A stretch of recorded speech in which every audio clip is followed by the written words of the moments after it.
alongside me. It's going to be the start for Game 2 in a little bit between the Florida Panthers and the Edmonton Oilers. Panthers, unfamiliar territory really to start the series. Hasn't been since round 2. They start down 1-0. It's Alex Barkov, Evan Rodriguez, Sam Reinhart, Gustav Forsling, Aaron Ekblad, Sam Bennett, Carter Bragi, Matthew Tkachuk, Nico Mikla, and Zeph Jones.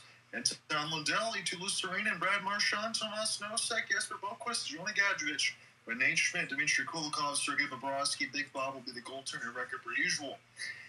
And for Chris Knobloch's Edmonton Oilers, they're trying to go 2-0 in this season series, win both games to start the Stanley Cup Finals at home this time around.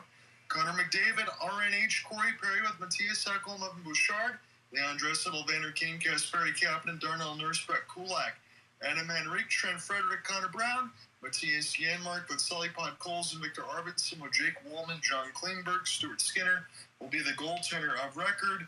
Alec, we're going to have a really good show tonight as far as the intermission. I imagine we're going to have a really good Game 2. What are your initial thoughts after we called the first game together? Where do you see this series? It's complicated to think of it. After every game, you think that there are inflection points. If you're the Panthers, you think of several inflection points. Yes, you did dominate that second period, to the tune of a 65.2% shot share and outshooting the Oilers 17-8. But Stuart Skinner did make 16 saves in that second period. And on the third period onwards, you got held to just 8 shots, 2 of them coming in the third. You got outright dominated, save for the first 5 minutes of overtime. You had some chances in the middle portions of overtime onwards, but you couldn't take advantage of those. So for the Panthers, it's where things get complicated. And it goes back to whether teams have inflection points or not. But at the same time, they were forced to survive in an overtime. They saw them split the shot share with the Oilers. More high-danger scoring chances, but there was not really a consistent threat. There were only pieces of their game that they liked in the opener. They took a heavy backseat in the third onwards. There were some tweaks that can be made to generate more offensive zone time for them. They were even freeing goals from high-danger shots, but the Oilers had the advantage in high-danger shots on goal, 15-6. But it felt like they were just being passengers after Sam Bennett's second goal onwards. They weren't looking confident, and it came back to bite them. If they can make those adjustments to attack more and move out the zone quicker and cleaner to get more offensive zone time, it could lead to generating more scoring chances to high-danger areas of the ice. For the Oilers, you might not need to change a thing from what happened in the first game, but scoring on the power play could bode very well for this game onwards. Usually, we would see Game 1 as the typical feel-off game for the Oilers, but as the series sells onwards under the Chris Knobloch era, that's where the Oilers get more comfortable. They get more used to their opponents. But the Oilers already used to seeing the Panthers, and they know what to expect. So I'm going to lead into some of your points you just made rather brilliantly, Alec. That's why I always have you on the broadcast. Again, Cats were 10-0 in this iteration of 2 periods before this loss. Again, the first loss in the Game 1 side in Paul Maurice's career with the Cats. And I just got here for a couple of years ago, but still, that's why it was such a big deal. Sam Bennett got wide open in the seam for his second goal of the game. As you talked about, there were some breakdowns in that second period. Other than that, he had a Bobrovsky mishandle of a shot, a couple of one-timers for Draisaitl. The latest one was excellent puck movement on the power play side from Tomas Nosek, who unfortunately threw the puck over the glass. If you're a Cats fan, it went from Perry, McDavid, Draisaitl from the right to left dot. That's your game winner. And I was very surprised. I'm going to say this according to the NHL Network. I know Mike Johnson usually works alongside Cord Miller on TSN. But all the stuff I saw post-game after one when we were done with ours, Alec, was, yeah, but the situation for the Florida Panthers. Yes, it's the Florida Panthers. I get it. And maybe they were saying that there was a lot to clean up, like you just reiterated. And I don't disagree. There will be some of that there. But for us to not go ahead and then say, Alec, that was probably the best game we've watched in terms of a playoff game in how many years? And the Oilers essentially played the Panthers even on the hit board as well. It was tied 51 apiece. And Chris Knobloch and his squad, Corey Perry, said they wanted to go ahead and make some adjustments after that Game 7 loss last year, build up to this point, because that's who I thought they were going to play. And I thought Edmonton played very, very well and it seems repeatable even in this game too, even against a team like the Panthers. If they can match the Panthers now, you can take what you learned from last year and learn from that and get the core players that you need to do some. You make some minor changes, but those minor changes it can lead to big impacts. So you can change up some of the players, like you swap out Fogle and McLeod for Frederick, and you load up that bottom six: Frederick, Podkolzin, Arvidsson. You get deeper in the off season and over the trade deadline. You revamp the defensive core to get where you are right now. Brett Kulak, get him onto the second pair. Wallman and Klingberg, they both thrived. Mattias Ekholm, who missed the first 14 games of the playoffs, he's back, and the impact that he's made is noticeable. At this point for the Oilers, is that Ekholm, his addition onto the lineup, isn't really a trade deadline acquisition, but we're treating it as such because with him fully healthy, that's another shutdown defenseman that you can add right with Jake Wallman, who was added at the deadline for purposes of not only shutdown play, but also the big shot. Ekholm can also provide the big shot. So we're going through the anthems right now. When Alec just laid it all on the line, I agree with all those points again. And I would say the same thing. If you're a Cats fan, I would be a little bit hesitant because, okay, Bobrovsky had the one shot against Ekholm and off the rush and the drop. Not Ekholm, Arvidsson, and off the drop. That probably should have been stopped. It goes in between the pad and then gets kicked in. But honestly, I thought he was brilliant. He stopped 42 of 46, all things all told. Stuart Skinner takes the win 29 of 32. Is it fair to even ask that Bobrovsky could play even better? Because that'd be hard to match. I mean, both goaltenders can play up to the potential that they have. It's very hard to match the effort that Bobrovsky put up. 42 of 46, including tremendous saves on Kasperi Kapanen and Trent Frederick in that overtime. Now, the Oilers, they've scored first 10 times. In the 5 times that the opponent scored first, Edmonton has won ever since losing the first 2 to the Kings. But the Panthers, they can match that. We just don't know how they're going to match that, but with the adjustments that we discussed, keep the forecheck, but you want to have quicker zone exits because at times they felt like they were trapped, and that was especially noticeable from the third period onwards. Yeah, the game went up and down the ice when we got in that second period. I mentioned a couple of times about being breathless. There was some breakdowns there, and that was an exciting game. Alec and I will get set to switch roles here today, so I'm going to lead off here from the first. We'll take you through most of all the second and some of the third, and then I'll close it out. If we get to overtime again, we can flip again as we did. We finally got an overtime game in Game 1 and the 4-3 win for Edmonton, but I can't believe I'm saying this. I think Game 2 really is a must-win for the Panthers, and I'm honestly not even sure that they're going to be able to do so.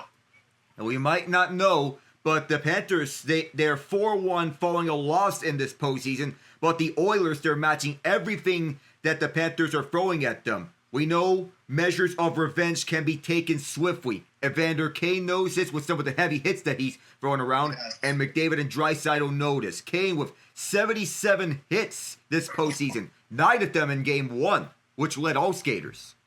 So you're telling me he was able to already replace Zach Hyman that efficiently? That is excellent work for number 91. Yeah, so efficient and so smooth. So we'll see what we get. It is opening puck drop here at Rogers. The Edmonton Oilers now trying to go up 2-0 in this series. And we'll see what happens with the Cats. Quick turnaround chance for Reinhart as the body check was finished and behind the net of Skinner. Now the Oilers for a chip and chase. They're going to be able to actually get this. And then Draisaitl throws reverse hit on Forsling. Excellent work there for the German superstar. As it goes across the left side down, here's the wrister, bounces off the back iron. Picked up now behind the meshes. Big hit toward the face of one of the Cats. And then Ekblad gets rocked, and we finally get a whistle. Verhaeghe got hit up high. Yeah, he did. He's feeling the brunt of that contact, and he's ailing from that hit.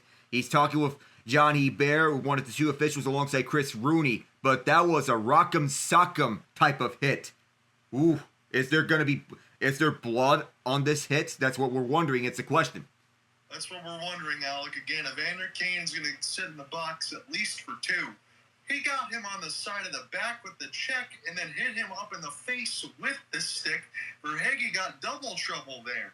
That's not what Kane wanted to do, and I know his intent was to finish his check, but accidentally he got that stick right up on Verhaeghe's face, which I don't think that was the initial plan. As Sam Reinhart, there might have been a stick in the way of the shot, which caused it to go right over the crossbar, and it didn't test Stuart Skinner. So it's just going to be a 2-minute minor. Vander Kane's going to get busted for a high stick. Florida 1 for 2 in game 1 on the side of the power play. Again, Edmonton has been very special in that regard over the last several seasons. Again, in the first intermission, Alec and I are going to have a lot to break down as far as the news of the day. We're going to stick around for that as well. On top of this amazing game, I'm sure we're going to get sent back around the end boards now as Tkachuk tries to get a reverse, keep the puck alive. Now to Ekblad, takes the wrister, stopped by Skinner.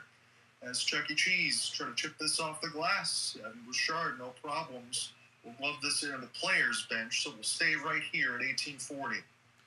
Yeah, even though the Panthers, they get an early look on this man advantage, the Oilers, they do a good job shutting them down. The one chance that Ekblad had takes a bounce right off Stuart Skinner. And another chance that was right at the net front, it was fanned on. Sergei Bobrovsky entering this game, 217 GAA with a 912 save percentage. And Stuart Skinner, in his last 8 starts, 7-1, 154 GAA, 938 save percentage. And that's it, you'd think that he'd be playing at Conn Smythe Trophy contention. I'm going to say, Alec, when I looked at those numbers, and I'm glad you mentioned it, I mean, those are Connor Hellebuyck regular season type numbers when he's on a roll, and that's how good he's been.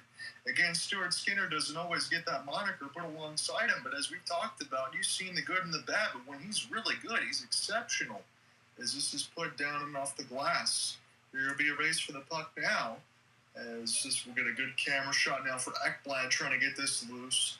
This will be sent to the left side of the glass. Excellent work for Kasperi Kapanen. Seems to be able to come out of nowhere here for the Edmonton Oilers, and he's been right on side. That was on sides from Bennett somehow, able to keep a leg on the ice as this is sent back across. Now for Bennett at the point. Here's an opportunity for a wrister. Gets blocked. A chance right out front for Schmidt. One more. Oh, what a goal! And that was a nice block in front initially, but a nice feed from Nate Schmidt to Sam Bennett. Was his third goal in 2 games in the Stanley Cup Final. The Panthers, well, they know how to score first, and when they score first, usually, it's when they usually hold on to that. But Edmonton, they've known this situation before, that they trail from behind. Bennett, though, picking that one up off the feed from Schmidt. The Panthers, they're so unselfish of a team that they know how to find the open man. Right off the drop stick, it was Carter Verhaeghe keeping this one inside. And Schmidt, he doesn't see the angle, but he goes to Bennett. And out that feed, Bennett tucks it, rips this one right under the pad of Skinner.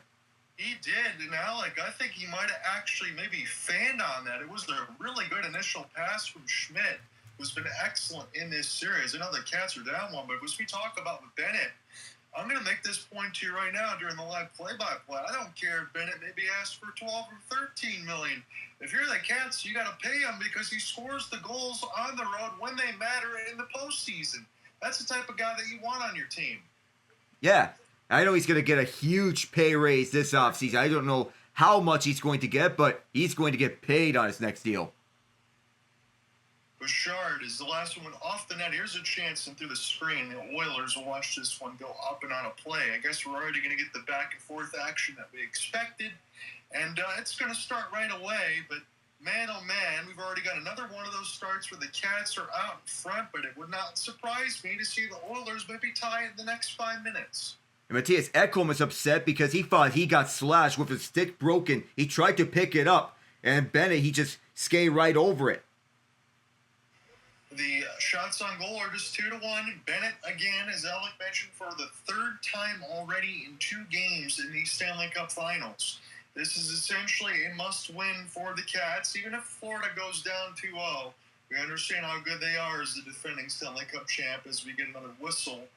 Are we going to get a call is the question. I think we are. Yes, we are. A penalty against the Panthers. So as soon as the Panthers score on the power play, Amerant Ekblad's going to get penalized. He's the other big-name free agent. 2 for hooking for Ekblad. Yeah, that's the second time we can say Alec in this series. Game 1 with the bear hug ended up costing his team. And now I think on the ESPN side, I want to look to say maybe holding the stick or whatever it was. That's what it is. He's got another bear hug on the side of Frederick. Those are just careless penalties. Yeah, you can't take those penalties if you're the Panthers. If you're just holding him on for too long, that's going to bite. Corey Perry was wide open, and he roofed it. Oh, my goodness, he missed the net. Oh, how closer can you have that? That would have been his 8th goal. That was right in off the draw, right in front of the net. That was 15 seconds in. McDavid now, and that was off the power play when I say that. As this is picked up now for Bouchard near the right side of the blue line. Work now toward the high slot as this is Nugent-Hopkins rebound to the left of the cage, takes down one of the Cats. And we're going to get a tripping call. It's penalty madness here to start game 2. What are we seeing here all throughout? Ryan Nugent-Hopkins, as he was hunting down the puck, he instead trips up one of the Panthers, and all of a sudden, we're getting penalties left and right. Not something that the Oilers want because he's one of their better penalty killers. So if this 4-on-4 expires, or when this 4-on-4 expires, it's going to be 38 seconds of an abbreviated Panther power play, and RNH was hunting down the puck, but knocks down Seth Jones by accident. So 4-on-4 for $1.22, and if you feel like a lot's happened already in the span of about 3 minutes and 45 seconds, you'd be correct. Sam Bennett scores the goal, and in the mix of it on the other side, it's the power play again. Nate Schmidt, Evan Rodriguez, Amerant Ekholm is in the box at 2:54, and then about 40 seconds later, RNH sets for a 4-on-4. Line the first goal for the first time in 10 games, so that is anti-Dallas Stars. Again, the Oilers are not used to being in that situation. Sam Bennett already out there, and now we got some words in between Marchand and Darnell Nurse away for the face-off. Yeah, and Ryan Gibbons had to step in to break the two of them up. We're seeing, knowing what Brad Marchand can do. He's trying to get into Nurse's head. Man, oh man, Alec, we've had so much to talk about already. One shot, one goal.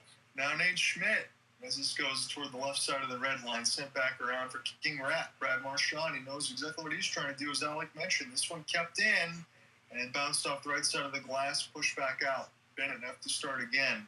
I don't really care what line you want to mix in there, as long as with Bennett, he makes plays happen. I was able to turn on the skate shoes as Nico Mikkola fires that one high. Between Bennett and Mikkola, those are probably the two biggest guys, maybe not the hugest names, that have made the most impact, as Marchand shoots it from 40 and then gets Skinner after the play. That's going to draw a crowd.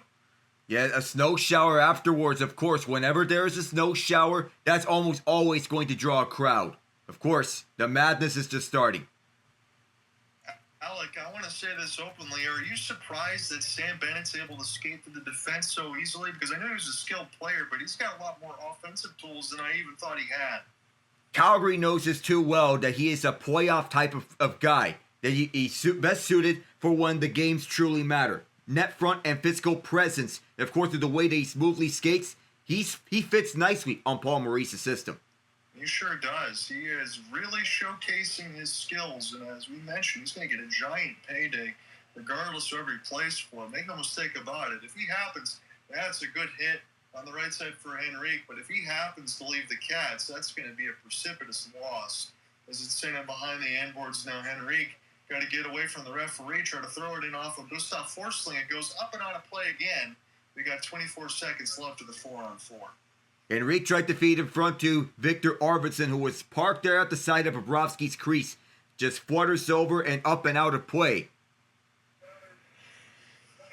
So we'll look at this. About 15:30 left to go in the first. It's 3-3 on the shot board, 3-1 hits for the Oil, 5-3 faceoffs for them as well, but 1 for 2 so far on the power play, 0 for 1.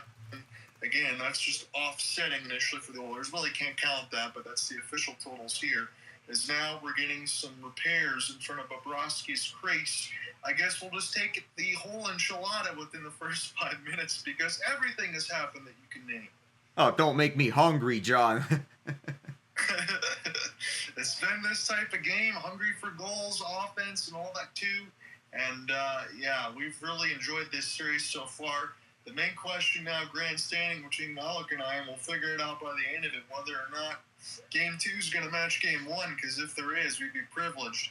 But they're just kind of clean up that ice issue in front of the crease. And the fans are still trying to get inside Sergei Bobrovsky's head, chanting Sergei, so as to put the goalie hex on him. Gonna have to try to do something because he was excellent in game one, even in the losses we profiled with 42 of 46. We'll get the face-off here for Barkov, one between the legs by Draisaitl. Excellent work, little L1 up. As this goes the other way now for Bennett. He'll flip this pass and intercept it across the blue and be content to take it to the left side red line now. Here's opportunity Reinhardt. He whistles it high. Barkov now tries to give a chase as this is toward the left side red line. Mikkola able to easily steal. Now Reinhardt for Mikkola lets it go through the traffic, and that one gets blocked as well. Florida's power play is abbreviated with RNH in the box at 30 seconds. Looks like they're not going to be able to do anything with it now. It's just a slap shot from 100 feet. Settled back down by Zeph Jones. Paul Maurice's squad in the middle of a change as Matthew Tkachuk elects to go after the puck. Now drop here for Ekblad. It's Bennett again. Toward the right side, got a good pass, and this gets flubbed by Jones. He's got to get back on his horse and throw it down deep. He does. Now for Tkachuk. Directly behind the net is Stuart Skinner. Starting toward the right side, dot. Here's Bennett. Walks in, shoots. Big rebound. Ekblad couldn't get it momentarily off the backhand. Start again now for Bennett. This goes between his legs, and that takes out the power play time. So it's still 1-0. Bennett's got the only goal right now. About 14-15 left to go in the first. As this is rattled around the embankment, Gustav Forsling will stop it. Now Edmonton try to go ahead and give chase. Aaron Ekblad takes a hit, stays on his feet. Evan Rodriguez behind him just in case they need reinforcements. And now Bennett takes a hit up high. Tkachuk will get it out. Rolling puck. This is entered across the blue line. Numbers here for the Oilers. Big save by Bobrovsky. Closes it out with the stick. As it's settled the other way now. And across the Oilers logo. Stopped now by Skinner in the other direction. We'll slowly put this around the end boards. Picked off by Lundell. But it'll be the Oilers now. We'll step up Podkolzin and try to get it out with Storinen. Had his stick stuck up near the glass. Had to turn around and find his bearings. As Gustav Forsling now slap shot this across the red line. They're going to give it to him. As this is be settled now for Draisaitl. Good weight. Picked off by Marchand, though. Back in. Oh, Skinner makes the save with the glove as this goes around. No, this has been an excellent first period. This is just going to be madness all the way through. Now rolling puck. Stays in the zone again. Expanded zone time. Kulikov right out in front. And that one will go just wide. Nate Schmidt and off the pinch. Left side red line. This will be correct enough for Reinhardt. A nice move as he drops it to Schmidt here from the corner. And this will be wide of the right post. Kulikov now. Cough it up. Long outstretched pass for the Oilers. Kasperi Kapanen eludes a big hit from Schmidt. Throws it in off the glass to the far side for Corey Perry. That's where he is. And now the Cats in the road whites, the blue pants, and the red striping. Try to get this one from right to left. Again, the home team, the Edmonton Oilers. There's a stick lift there from the orange and blue. Another big hit toward the right side of the glass. Cleaned out one of the Cats. Here's a chance and off the rush. Scores! This game is madness! It's Evander Kane! The very guy we profiled at the Open who had 9 hits in Game 1 and leads all postseason skaters in hits after Zach Hyman's injury levels this game up. That's the guy that we need to get on the board for the Oilers. And this place is all madness now. A rush here. Busted coverage at first, but the Panthers stay with the puck initially. The Oilers read this one, and it's McDavid who makes the play to an open Evander Kane, who goes down the far side of the ice. Evan Bouchard gets it over, and after several stick taps, Kane goes far post, banks it off the inside of the bar, and goes right into net, solving Bobrovsky's glove side. I got to be honest with you, Alec. That's a completely unstoppable shot where Evander Kane just put it. That was in off the rush. He had fantastic saves on both sides. Skinner with an absolute robbery off the backhand to answer Bobrovsky, and then a big goal there. Every time Florida gets an answer, Edmonton throws it right back in their face. 17 games this postseason, 6 goals, 6 assists, 12 points, and a multitude of hits. Here's a rush the other way. Off the drop, it'll get blocked. An opportunity now for Jesper Boquist. Still spin, can't find it. Nosek throws his hit. again, was profiled in the pregame side that the fourth line had played a lot more minutes for Edmonton, more so than Florida did, and answers to their depth. We'll see what happens now as they're currently out there. This one bounces off of Stuart Skinner, and on the rebound, he will find it to settle there for Barkov. And before the Evander Kane goal, he did make a miraculous save on H.O. Luxarina to help set up that Kane goal to tie this one up. Skinner has been on his A game. That puck might have skipped Skinner, though. But then Kane ties it, and I'm sure Bobrovsky wants that one back because it just floats right by him. Off the far post, and Bobrovsky, he'd love to have that one back. Victor Arvidsson already has another point, and I know I didn't say this very often as far as for his name, but when you think about it over the last few years, for the LA Kings, for the former King, he was one of the guys in the top six. Now he sits in the bottom six. He's starting to have himself a pretty good Stanley Cup Finals.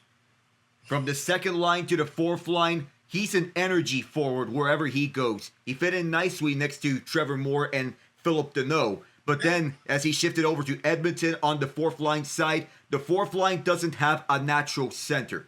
But he's finding a home on the fourth line next to Vasily Podkolzin and Matthias Janmark. Not a natural center, he's more of a winger. But when you put the energy line out there, it gives you defensive-minded shifts. And that defense can turn into offense like what Arvidsson provides. Evan Bouchard gets the secondary from Evander Kane's goal as well. That at 7:39, Stuart Skinner 6 of 7, and Bobrovsky 4 of 5. I know we're not even 10 minutes into this one, and I don't want to make some grandiose statement, but I feel like I have to. This game already looks to be as good as game one within the first 10 minutes. And now the Panthers, they're run as best closers in the league. I know that title still is up there for them because they won their first 31 games when leading after any period under Paul Maurice. And they saved their best damage for the second period. But up against an Oilers team that can match them at every turn, it feels like that advantage they have as best closers in the league might not be there any longer. Yeah, I think we're seeing that in real time. And Alec, you stole the thoughts right out of my brain. Again, I don't want to jump too far ahead because we still got a long way to go in this series. And obviously, I think if you're the Oilers and the Panthers, you don't go into a Stanley Cup Finals. I don't care what teams you are, but especially these two. I don't think you go into one expecting to win in 4 or 5 games. When you get to this point of the season, you know you have the two best teams on both sides for the most part. In this case, we definitely got that. You're expecting a long series, but the Oilers are showing you some signs that maybe if they can continue to do what they do, that this could be a lot shorter than we might have thought. And we'll see what happens as this is now picked up here for Nico Mikkola.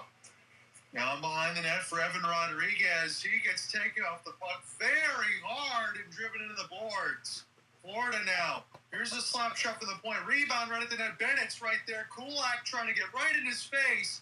And then joining alongside for Frederick, who's trying to give him some punches. Oh, that was a big tackle on Evan Rodriguez at the near quarter. Now the action is starting to pile up.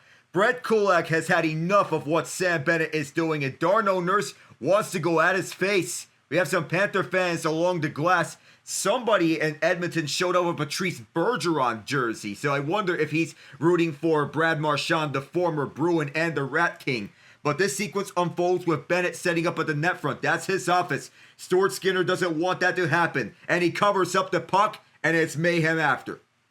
And as you said, Alec, I think that's by design for Brett Kulak. Again, they've seen enough, as you mentioned, out of him just scoring goals, but being at the front and being an irritant. And I think Kulak's trying to get away with a couple extra shots. And then afterwards, you have Darnell Nurse and Matthew Tkachuk throwing shade and punches at one another. Surprisingly, I don't think there are any penalties after this one. And I would be shocked that if there were actually penalties to be called. Yeah, the only thing I see right now, Alec, is the offsetting for Tkachuk and Nurse. They're going to leave Bennett and Kulak alone. Yeah, Nurse for roughing, Tkachuk for slashing. It's going to be 4-on-4. So we'll get that again, and we'll see who it favors. Right now, the shot board reads 8-5 for Florida. So the precipitous edge that the Oilers had from most of it, except for the second period for the shots on goal, hasn't started that way, but the scoreline is the same. And I'm not saying it puts any doubt in the minds of the defending Stanley Cup champions, but still, as we talk about, you got to think about those things. As Forsling's chance goes up and on play as it got deflected off of Bouchard's stick. Good block by Bouchard and preventing that chance of getting all the way towards the net. Florida is beginning this game as the aggressor early to set the tone. Quicker zone exits, and they're making an emphasis on the quicker zone exits, which have worked so far in this first period. Yes, they are, and that's what it's going to take. As you mentioned, if any one of these teams ends up losing a draw or forces an icing and off a zone exit that doesn't work, probably going to get scored on. We've already seen that in this series. McDavid off the drop for Bouchard. He can walk right in and shoot. That was blocked by Barkov, but the second one wasn't. It's Evan Bouchard. Oh, the scoop and the score as the rebound right off of Barkov came back to him. Throw force hammer right onto the net. I know Mattias Ekholm is nicknamed the Viking, but he let Bouchard borrow Stormbreaker and throw that onto the net. Gorgeous block by Barkov at first of the night, the initial chance. Bouchard takes advantage just as Barkov was getting down. And as soon as he fires that, he finds the right corner, right through a screen set up in front. That was Barkov. I think it might be Reinhart that he took advantage of. Top shelf, and as the late Rick Jeanneret would say, where mama hides the cookies. Absolutely, Alec. And again, if I'm Florida, yes, Barkov, I give him credit for the initial shot block, but on that 4-on-4, I think you caught them backing up, didn't you? Gave Bouchard too much space. Essentially, he can walk in from the right dot and do whatever he wants. You can't allow that if you're the Cats. Yeah, you can't. And as the fans, they're chanting Sergei again. They're trying to get into his head. Another rush. Big rush there for Jake Wallman with the clapper as that one is stopped. Again, for Bobrovsky, I think on some of these situations, he's been held out to dry. Here's a great move at the net that was stopped by Skinner. Sent back around the inboards now from Mikkola. See if Florida can find the advantage, because if they have to go home down 2-0, that's when I'll be making my statement at the end of the intermission. That was my tease, as this will be sent in now for Verhaeghe and then shipped back down to Edmonton. They've been able to do whatever they wanted so far, for the most part, in this series, and that's against the Cats. Tells you how good Edmonton is. And you might think that this might be their time, all things considered, considering how well this team is well-rounded, and they got to get away from that cap crunch. Can't avoid it. You got to try to get it done now. Gustav Forsling now start this one from right to left. Guess who it is? Sam Bennett finds the entry on his backhand. Here we go again. This is off the drop. Try to get this to Marchand. It'll be thrown into the corner. Trying to find a puck battle now. RNH off the stick with excellent work. Gets it away from Ekblad. Oilers now have numbers off the rush. 3-on-2. Drop. And that was closed off by Bobrovsky. He needed to make a big save, and he did. He desperately needed that, and I think there was something on Victor Arvidsson afterwards. The officials blew the whistle one too many times, but no penalties coming after this. But the 4-on-4, of course, we know. On the defense, we know how good the Panthers are. The Oilers can match how good the defense is for the Panthers. They can match that, and they are better offensively. Take what you learned from last year, and you can go right all the way. If there's any team that can match how good the Panthers are on the road, it's the Oilers at home. And for all the talk about how good the Panthers are when scoring goals, they have the most goals scored on the road in a single postseason run. That beats the 1993 LA Kings for that record. But they're finding themselves in the same situation as the 1993 Kings. They're down 1-0 at the hands of the Edmonton Oilers. But you know, these are two good teams, and you can trust them in situations to bounce back. They both overcame 2-0 series deficits, but I know Florida can do it against Toronto. But against Edmonton, I feel it's a different animal. We're starting to see that narrative take shape. You know, like maybe the door, the trunk, whatever else you want to call it, what adjective or word you want to use, is starting to become ajar. And I'm there with you, Alec. Again, it's really tough to try to pinpoint that now in Game 2. With still 9:09 left in the first, but I think we're saying it honestly, and that's going to be part of my tease. If it gets to a series advantage that it could be at the end of it, I will leave that for the end of the game. We do have a lot of stuff in the first intermission that Alec and I will talk about. As far as coaching, we're going to dive into the Dallas Stars. I got a lot of notes prepped. I know Alec already has that normally in the back of his head. but I got a lot of stuff that we can talk about. We're going to have some fun with it. Paul Maurice, 8-3 record on the road this postseason, plus 24 goal differential. Boston Game 1 was the first one, the Game 1 side since he's been here, as he's getting the interview from Jackie Redmond. But as Alec dictated, even for as well as the Panthers have played on some of the stuff in the open, guess what the scoreline is? It's still 2-1 Oilers as we get set here to continue in the first. And what a game this has been early in Game 2. Like all the excitement so far has beat out what Game 1 has provided in this first period. We're not even at the intermission. Yeah, it's crazy to think, Alec, but I'm glad that you mentioned it too, because I didn't want to feel like I was on an island for saying that, because I'm feeling it right now. As this is off the draw win here for the Oilers, or their pickup for Draisaitl. He loves to get that near the right side dot. This time he works from the left on the backhand, set up for a 1-T, and that is saved by Bobrovsky. Lots of extra work in front of the net from Evander Kane against Nico Mikkola. And as I mentioned to you, Alec, from Game 1 side, it's hard to differentiate these Oilers between the Cats because they're trying to get that physical edge on them.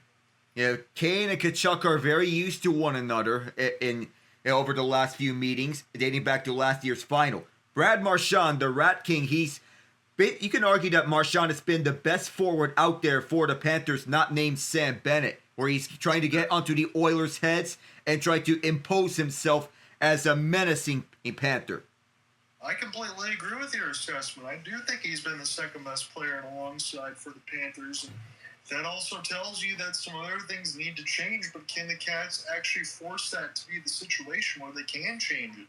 Because the Edmonton Oilers, as we've talked about, they've stepped up to the plate in every way, and they're looking to try to reclaim what they wanted to get last year.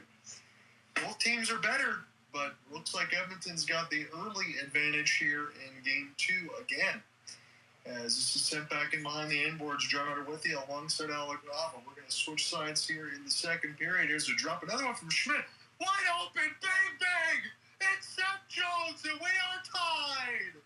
I just got back onto the action, but man, Seth Jones left wide open at the net front in what has been a chaotic Game 2.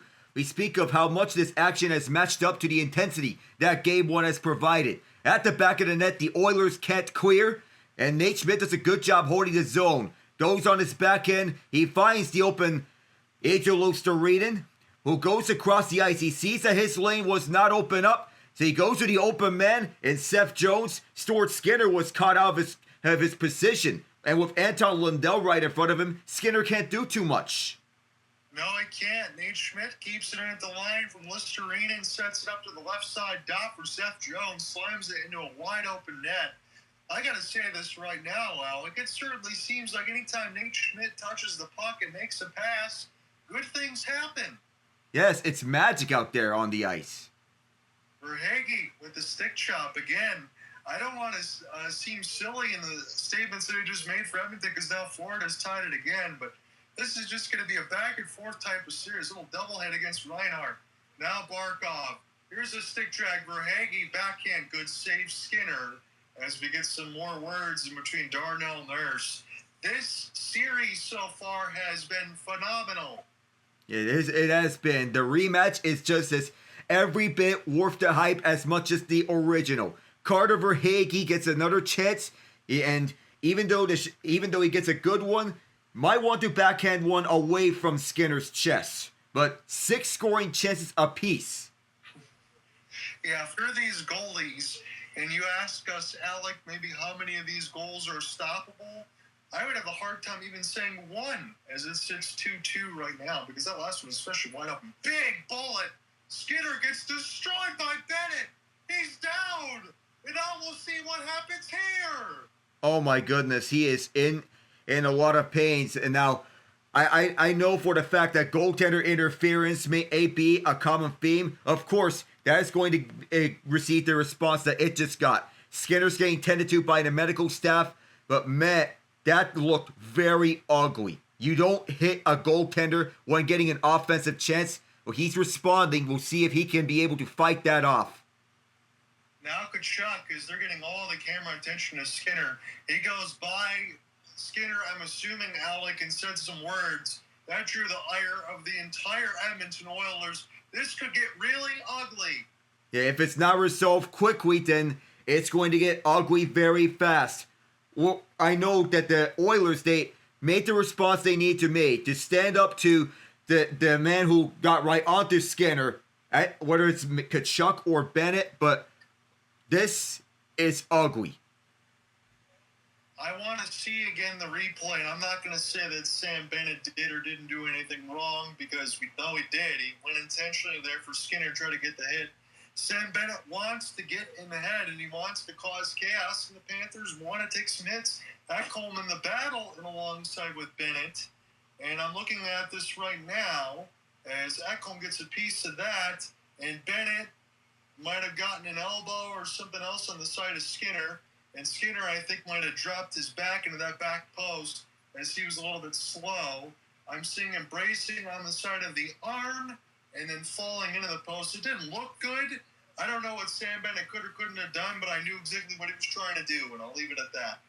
The Oilers are getting a power play out of this, and I know the Oilers, they made the appropriate response to stand up to Sam Bennett. The penalties that we're getting here are Tkachuk, Frederick, and Bennett for goaltender interference.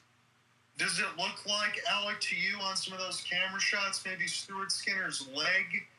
I will see what ends up happening here. Is now it's a power play immediately. We'll talk more about that once we get something else or a stoppage, as it's picked up now for the drop pass toward the right side dot. Draisaitl set this up for Connor. Nice stick handle, but he got stuck in between the middle of the crease. Somebody doesn't have a stick. McDavid, serious move! Are you kidding? What a goal! Put that on the highlight tape right now. Once Connor McDavid started doing those moves around, we knew magic was about to happen. We knew that the Oilers were going to make the Panthers pay for Sam Bennett's goaltender interference. He and Leon Draisaitl, who connected on the overtime winner in Game 1, they say, "Take that, Sam Bennett." I know Bennett is the leading goal scorer in the postseason, but when you get that wide open and you have an opening, you have to take advantage of this. McDavid undresses Aaron Ekblad, goes around him. The biggest free agent among defensemen gets walked around like that. Are you kidding us, Connor? Goodbye, Barkov. So long, Ekblad near the right dot again. It's Draisaitl wide open for a slam dunk layup. That is otherworldly skill. And Edmonton now has a 3-2 lead. It's still 7-10 in the first. Unbelievable. This has matched up to every bit of the hype. Dare we say it's even better than Game 1? We're getting to that point, Alec. I have to say it as it's sent back now toward the right side of the glass. I'm just so privileged to be joined by you for this. Anyone that's missing it, I'm going to make sure I throw out another post and across the break. Get to a TV, get to a radio, anything. Listen to us, please. And between X, YouTube, and Twitch, as this will be stopped now here for Bobrovsky, chinning off the glass. And this will be flipped back down.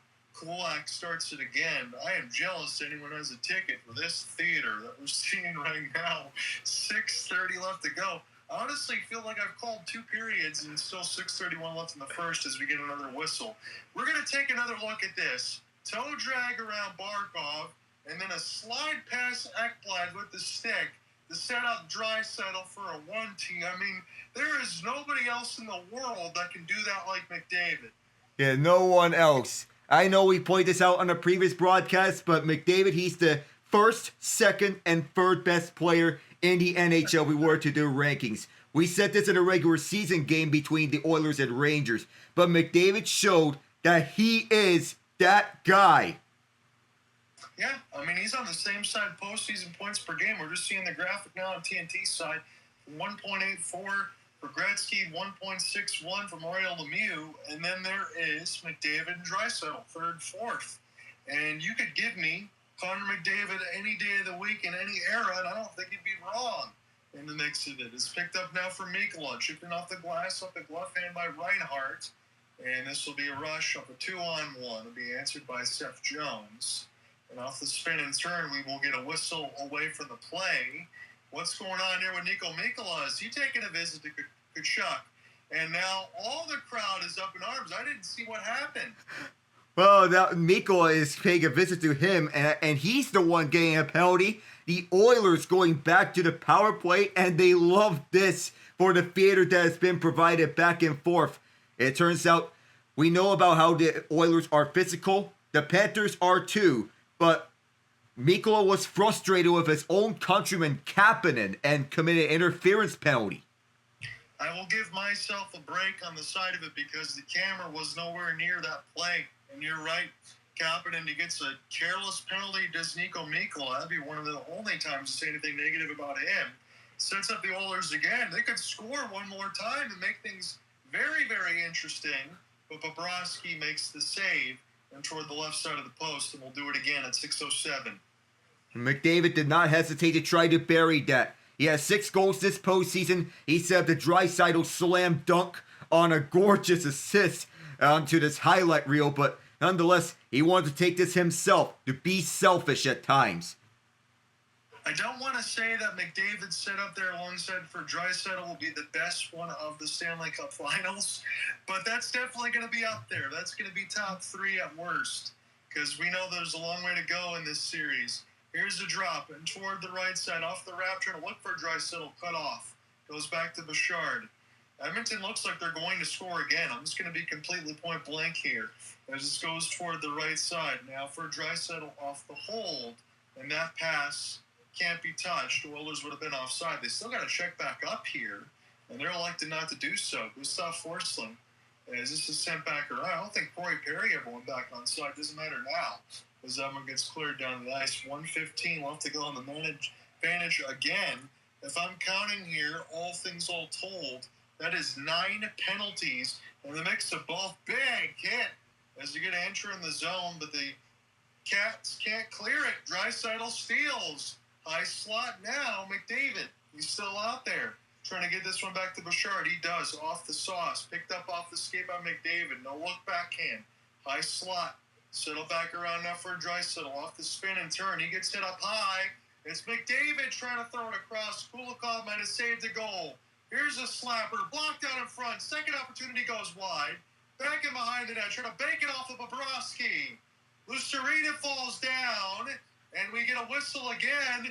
Is it going to be another power play for Edmonton? Yes, it is. 5-on-3 for 33 seconds. And Corey Perry, who got tripped up at the net front by Seth Jones. The Panthers will be down 2 men here. That'll be the 10th penalty, Alec. I made sure to count that one of the period. It's 4:47 left to go in the first. It's a 3-2 lead for the Oilers. They're going to have a 5-on-3 for an abbreviation here, but I really don't know what else to say. If we went into the intermission, we got a lot to do. We could spend our whole entire intermission talking about this first period. Yeah, we could. And we could discuss on one of the topics on how the Panthers are shooting themselves in the foot with undisciplined penalties. The Oilers, they're physical, but they're disciplined. They maintain that. Yeah, they are. And now they're trying to get some extra clock time here for the Edmonton Oilers. Again, 2-man advantage for 33 seconds. At this point, that's got to feel like an eternity. Again, I'm saying that at 4:47 left in the first. As Barkov, he will win the draw. Ekblad does get it out. So that is a much-needed clear for the Cats. If you want to talk about all things going wrong, I just remind you here, too, Edmonton's only up 3-2. The Cats are still right there. This just seems like a crazy period because it has been. Bouchard, now in the high slot. Set up this pass for McDavid. He gets it back. He shoots now. This will be fought off by Bobrovsky. Kept in now toward the right side point for Bouchard. McDavid, wide open, middle of the slot. Tried to pass it over. Good block, Gustav Forsling. That was badly needed. Nico Mikkola will go back. He'll just go to his defensive post as Edmonton now can start again. For them, I would think you want to try to get measured as much as you can.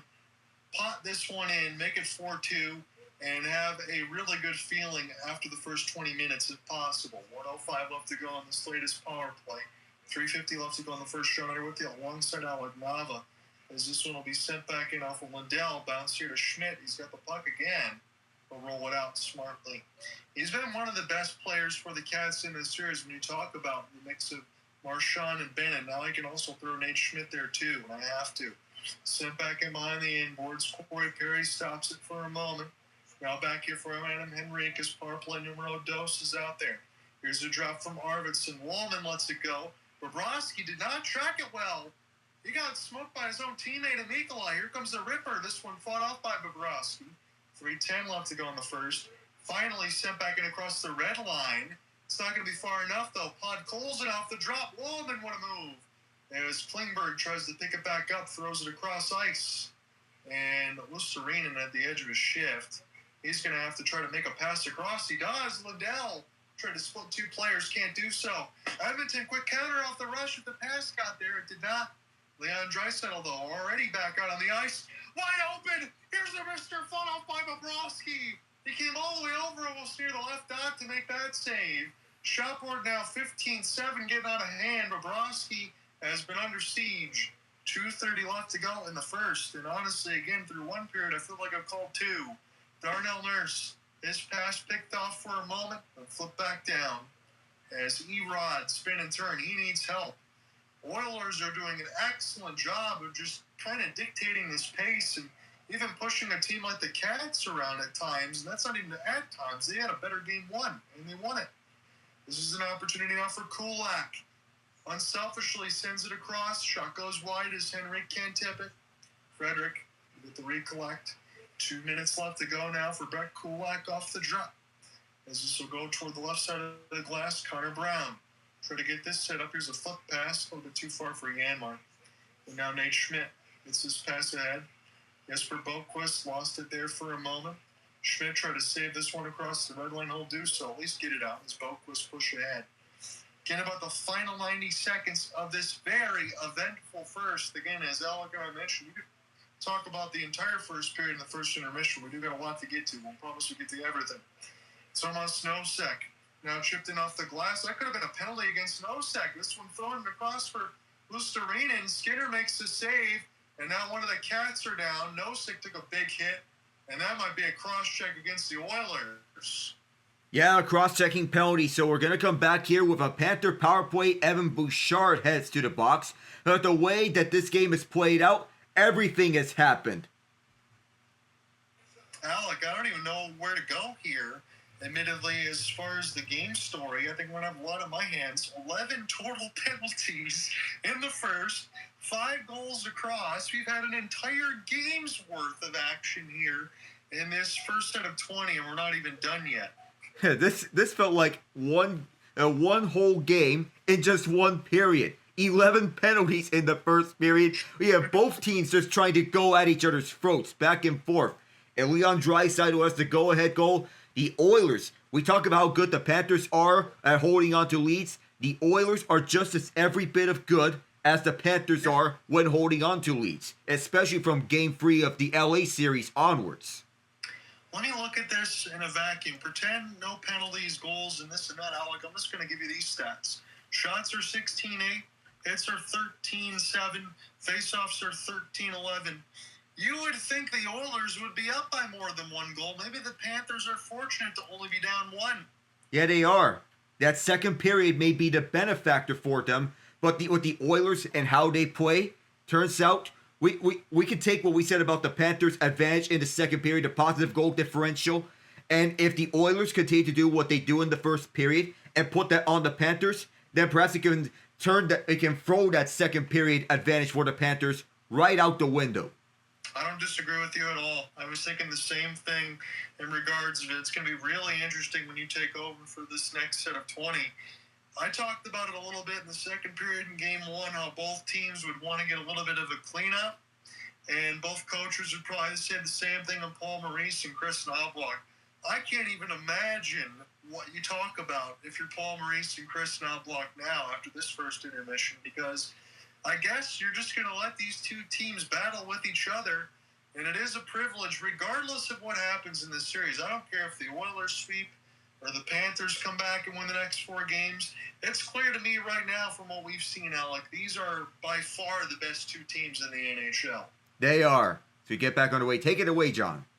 Ekblad.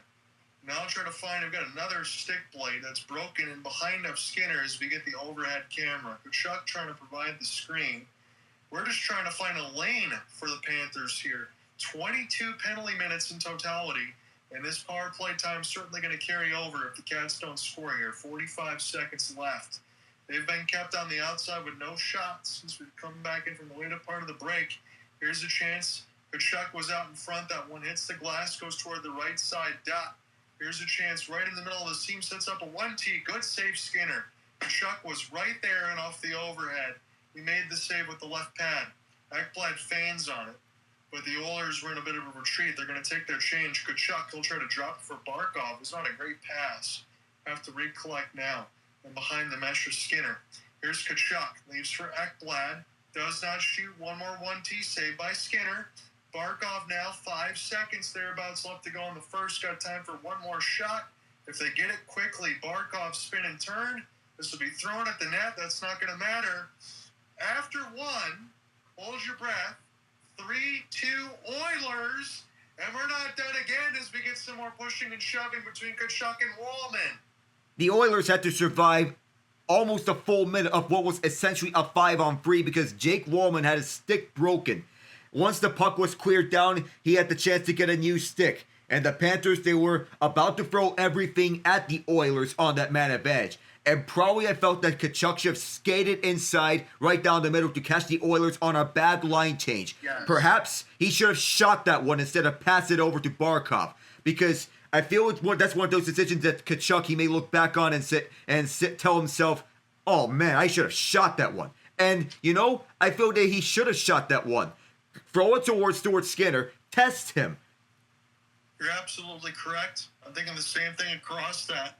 And I'm going to give you the goal reset really quickly, be able to save pipes for you because we got a lot to talk about as far as the intermission.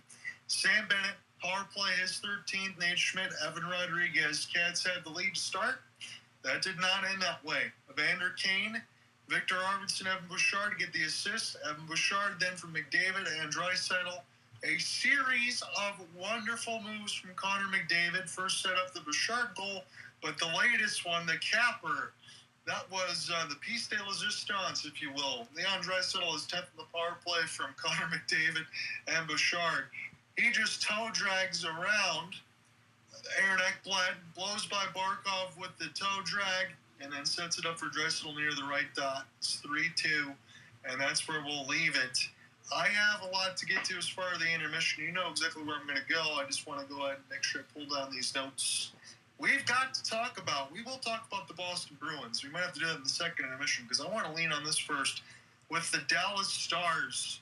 Alec, it has happened again. Peter DeBoer, after 3 seasons and 3 straight Western Conference Finals, is gone. He got the team there 3 straight times. He's gotten the Devils to the big dance in 2011, the Sharks in 2015, same thing. And then sometimes the team falls apart like wet tissue paper. That's what happened to Dallas. He is an excellent candidate as far as a regular season Hall of Famer, but he really needs that Stanley Cup. What are your immediate thoughts for Mr. DeBoer? I felt that the writing was on the wall right after he threw Jake Ottinger under the bus. That's the second time he's thrown a goaltender under the bus, and I can't say that this firing wasn't warranted, because for most of the postseason, the Stars were basically dragged by 3 guys, Ottinger, Mikko Rantanen, and Thomas Harley. That was before Miro Heiskanen and Jason Robertson joined for the later parts of the playoffs. Wyatt Johnston was for the first round, but he vanished after the first round. There was nothing there from the forward depth. The depth just vanished all of a sudden, and DeBoer he's not taking accountability for his own actions of how he is not adjusting to opponents. But this has been a habit of him over time. Last year, I thought I was impressed by him on how he seemed to have learned. Well, I've drank the Kool-Aid because it seems the same thing has happened again. And here for the Stars, when they face the Oilers, there was a feeling in me that said the Oilers are going to win the Western Conference Finals. And that hunch proved correct. It didn't take a 7-game series, which was the most infuriating part. That the forward depth continued to not show up. But also, Jim Nill, for as good as he is at assembling the forward core, when you have log jams between Ilya Lyubushkin and Matt Dumba, and you have them scratched for Alex Petrovic, there's a problem. You have to find a way to trade them away, but in all likelihood, you're gonna have to attach draft picks to clear their contracts away. Because Cody Ceci, he was paired next to Esa Lindell, and the results were not the level which the Stars were wanting when Chris Tanev was paired next to Lindell. When you had Tanev next to Lindell, excellent results. When it's Ceci next to Lindell, yikes. So it's been a combination of things, but DeBoer was one of many issues on the team. So let me go ahead and talk about some of those many issues. Some of this stuff I'll do small, some of them will be big. So we talked about those numbers as far as Johnson, Seguin, Duchesne, Robertson, and Ben were combined minus 51. That's not going to get it done. Here's the big one for me. Captaincy and Jamie Benn. No points in that series against the Oilers. Yes, he's 36. Yes, the $9.5 million cap hit comes off the books. But it's Duchesne, Granlund, Dadonov, and Ceci to headline the list of UFAs for nil. As we said, he's done a great job with that core. But you got all those guys. And the salary cap hit that's left for Dallas to sign all those guys is $4.96 million. That makes it completely impossible. As you talk about with Matt Dumba and Ilya Lyubushkin, they're essentially paid not to play as far as that scratch. Dumba's a free agent next year. Ilya in 2028. Jamie Benn says that he wants to come back here, and I'm not going to sit and criticize Jamie Benn too much. I know he's soft-spoken. I don't like the way that he talks. I don't like some of the comments or the physical edge. Again, the stuff from Vegas, going to his car, not being accountable, taking some suspensions, this and that. But you can't be pointless and then also say you want to come back.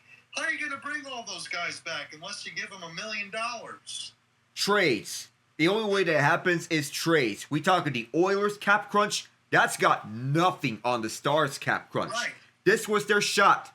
And they swung and missed on it. Struck out all 3 times.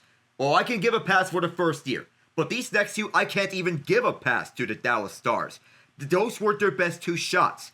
And Jamie Benn, of course, he said he wants to come back.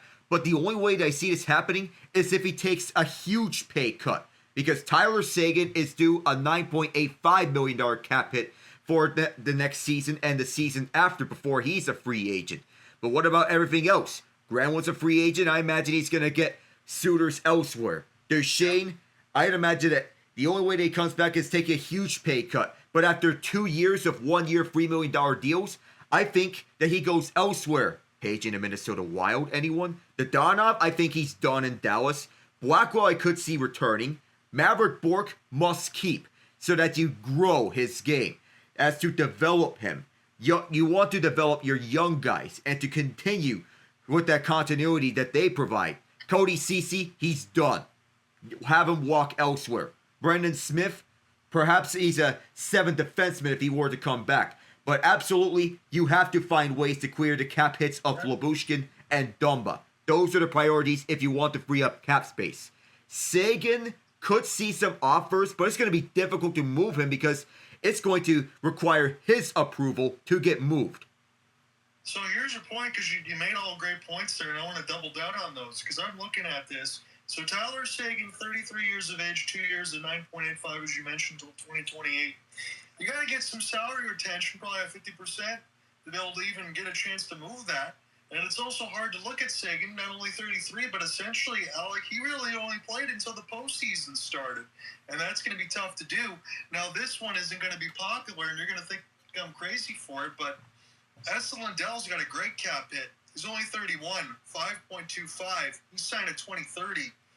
Dallas does have a lot of depth on that back-end blue line. If you want to try to make something attractive, you might have to think about Esa Lindell, and that's not what you want to do if you're Jim Nill, but I'm throwing that out there because right now, Dallas doesn't have any first-round picks until 2027, and they have just 2 seconds in that same time frame.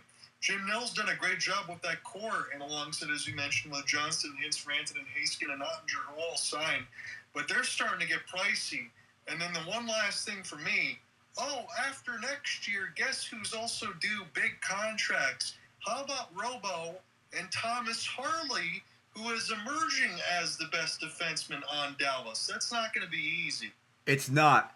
So another name that could be thrown on the trade board could be Mason Marchment and his $4.5 Yes. million cap hit. If you want to reunite the Robertson brothers together, that could be an option. I've teased that previously. I know it's tempting, but at some point, I feel Dallas may not have a choice. Tough decisions could be made, and it may start not only with Lyubushkin and Dumba, but also Marchment, who could be moved. So it's a Marchment for Nick Robertson's RFA rights and a pick. Let me ask you one more thing, and then we'll move over to Boston. I know this might sound like silly town, but at least I know you'll entertain me here. We already mentioned alongside Essen Liddell, but I mentioned Jason Robertson next year. If you have to choose, would you take Jason Robertson or would you take Thomas Harley? You can't have both. I feel that's a tough decision. If you can't have Jason Robertson, then you're going to have to find a way to trade him away. So, in that sense, if you're forced to pick a hand, then Robertson's going to have a lot of suitors around. Harley, he's making $4 million per year, but I imagine he's going to be staying on the defensive core. You build from that defensive core. So I may want to keep Harley. Robertson's going to be even tougher to keep, though. That was my thought process going into it. That's why I kind of asked you that, Alec, because I agree with you in the terms of when you have guys like Miro Heiskanen and Harley, you already have one of the best D lines in the NHL. I think you have to keep that there. And because you signed Mikko Rantanen, he's going to be the biggest driver of the bus. And what could make Jason Robertson expendable. And it would be tough to go ahead and walk away from a guy at worst that would be 70-plus points. He has hit 100. But I think that's where Jim Nill might also have to lean. Yeah, so that's where it may be at if you're Dallas. I want to cover one more thing here. I'm glad we got to spend that time and you share those notes. The 46-year-old Marco Sturm is now the new head coach for the Boston Bruins. Little background on Marco. He spent 14 NHL seasons as a player from 97 to 2012, and 5 of them as a member of the Bruins from 05 to 10. He's been an LA Kings assistant coach from 2018 to 2022. Boston has made some curious moves in the offseason. I'm not saying all of them are bad, because Nikita Zadorov's cap hit's not too bad. It's $5 million at 2030. But Elias Lindholm at 7.75 and a 2031. And as a result, the Bruins finished where they really didn't expect to. The 5th worst record and tied in the East with the Philadelphia Flyers at 33, 39, and 10. The Bruins have a lot of work to do, Alec. What do you think about the hire? But they still have $26 million and above in cap space going into the offseason. So he was one of the key pieces that was in the return in the Joe Thornton trade, for anyone wondering. Yeah, Thornton for Sturm, Brad Stewart, and Wayne Primo. Safe to say the Sharks won that trade, but some may have argued that it was win-win on the long run. But he had some clutch goals with the Bruins in the past. Game 6 against Montreal in 2008. It was that again the first time Boston hosted the Winter Classic in a low-scoring affair with the Bruins and Flyers. He had the overtime winner of that game.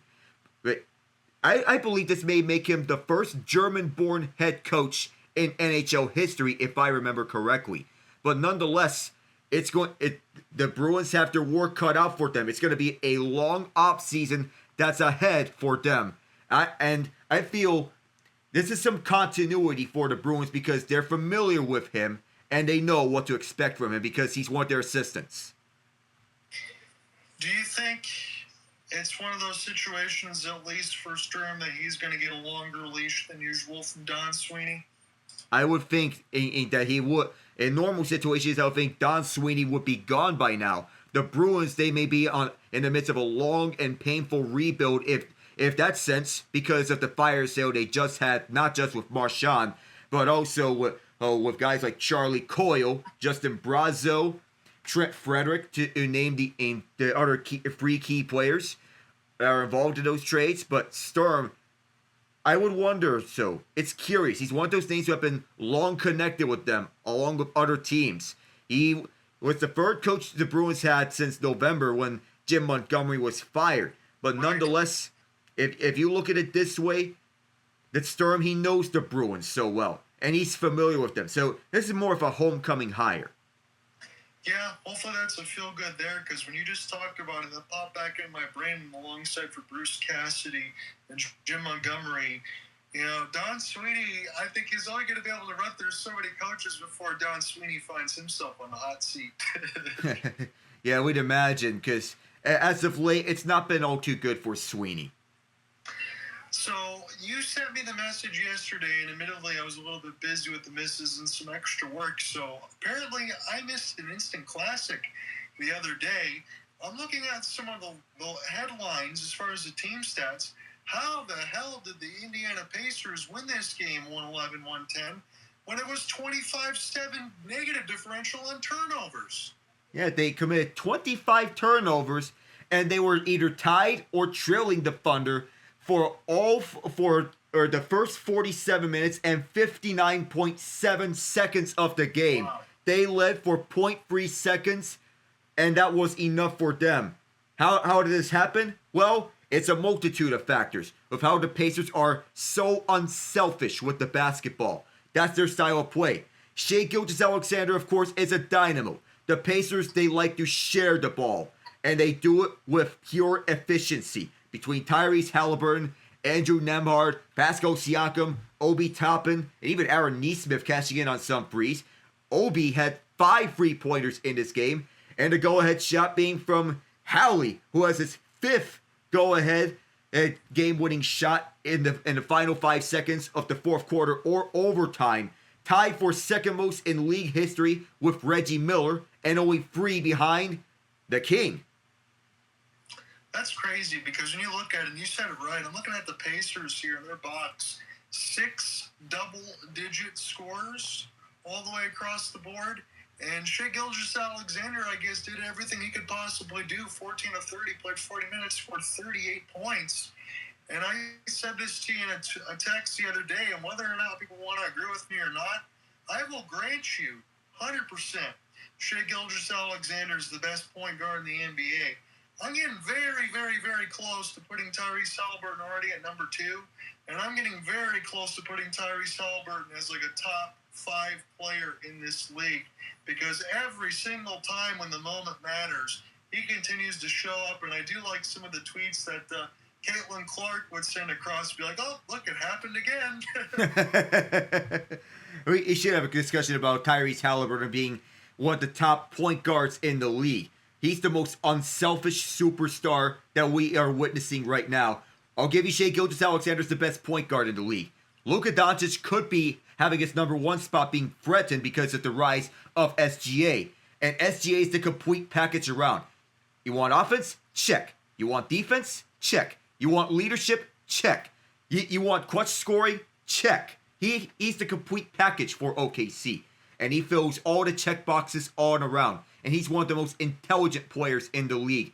The free throws may be annoying to some, but he knows how to drive to the paint and take contact, and he's willing to take risks when necessary.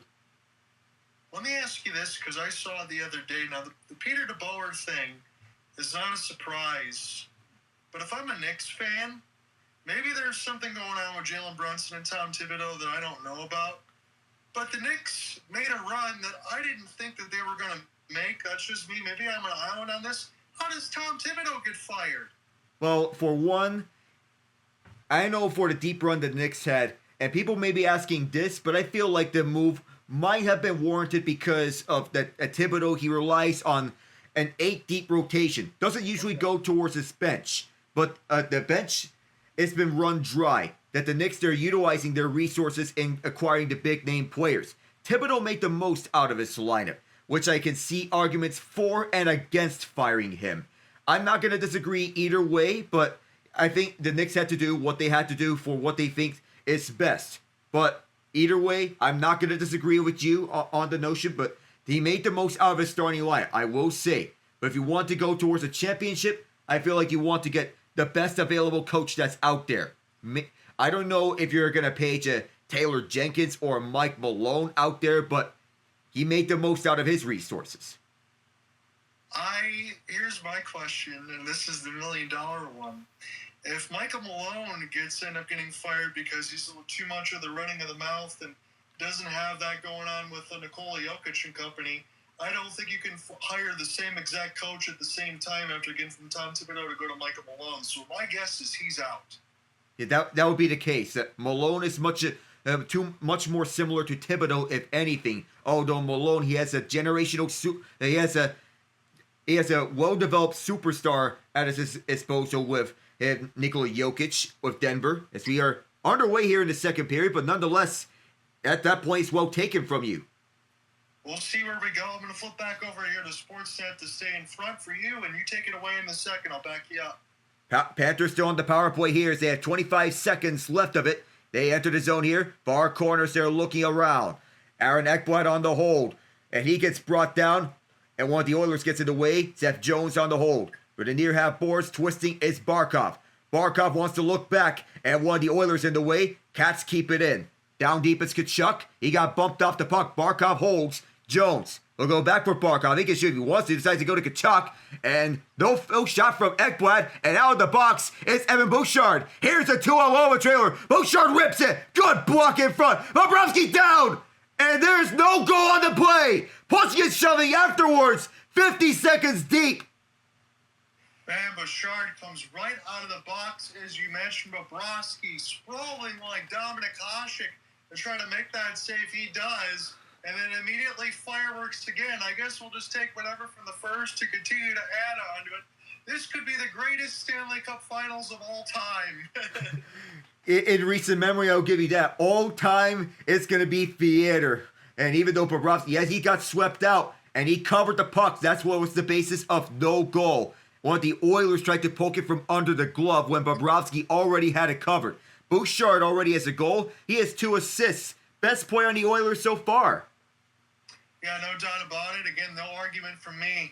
When everybody plays at that level like Edmonton and they're playing defense now as they have been, that's why they're at this point. They look good.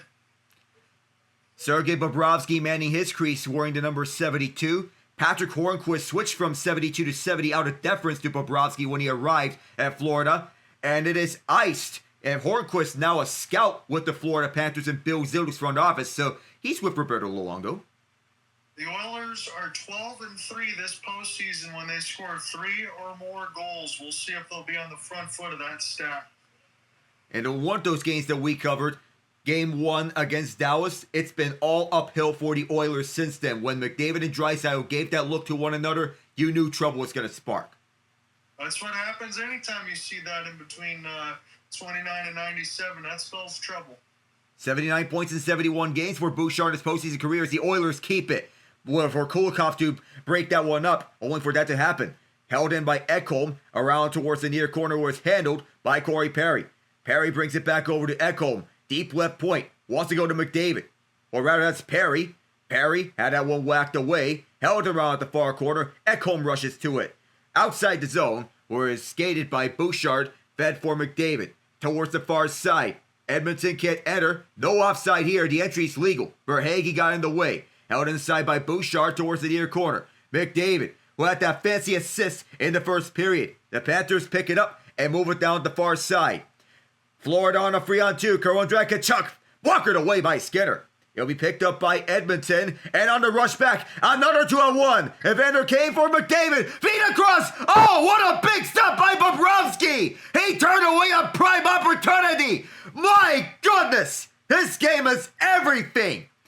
Battle at the near side boards as Kane was hounded by Aaron Ekblad. Lundell breaks it free. Gustav Forsling can't get this one out, and he'll be held up and out of play. Are you kidding me? McDavid one-hand stick drags that ahead off the end boards to Kane. Sets it up for Bouchard. Bobrovsky, all he could do was dive at it. Gets a piece of it with his gut. Throws it out there. 3 shots and 6 attempts. That's a sparkling save for Big Bob. And Bouchard, he won his 4th point of this game. He's tapping this stick on the bench in frustration. He knew that he had one up for him. But Big Bob, the officer's on the case. Yeah, as he has been. He's going to need his team to start picking it up in front of him, all things considered. That's crazy to think because it's Florida, but Edmonton's looking good. Scoring chances, 12-8 Oilers. And this game, which has everything at his disposal, and everything has worked here. Puck held in by the Oilers. They've been buzzing. Around the near half boards, Henrique. On the hold, Schmidt was there. Frederick in the way. Trent Frederick. Rink wide for Brett Kulak, who holds his own. Frederick gets stick lifted. Henrique trying to hold it, but it's taken up by Anton Lundell. Up the far side, Brad Marchand. Lundell fires around through the end board. Skinner playing this one out slowly towards Losteriden, who holds. Losteriden brings it back over to Schmidt, and now Kulikov awaits. Kulikov throws one towards the net, and it's caught by Stuart Skinner. Yeah, I had to do it anyway. It was going to go wide, get a chance to be able to hold a draw, get something to feel good about. Again, as you mentioned in Game 1, this is when the Cats look good in that second period. They're really going to have to put some distance between themselves and Edmonton. I would say maybe 2 or 3 goals if they want to try to change the narrative so far. The shot advantage in the second period of Game 1 was 17-8 Florida. But in the third period of that game, it was 14-2 Oilers. So it can speak to how much of a seesaw that game was. The shots here so far, 17-1 in favor of Edmonton. Kapanen waits at the near half boards. Kasperi Kapanen finds a wide open Draisaitl. Stopped by Bobrovsky, feet in front. Towards a high slot, stick it away. Oilers pick it up. Turnaround shot. That was forced wide. And Kulikov rocked at the near corner. And another big hit as the Panthers come back 2-on-2. Tomas Nosek fires one off Skinner. Off the pads and right behind the net. Want the Panthers bludgeon up. Down the far side, Evander Kane already with 3 hits. Hat 9 in Game 1. Backpedaling all the way is Ekblad. Down the near side, Sam Reinhart. Rink wide as this is the entry feed. Up the far side for Barkov. That one fought off by Skinner as it's another battle behind the net. Jake Wallman and John Klingberg right behind. Comes back out for Ekblad right point. Who feeds it up front for Verhaeghe. Verhaeghe tried to pass it in front, won the Oilers in the way. So he decides to go back for Barkov, who could handle this one, or rather that was Ekblad, the former first overall pick of 2014. One-timer to left point, forward swing stopped by Skinner. It'll be picked up by Edmondson, and is held inside by Reinhart, intercepted by the Oilers. Klingberg and Wallman have been out there for a long time. They'll continue to be out there. High slot, Reinhart, fought up by Skinner, and makes another good save. Hawkins loses, picked up by the Oilers. Backpedaling is Janmark. The Panthers hounding the Oilers over out, but Kozin shoves Verhaeghe. Ekblad on the hold, Verhaeghe at that near corner. Kachuk's out there, but the Panthers making a line change. Ekblad rink wide, forcing holds, Wines fires, and it was deflected and another stop by Skinner. Controlled by Florida again. And it's out of the zone. The Panthers fired inside. That was a delayed offside. How many of those chances, Alec, were the Edmonton Oilers just trying to get the puck out of the zone? They couldn't do it. Stuart Skinner able to stand tall in amongst the scrum. You had Wallman, everyone else in front. You had Barkov trying to provide some screens alongside in the mix of Verhaeghe. That was just madness there. Good work for the Edmonton netminder. And kudos to Skinner for being able to keep upright, because if you think back to the first period, he got bludgeoned pretty good by Sam Bennett. But he was able to stay upright after a checkup from the medical staff. And he's okay so far. Yeah, and it looks that way because, you know what, honestly, Alec, you brought that point up. There was a thought in the back of my mind that Calvin Pickard was going to get some camera time. Well, not now, as it is the case. As Pickard's going to stay on the bench. We last saw him in Game 2 between Edmonton and Vegas, and he was good enough. But Skinner has been exceptional the rest of the way. Yes, he has been, and it's going to be his crease until it's not. It is Bennett winning the faceoff over to Jones. Seth Jones fires around, the former Chicago Blackhawk and Columbus Blue Jacket. Kachuk can't hold it, Jones can. And Kachuk loses stick. He is picking it up now. Ekholm tied up, but right behind the net it is Bouchard, who flings this one all the way down. Tie up at center ice, and the Cats will restart. Bennett fires this one inside. There was a skated away. Bouchard in the way is took well. Up the far side, the Oilers managed to clear. Opposite side, Ekholm will fire from the near side. Bounced up like a pinball, and the Cats will restart. Sam Bennett trying to go for goal number 2. Close off, shoved by Bouchard. We stay 5-on-5 as he was shoved from behind. In regular season, I guess called playoffs, no. Kulikov towards the net. Another good save by Skinner with Kachuk setting the screen. And a shove after. Yes, it was. And again, no surprise that the Edmonton fans, a big cheer when Bennett was crunched into the corner. They do not like Sam. Yeah, I guess he's going onto his villain arc. Not a lot of fans around the league, unless if you're a fan of the Florida Panthers or the Calgary Flames. But nonetheless, I feel that they were cheering for justice there. Absolutely. It's hard to believe you got both Sam Bennett and Brad Marchand on the Cats. I can't imagine anyone else likes the Panthers except the Panthers. Maybe the Calgary Flames, maybe? Because they have two of their former players over there? That's the only other team. That's what I would guess. And perhaps if you're a Boston Bruins fan, you're just cheering for Brad Marchand at this point. That's the only thing that's going to be left, because as you said, they don't have a lot of fans. And as was the case with the lone Bruins fan that wore the Bergeron jersey. As the Cats take another face-off. Through that near corner. A tie-up and another bounce as Barkov got hit up high. Schmidt, once again, he's beat up by Connor Brown. The Oilers just trying to clear the zone. The Panthers hold it. In front for a shot and that's stopped by Skinner. Kulak trying to clear. Kept inside by the Cats. A stick tie-up at the slot. And the Panthers will reset. Kulikov fires around. Skinner will just let this one go towards the far side. Check back up onto the far side. Whereas Brad Marchand. No threat over the far side of the boards. But the Oilers trying their hardest on clearing the zone. The Cats are just applying all sorts of zone pressure in these last few minutes. They have a majority of the shots here in the second period. A tie-up over the near corner of Lostereen and break it free. High swap, backhand, Lundell feeds it. Wide of Schmidt. Schmidt wanted to direct this traffic up through. Nothing there, and Lostereen. Chop this one up, Darno nursing the way. He'll get this one back, and the Oilers will send this one up. Through the left side of the ice. Smoothly skating his way down is Connor Brown. He'll send this deep. Jonah Gadjevich the first one back. Gadjevich breaks free of Brown, and it's Ekblad. Aaron Ekblad over that far side, or rather near side. Evander Kane takes it back, and he gets pile-driven by Gadjevich. Moved up for Jake Wallman, who goes rink wide on this pass for Draisaitl. Draisaitl canceled out by Forsling, and another big hit. As Kane wanted to keep it, but no can do.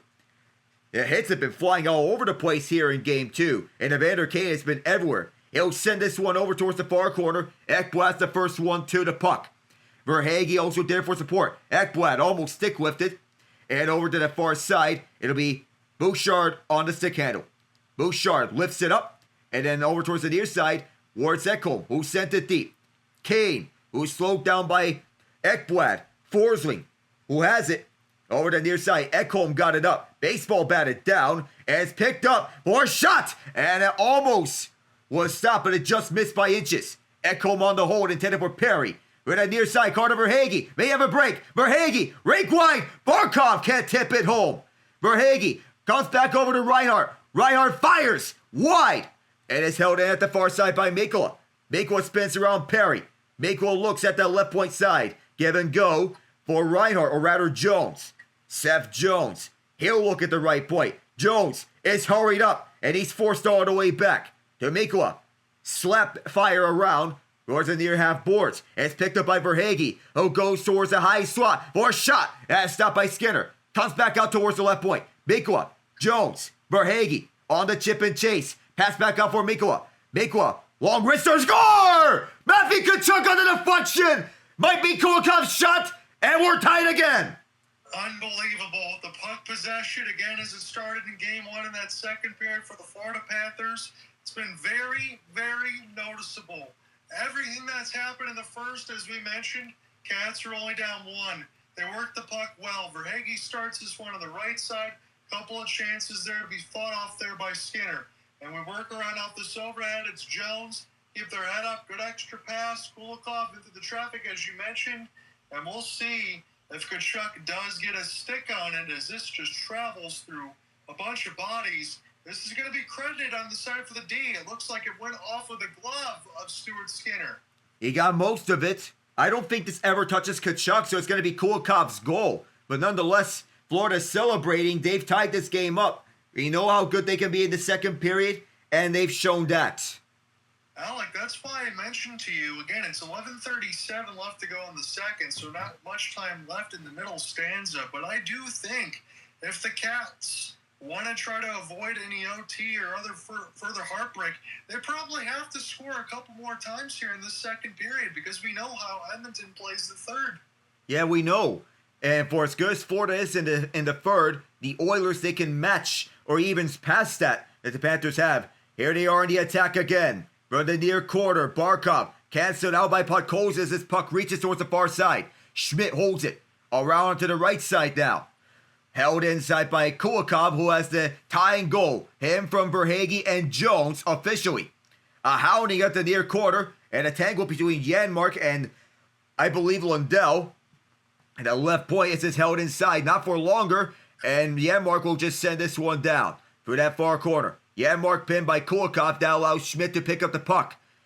Schmidt gets it away from Kapanen, and up for the near side, it'll be fired in by Gadjevich. Into the zone are the Panthers. That puck exit out of play. Yes, it did. Again, the shot board reads 18-16. Again, the only goal of the second period is Dmitry Kulikov. They're going to credit it to Verhaeghe and Zeph Jones at the moment as Stuart Skinner, 13 of 16. And on the other end, Bobrovsky, 15 of 18 as we go to break. Thankfully, Alec, for you, I think things have slowed down a little bit from your second, from my first. I think that was needed because I don't know if both of us would have been able to survive the entire pace of that game. No, this felt like we're watching an Indiana Pacers game in the first period for how fast they go. But the Oilers, they can go similarly as fast. And so far, the first two games of the series have been a track meet. Yeah, they have. And at least I know this isn't the most enlightening. It doesn't go without saying. We knew the Oilers were a really good team. Again, they forced a Game 7 last year, get to that point. I know it's heartbreaking. You get the McDavid not good enough viral. But my point being in all that is, you bring all that in, you get a second point in experience for Chris Knoblauch. You come back here.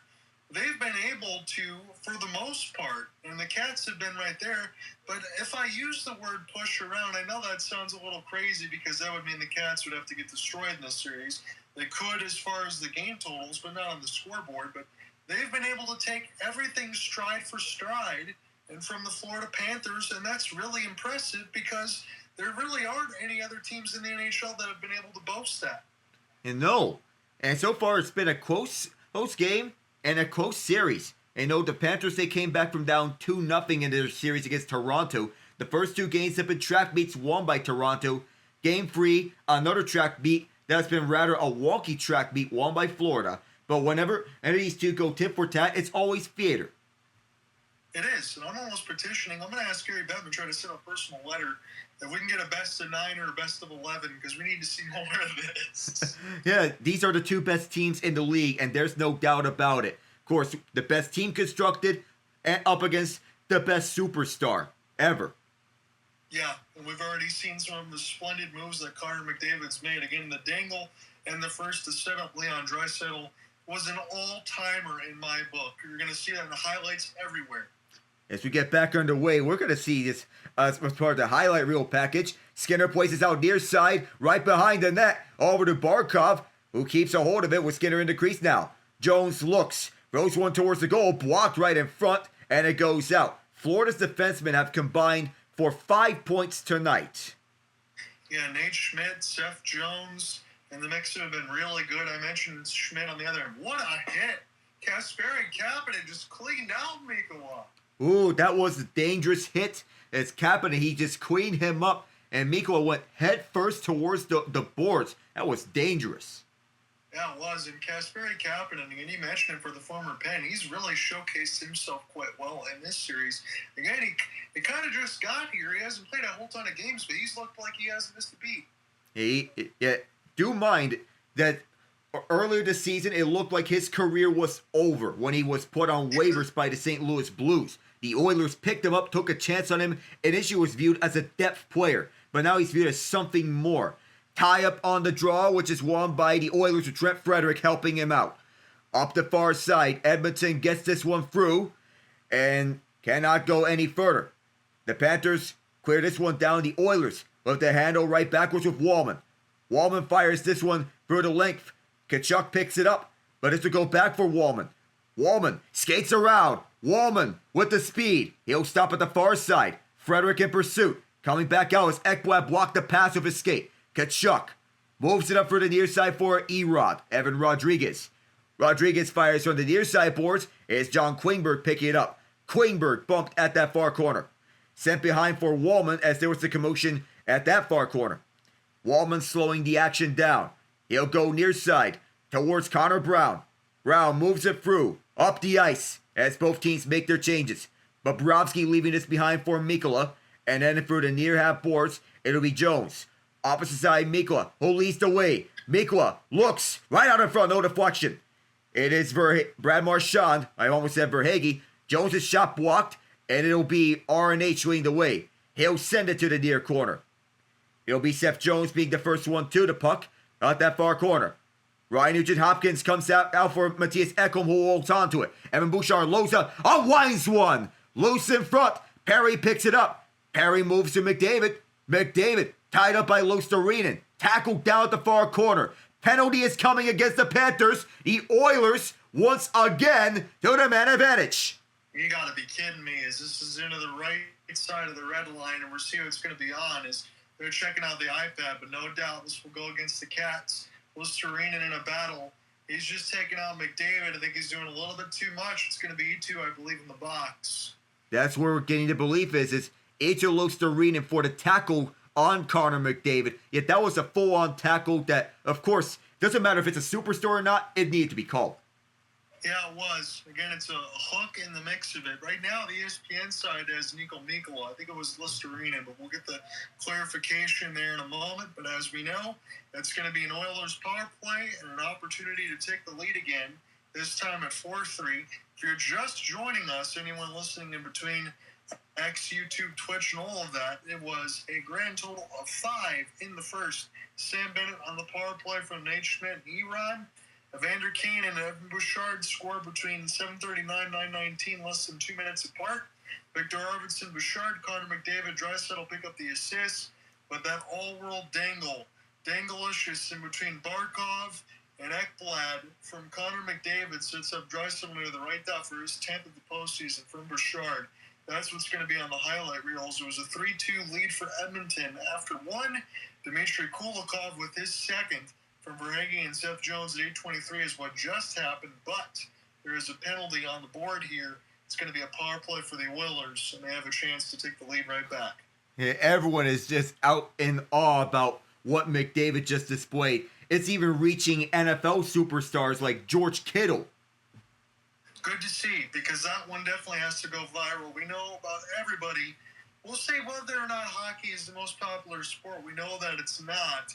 But in terms of the Stanley Cup playoffs, there is nothing better in terms of all of sports. People are going to watch it. Of course, the happy place. Of course, you have fans that are going to go all ends to be dedicated fans around. There's the happy place next to the penalty box doors.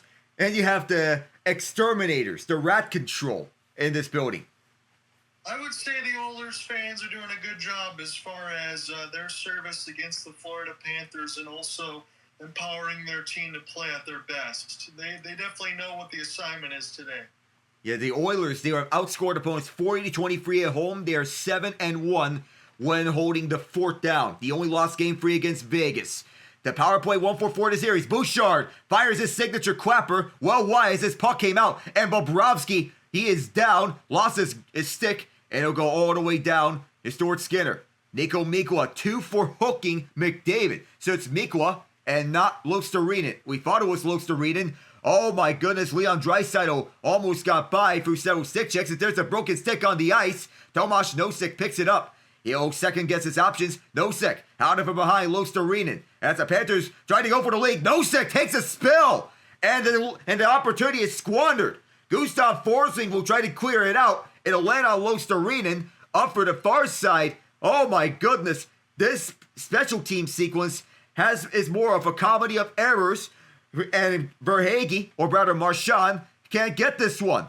Up the far side, the Oilers get right back. Bobrovsky's upright. At that right point, Ryan Nugent-Hopkins cut away. Here is a breakaway for the Panthers, shorthanded. Brad Marchand scores! Shorty for the Rat King! You gotta be kidding me! Tomas Nosek was playing Mario Kart World. He falls down on a banana peel. Looked like it was going the other way, unabated, and then a good breakout pass off the stick chop. Marchand, he gets past everybody.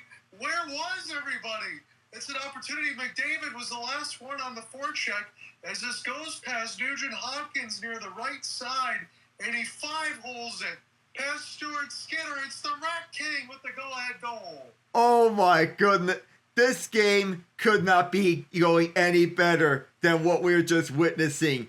This is theater and poetry in motion. The Oilers still on the power play, and folks starting to face off. Second goal to series for the Rat King. Wow! Alec, it is a privilege to be able to cover these games with you. Keep it going. This is amazing. Oh my goodness. As the Panthers clear this one down the ice, it'll be Jake Wallman, the second unit, moving it up. Not a flying V, but they'll treat it as one as the Panthers get it away. Seth Jones, the pass cut off as Ekholm holds it. Two defensemen on this power play, Ekholm and Wallman, as they'll be scooped up by the Cats and cleared down the distance. 30 seconds left on the Oilers' power play. Marchand from Lundell officially shorthanded. Ekholm will restart, and he'll be led up the ice with this 5-on-4 unit. Kane rushing after the puck. He wins the battle against Kulikov and frees up for Wallman. Henrique. Puck hits the helmet of Losterreeden, and the Cats just clear it out. The Panthers do a good job killing off the penalty. And with these last 5 seconds, if they do get the last 5 seconds, a bump off the puck, and the Panthers don't return this with Mikko out the box. They do get a shorty out of this one. Unbelievable. And it was a comedy of errors all for the first few seconds of it.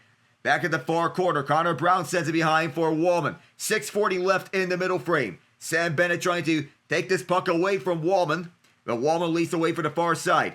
Ekholm slowing up, and he'll dump this one down the backhand. Chasing the puck, and it'll be collected by Kulikov at the near corner. Kulikov ran into. He moved down towards the penalty box doors, where Kachuk is spun around. It'll be dumped in deep, and it'll be taken up by Edmondson. Klingberg, Frederick bumped by Ekblad. Frederick trying to retreat right behind the crease as the Panthers hold it. And in the way there was Darnell Nurse. At the near half boards, Ekblad. Klingberg cut off the pass. Klingberg tied up by Losterreeden. Picked away at the near corner. It'll be the Oilers moving it down for the near side, the ice. It is chopped. And this will be Pride free with Gustav Forsling getting this one down for Rodriguez. Rodriguez on the re-entry. High slot. Rodriguez fires. Oh my goodness, what a hit! And up the far side, it'll be Mattias Janmark who drops it back. Jones in the way though.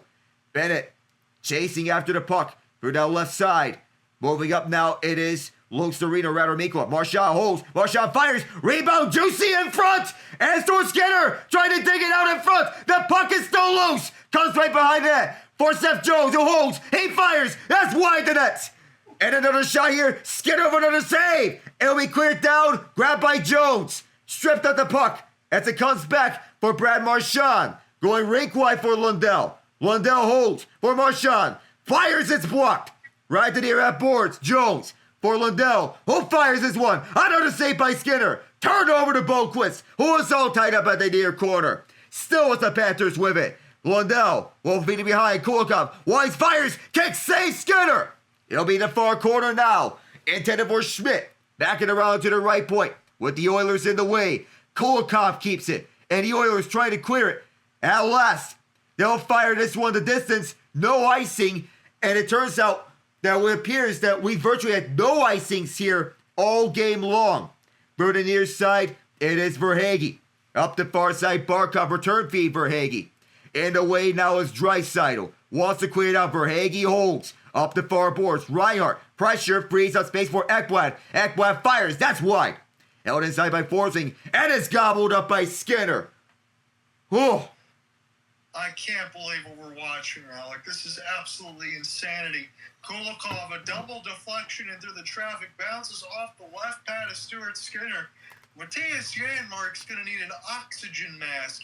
He was out there for 2 minutes and 35 seconds. He needs it. A well-needed break for one of the better defensive forwards, but even fourth liners, they need their breaks because he spent too much time out there. Oh my goodness, this game. Brad Marchand, that was unbelievable in terms of the breakaway. And I felt like I'm saying the same words too much. I apologize. I'm trying to get my thoughts together for everything we see. It's impossible in this game. Yeah, very impossible. And sometimes, for how impossible it is, it's the best way to describe it. This game has surpassed Game 1 in every aspect. If we do get another Oiler comeback, perhaps it's even better for the city of Edmonton. If the Panthers do hold on to this one, it's a party at the 305. I'm 100% agreement here with you, Alec. Even though that was OT, and it was a huge win and an incredible goal, again, we already saw McDavid's display that was better than even the overtime winner setup, and you're right. The way that this is going, if you would have asked us in the pregame that Game 1 would even live up to Game 2, they would say, yeah, in the series it might, but there's no way the next game would be even better than the last one. Well, you could take that narrative and throw it out the window. We still got a whole other third period, which you're going to lead. I'm going to close today, but if we go to OT, we're definitely going to flip again. I'm still of the same thought process as I said earlier. It's 2 goals here for the Cats in the second. They needed that as far as the differential. I still think they need to get one more here to get a 2-goal lead to go into that third period, because it just feels like to me that the Oilers, if this stays within 1, they're going to find a way to tie it again in the third, if not win it. Yeah, if it stays a 1-goal game, we can anticipate the Oilers to find a way to tie this one up in the third period for how good they are. They're the comeback kings in the postseason for a reason. The comeback kings against the Rat King. Who never thought we would get that in the side of the rematch? He's been really good. Brad Marchand is underway. You take it away.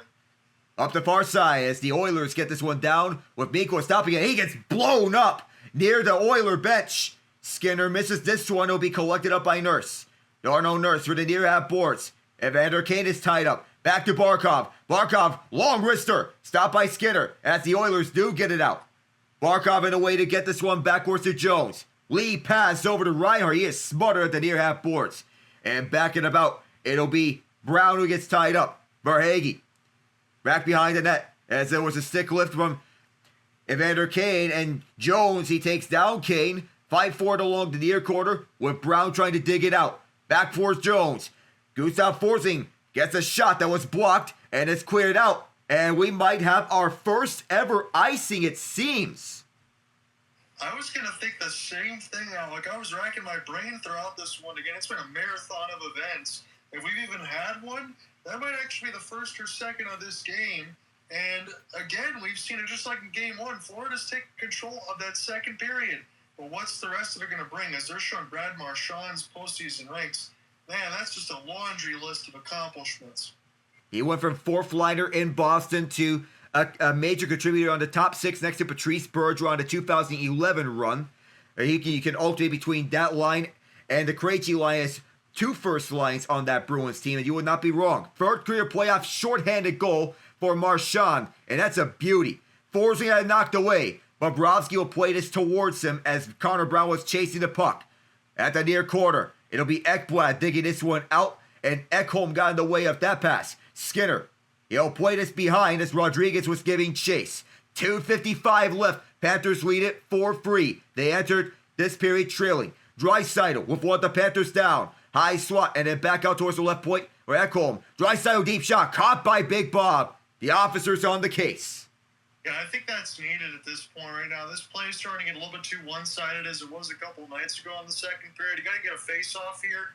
Maybe try to get some quick strikes and finish off the period strong if you're Edmonton. I know there's not a lot of time left as far as a couple minutes, but you want to start to see a little bit of a push. Yeah, you want to, especially late in the second period. Find that tying goal if you're the Oilers. Because if you're entering the third period, 1 goal or tied, I think the Oilers may find a way. The Panthers, they have to hold their own defensively and turn that defense into offense like they have. Yeah, they have to be able to, and at some point, again, Alec, throughout the totality of it, we'll see if the Oilers can find an answer in the second period in particular. 10-1 the scoring chances in the last 14 minutes in favor of the Panthers. That's how much they have dominated the second period. Bouchard and Ekholm combine on that take-up through the far side with the Panthers applying all the pressure. Bouchard does get it out. And on the entry is a block. Now a 2-on-1. Here's a chance for the tie. Right up front. Bobrovsky's bumped. Loose puck as he's down. What's it going to be? The puck is prime free. Oh my goodness. What a game. What a game. Now here's a 2-on-1 the other way for the Panthers. A quick shot and a big save by Skinner to hold firm. What a game. Alec, you can't even say that enough. I'm at the point where this might be the best game I've ever seen. In game one, it was unbelievable. Here, we're getting a penalty. Corey Perry is beside himself. I think the Cats are going to go to the power play. Cross-checking is the call, and Corey Perry none too pleased at that one as McDavid, who got by Anton Lundell. How do you even get by that? And McDavid, he got stopped by Big Bob, and the car crash afterward. McDavid is just insane. He's on another level. He's trying to will his team towards the cup. I felt that a passing option would have been better, but nonetheless, as we are trying to get the penalty afterwards, and Evan Bouchard, he takes one on Luostarinen. That's what it is. Okay, I thought it was Corey Perry on the other side. I agree on that camera shot, but you're right. Evan Bouchard got a little bit too nasty there with Luostarinen, and I think that I'm glad that one was called, if we're being fair. Yeah, that was fair. I thought Corey Perry did not get one, but here we are. It's Bouchard. 2:04 left in the period. It's a 4-second difference between the game clock and the power play time allotted. The Oilers have to kill off a huge one. Do they answer with a shorthanded goal of their own? Or do the Panthers strike on the power play? I feel the Panthers must here to go up by 2 before the end of the second period, because if they are up by 1, then that will give breathing space for the Oilers. Jones will drop back. Here is Matthew Tkachuk, who fires one. That misses everything. Ekblad holds his own up the far side. All sorts of Oilers in the way. Brett Kulak trying to get this one up and out. Comes back out, and the Oilers do clear it down the distance. Bobrovsky will start this one up. No, he's going to let it go. It'll be Jones leading the rush. Jones will drop back over to Sam Reinhart, who leads the way. Up the near side and going up for the far side. Tkachuk picks it up. Back for Barkov. Barkov will retreat back for Seth Jones. Jones ahead the Oiler PK. And some swings here from Jake Wallman as the puck came free. Bounces up and towards the near corner where Tkachuk beats out Ekholm. Through that near half boards, it'll be Pride free, 55 on the penalty. Reinhart chased. Reinhart holds it. We'll drop this one back all the way. Across the ice for Barkov. All day to shoot it. Tkachuk right in front. There was a stick it away. And another penalty is coming. Yes, it is. It's going to be a hook against the Cats. Carter Verhaeghe, I think he ties up Janmark as this pass goes in the middle of the slot. Janmark trying to get it out. Verhaeghe trying to get it loose. He's going to go sit for what he hopes is 2. Yeah, he hopefully is just 2 minutes. And that's the third penalty of this period. But when you count the penalties up in total, it's 5 in the first half of the first period. And to end off that first period, 11 in the first period. That brings our penalty total up to 14 penalties. Alec, we need fingers and toes to count them all. That's crazy. It is. Tkachuk tried to set up towards the slot, but there was a stick in the way. A good stick from Jake Wallman to break that one up. Yeah. 2-4 hooking for Verhaeghe. Could we see another 4-on-4 goal? And if it's scored, who is it going to be? Once this 4-on-4 expires, the Oilers have power play time, albeit abbreviated. Gustav Forsling moving up in front. Forsling skating down through the near side of the ice. Forsling going cutthroat on McDavid. Forsling fires well wide of everyone as he missed Skinner. Tkachuk holds his zone. He wants to feed it, or rather it was Brad Marchand. Over to Forsling, who fires one, and Skinner holds the 5-hole. Yeah, that one's played in off the backboards there to the left side dot. Good hold there for Stuart Skinner. If I'm Florida, I'll be completely honest here. I want to make sure that I hold this puck for the entirety of the 26.2. I just get a sinking feeling on the other side, if you're a Cats fan, that there's going to be some sort of breakout. I do see 97-29 on the ice. You got to make sure that you're smart with the biscuit here. Yeah, McDry can do it all. With McDavid having the flashy moves like he did in that first period. We're getting a false start on this face-up, but nonetheless, once you have McDry on the ice, you know danger is going to come. Yeah, Lundell's got to win this one right now against Draisaitl. See if he can do it. You'll see with 26.2 left in the period. And this time it is another tie-up. And up for that far side, the Panthers grab it. Forsling will get set up for Mikkola. Dragging this down low for Lundell. Shoved by Klingberg towards the backboards with 13 seconds left. Both teams digging for this loose puck. 10 seconds as Lundell is in trouble. Klingberg, possibly one last chance here. Klingberg ran into by a freight train as this puck is held inside the zone. The power play starts for the Oilers, and they'll carry over a minute 12 seconds onto the third period as Klingberg has some words for Luostarinen at the end of it all. Yeah, and that was from the tie up there previously and alongside from the high sticks and everything else in the battle. He's got a little bit of a chokehold there on Luostarinen, to be honest with you. Klingberg playing with some fire on those camera shots that we just got from TNT. All told, it's going to be about $1:10 left of power play time to start the third.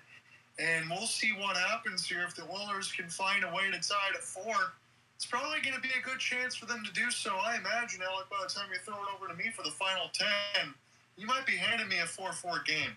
Oh my God. It could be in that case.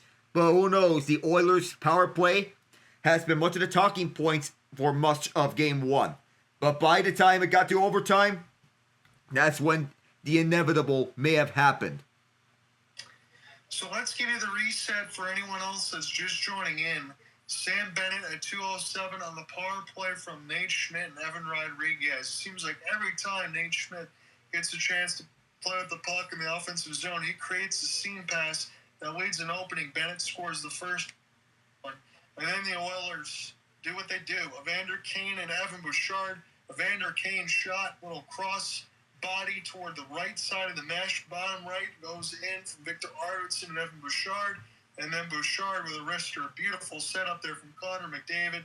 And Draisaitl at 9:19, Seth Jones. Then answers at 11:37 from Eetu Luostarinen and Nate Schmidt. Leon Draisaitl gets the gift from Connor McDavid as he gets around the defense.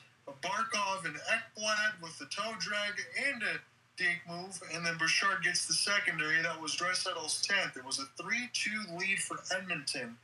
But the Cats do what they do, particular in throughout the playoffs, dominate the second period. The question is, did they do so enough? Yes, they have the lead now from Kulikov, from Verhaeghe, and Seth Jones. Brad Marchand's goal, shorthanded, that's a tip. Beautiful job there from Anton Lundell to get this one away from RNH near the right side of the boards. He chips it ahead with the stick. Marchand scores 5-hole at 12:09. And it's put the shot board officially now at 25-22. Cats up by 3, so that tells you how much they're leading because they were getting outshot by 8 or 9 in the first. Hits now 29-24 for the Cats. Faceoffs also their edge. They've owned the second period. Power play opportunities, I can't say it's been a ton because there's been a lot of them, but they've all been kind of cut in half with a bunch of other penalties across. Right now it has the Oilers 1 for 6 with a current about 1:12 left, and the Cats 1 for 4. But as Alec and I mentioned, it would leave you breathless because you need fingers and toes on both. 28 total penalty minutes. Oh, that's a lot of penalty minutes. Both teams are really throwing jabs at each other throughout the game. If Game 1 was an intense battle, Game 2 was a sequel to that intense battle that brings another intense battle. What theater this has brought. As we're in the intermission, I know Colorado, they've been dealing with some of the hits and bruises from the Stanley Cup playoffs. Logan O'Connor, same surgery that Adam Lowry has had, same timetable for return, out 5 to 6 months. That stings because Logan O'Connor is another one of those guys that could be a Swiss Army knife. A little bit of second line time, maybe more of a bottom sixer, but he's a really good player, and the Avalanche are going to miss him. And really, the Avalanche, when you talk about them really quickly, now all of a sudden, Marty Natchez, we're hearing rumors, might be unhappy with his time in Denver. And now, the rumors now that Natchez, they could be traded in the time being because he is unhappy. He's going to explore options. We're hearing if he is unhappy, one insider may think so. So the trade rumors have been re-sparked.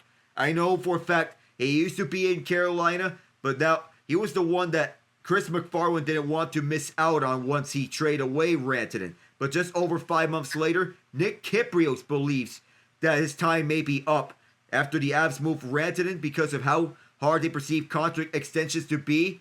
But this part is a surprise. I'm surprised that Natchez is unhappy in Colorado. I thought he was thriving on first line time with Nathan MacKinnon. I thought the same thing, especially early. My only pause was a couple days ago when I saw the amount of money that Brock Nelson's going to get per year. I look at that, and look, I'm not saying Brock Nelson's not a great player, but they're paying him almost like a first line / second liner when he's going to play that as a center. I don't know if he's going to give you that type of production. And if there's some sort of fight about dollar amounts, there's speculation for me that Natchez would want, if you're going to get the other side of about 7.5, you think Natchez might get like 9 or 10. It's kind of interesting because you think about 2022, you're not able to hold on to Nazem Kadri, JT Confer, and some of those other pieces. I mean, this team is completely different from 3 years ago. It's a shame that they just couldn't hold on to Nazem Kadri and company and do it again because they're much, much different now. It's a shame because it's not like he's a bad locker room fit, but he's a stand-up guy that the core loves to hang around. He didn't want a long-term... what struck from the first day was that he didn't want to lock in a long-term deal with Carolina last summer. Instead, 2 years to walk him straight to unrestricted free agency. And his contract demands were well out from what Carolina was expecting. What if he asked for at least $9 million per year? So and if you're Colorado, would you rather have Rantanen at $12 million or Natchez at $10 million at this point? And Brock Nelson, for what they're paying him $7.5 million per year at second line center when he's 33 years old, and he'll be 36 when the deal expires. That's what's baffling to me. Yeah, I don't know how Colorado makes that make sense for them, considering, as you just mentioned, that's the only reason why they were making a move for Mikko Rantanen. It's not that the players didn't love him, and it's not that he didn't get production alongside Nathan MacKinnon and Kel McCarr. They're essentially saying, hey, we can't afford him. But then you make the move to sign Nelson for that cap hit. That doesn't make a lot of sense to me. And now for Natchez, if you end up losing him for nothing after losing Mikko Rantanen, that's not going to be a good offseason for the Avs. All of a sudden, the Avs offseason up to a very rough start. And we wonder about how durability issues may be playing up. They used 50 players throughout last season. Yes. Landeskog became the 50th player used by the Avalanche on the season. And it didn't even cost a single penny on the cap hit because he was on LTIR all season long. I want to look at this really quickly, Alec, while we're on the topic of the Avalanche. I'm going to go on Puckpedia. It's a shame I can't go on Cap Friendly anymore. I hope at some other universe that comes back. But they have just $1.2 million in projected cap space. And when I look at their roster breakdown, again, Brock Nelson at 33, as you mentioned, at 7.5. That Gabe Landeskog contract at $7 million, whenever they got that signed, that seems to be a complete value because I feel like he's going to have a lot left in the tank as long as the injuries are behind him. Because that run that he made, just to be able to come back after all that time off with the knees and all that, he looked really good and had a lot of speed. But you got Ross Colton, you got Alturi Lehkonen, you got players that have no trade clauses, Miles Wood, Logan O'Connor. Not bad cap hits there, but not names that are going to really move the needle as far as the top liners. They're going to be able to give you everything as what you need for bottom sixers, but as far as that top production, again, you're putting a lot more pressure on McCarr and McKinnon is to be expected. And really, the only other D-man alongside Kel McCarr, I think that's going to be staying there is Devin Taves, because even Sam Girard, by the time his cap hit is done in 2 more years, so he'll be 29. He probably wants more than $5 million at that point. Josh Manson will be a free agent after next year. There's a lot left for this team to do, and I can't believe I'm even saying this. I think their Stanley Cup window, not their playoff window, but their cup window might be closed. Yeah, this year was their shot. And now, I feel that it's close now. Don't get me wrong. They made the most out of that cup window in 2022 when they went on an absolute tear. But we know that they need to do so sooner rather than later to get that Stanley Cup. And they did so with this current core. After years upon years of, when are you going to win it all? They did so in 2022. But ever since, oh my goodness, this is not a situation I want to be in. No, it's not. Again, we talked about the Dallas Stars a little bit as far as their picks or lack thereof. Colorado does not have a draft pick in from 25 and 26 from the first 3 rounds. So they're going to have to get creative. In fact, this year, Alec, you and I could make their draft selections because they only have 1 4th rounder and 1 7th rounder. Oh, soon enough, the inevitable may have to happen. And I know McKinnon's going to stick around for a while. And sadly, I don't think it's going to be enough. I don't think so either. And I got to step aside real quick. I'll be right back. All right, then. So as to give you the rundown here in Game 2 of the Stanley Cup Final, is to give you the recap. That first period was everything that you would possibly ask for. In the opening 2:07 is Sam Bennett with his 13th goal at the playoffs. Nate Schmidt and Evan Rodriguez the assist, with Bennett's goal coming on the power play. A nice feed from Schmidt to get the opener. Evander Kane tied it up at the 7:39 mark with a ripper that went off the inside to right post and in. Victor Arvidsson and Evan Bouchard the assist. Bouchard got the Oilers their first lead at the game. 4-on-4 action. Connor McDavid and Leon Draisaitl the assist. Free-headed monster of all sorts. Seth Jones, the 11:37 to tie it up. Ito Luostarinen and Nate Schmidt with the assists. And then Leon Draisaitl on the power play with McDavid having one of the filthiest dangles up around. Undresses Alexander Barkov, undresses Aaron Ekblad, and finds Draisaitl for a slam dunk to get the Oilers up 3-2 after one period of play. But in the second period, as was the case in Game 1, it was all Panthers. This time, it was the Panthers scoring both goals. Dmitry Kulikov tying it up with a high shot from the slot that Matthew Tkachuk was in front. No deflection. One off the post, off Skinner's glove, and in. Carter Verhaeghe and Jones the assists. Brad Marchand short-handed on the breakaway feed from Anton Lundell when Lundell got the puck away from Ryan Nugent-Hopkins. His 6th of the postseason and just his 3rd career short-handed goal in the postseason. At 12:09 the second period. This game has seen 14 penalties. 11 of them came in the first period of play. So as to give you that rundown, so as to give you the team stats between both teams, we'll start off with the shots on goal. It's 25-22 Panthers after 2 periods of play as they dominated shot boards in the second period, like what the Oilers did in the first period. Hits 29-25 Panthers, but it shows that they're neck and neck on the physicality. Faceoffs are also pretty even. 22-21 Florida. In the power play, the Oilers 1 of 6, the Panthers 1 of 4. Though that could be masqueraded by the fact that some of them are abbreviated power plays, as is the case with the Oilers right now. Shorthanded goals, just the 1 for Marchand here. Penalties 8-6 Panthers, and penalty minutes are 16-12 Panthers. Block shots are 15-6 Oilers. Takeaways 7-3 Panthers. Giveaways 12-6 Oilers. So that's to give you the rundown of all the stats. Appreciate that, Alec. Thank you for picking me up as we're going to get settled here for the third here pretty quickly. Alec's going to go ahead and take the top half. We're going to set the close. Admittedly, for both of us, we're not quite certain yet whether this is going to be OT or not because this game is still within striking distance again. I mentioned it alongside with the Cats. They felt like they needed to do a little bit more. Look, you're up 2-0 in the second period.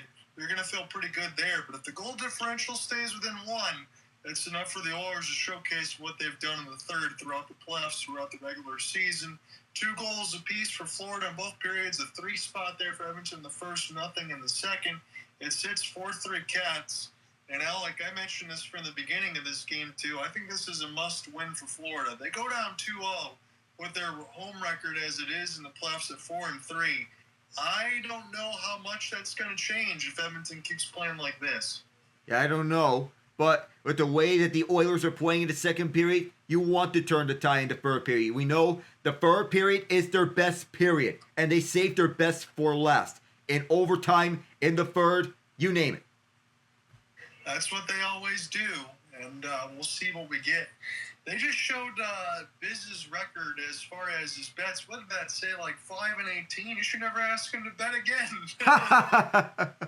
Well, I know you miss 1% of the shots that you don't take, says Wayne Gretzky, who is also on the broadcast. But nonetheless, They're asking Wayne Gretzky to do a cat noise all of a sudden.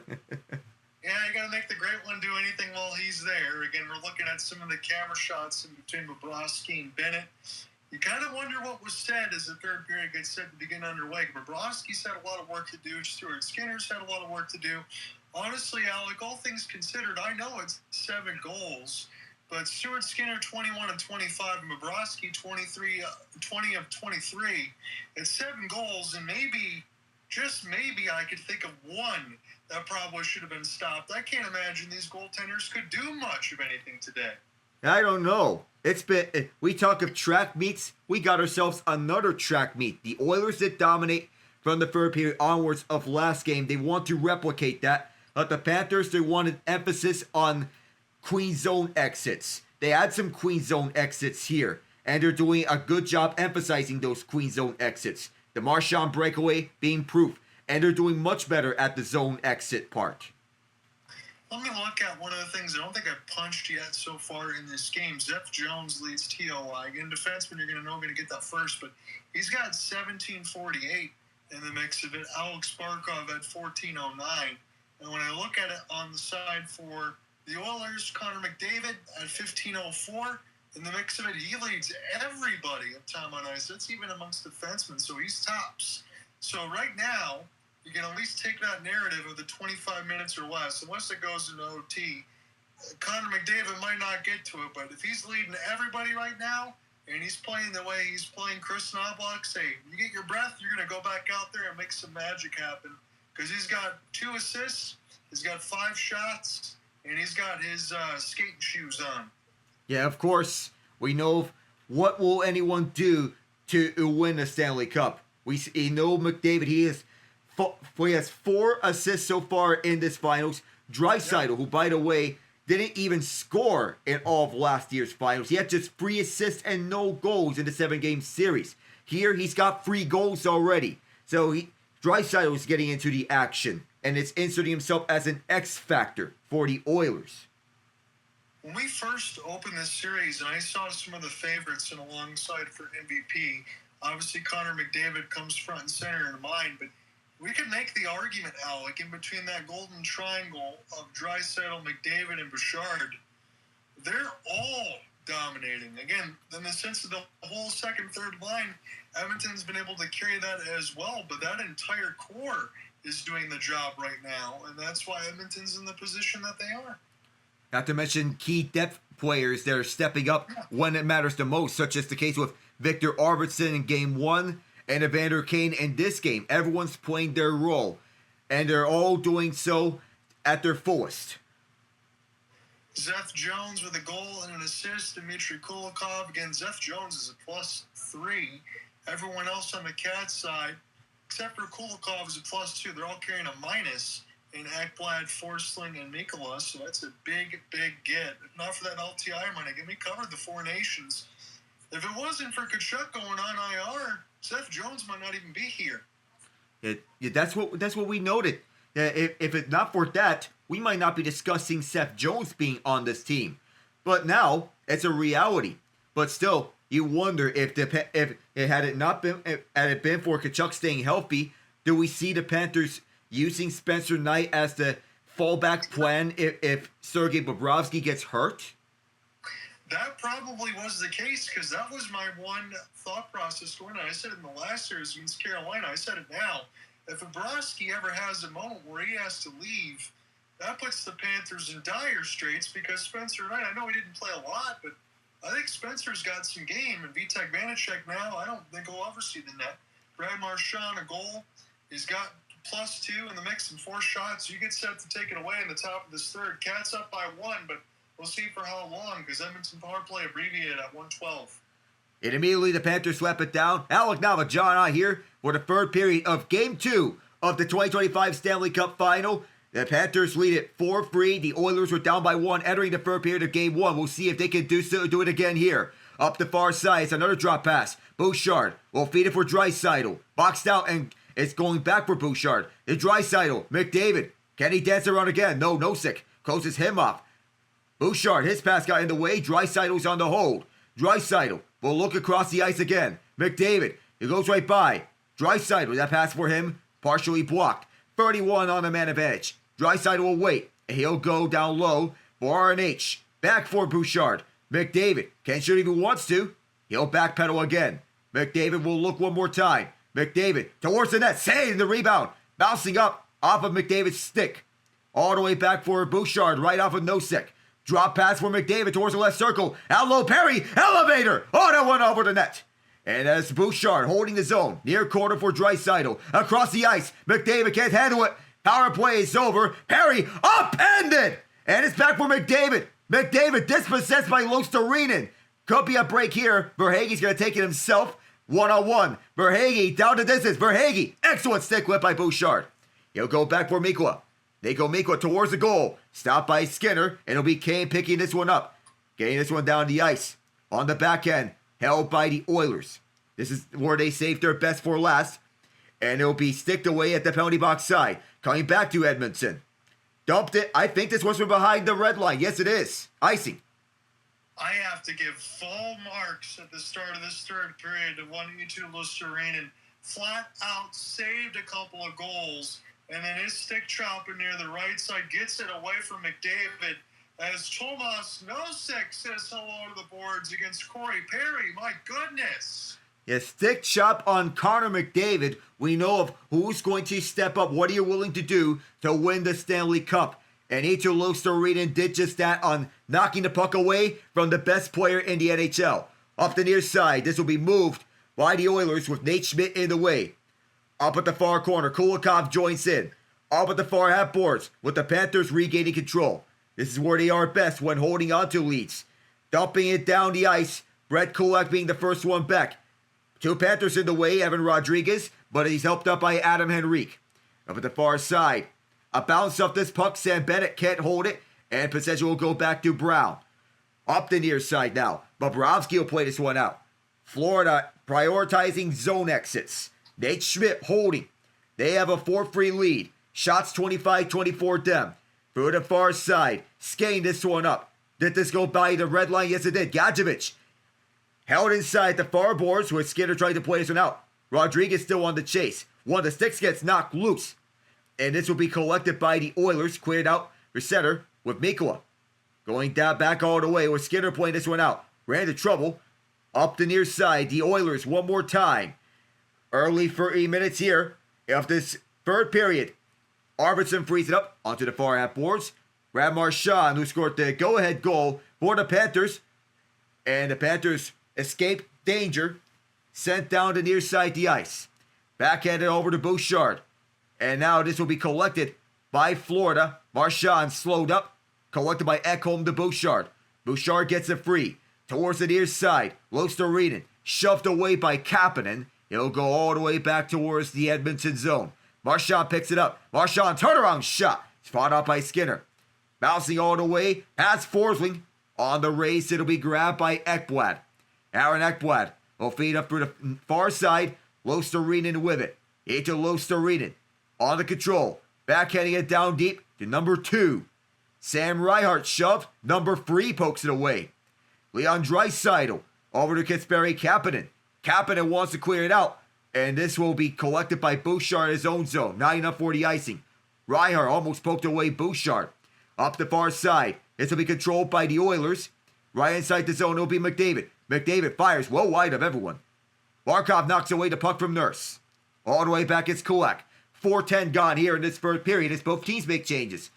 Let's get out now with John Ott with you here with this third period with the Panthers leading 4-3. Nate Schmidt pokes away the puck. Kachuk grabs it. All the way down as Skinner will play this one right behind him. Backhanded to Nurse. Down the near side of the ice. One Panther in the way. Up the near half boards. And it'll be played with a high stick. Alec, do you get the feeling that this might just be the calm before the storm? Because this is the first time in a stretch of about 5 minutes of action, we just started the third period, that this feels like a normal pace, that this feels like a defensive pace, and this feels like both teams don't want to give up a goal. But man, oh man, we saw a first period that was completely off the rails. We saw a second period that was much of the same.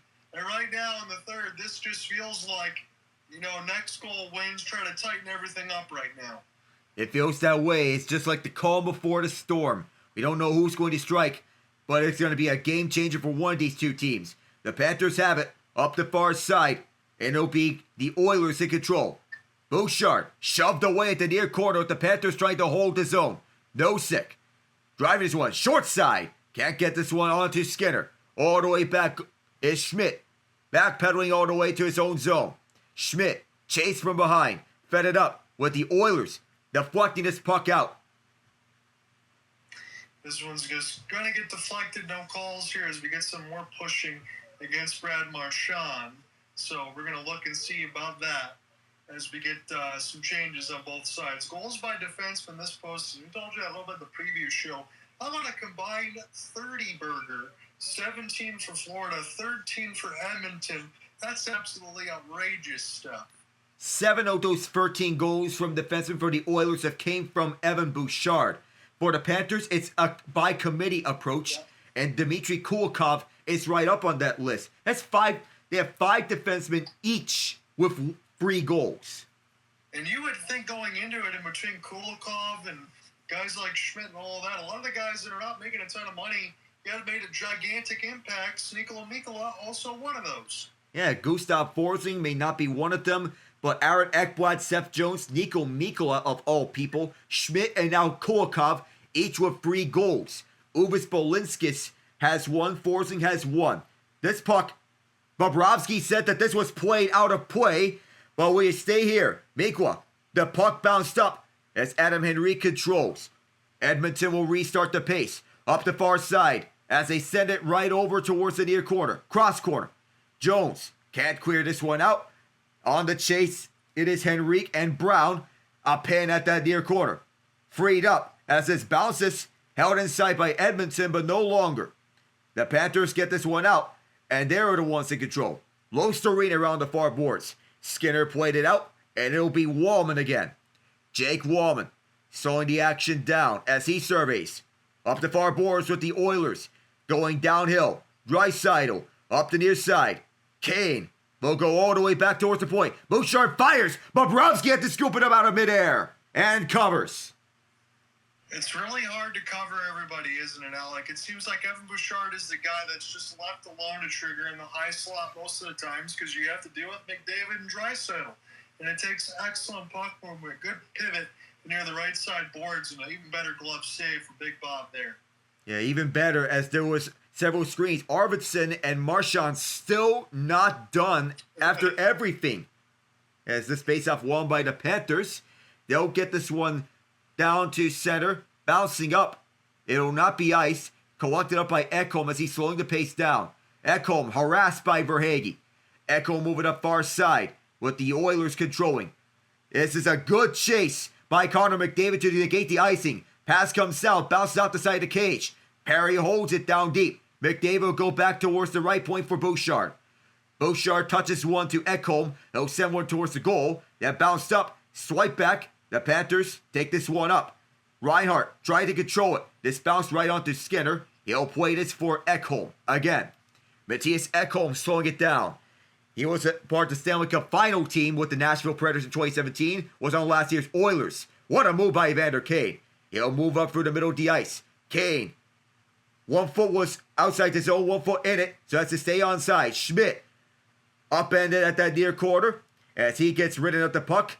And some support arrives here for Schmidt. That included Bennett. As the Oilers dump it in, go for a change. Up the near side, Schmidt. Yes, boxed out hard.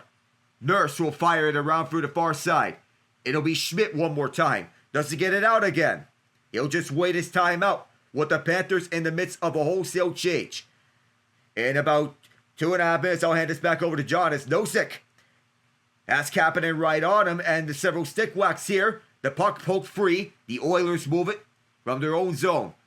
Back towards the near side as this gets wheeled around. Bobrovsky playing this out onto the far side with Podkolzin took a spill. Walking inside, it is Mikkola. Mikkola, or rather Boquist, wants to spin around through the far side, away from everyone else. Nosek, dispossessed by Janmark, but it initiates another battle at that far corner. Opposite side, Mikkola fakes a slapper. Right behind is Gadjevich. Comes down to the far side. Jones on the hold, but can't do so any longer. Kapanen and Buckholzer are out there. Up on the near side, it'll be the Oilers flying around through the end boards. Collected up by the Cats. No, it'll be the Oilers with McDavid. McDavid will look. Does he have an answer? He'll drop it through. Top of the left circle going down low. Curl and drag. And it's stopped by Bobrovsky going out of play. Jake Wall with a chance. Anytime you see two players try to chase the vulcanized rubber, you know someone's going to be open on the other end. Good work for Jake Wallman to cut front and then get a chance as we go to break. But man, oh man, Alec, this one's going to come down to the wire as we expected.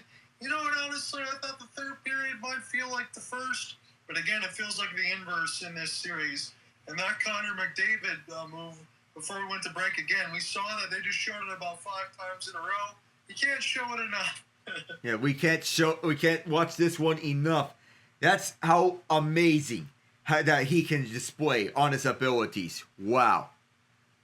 Yeah, this has been, and you asked me the question a little bit earlier, has Game 2 superseded Game 1? Yes, it has. I'll even say it.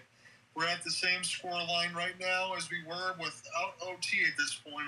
Is Alex still going to keep it going here for a little bit longer? 11:40 left to go in the third. I know he gave you the shot reset. I won't jump into too much of that right now.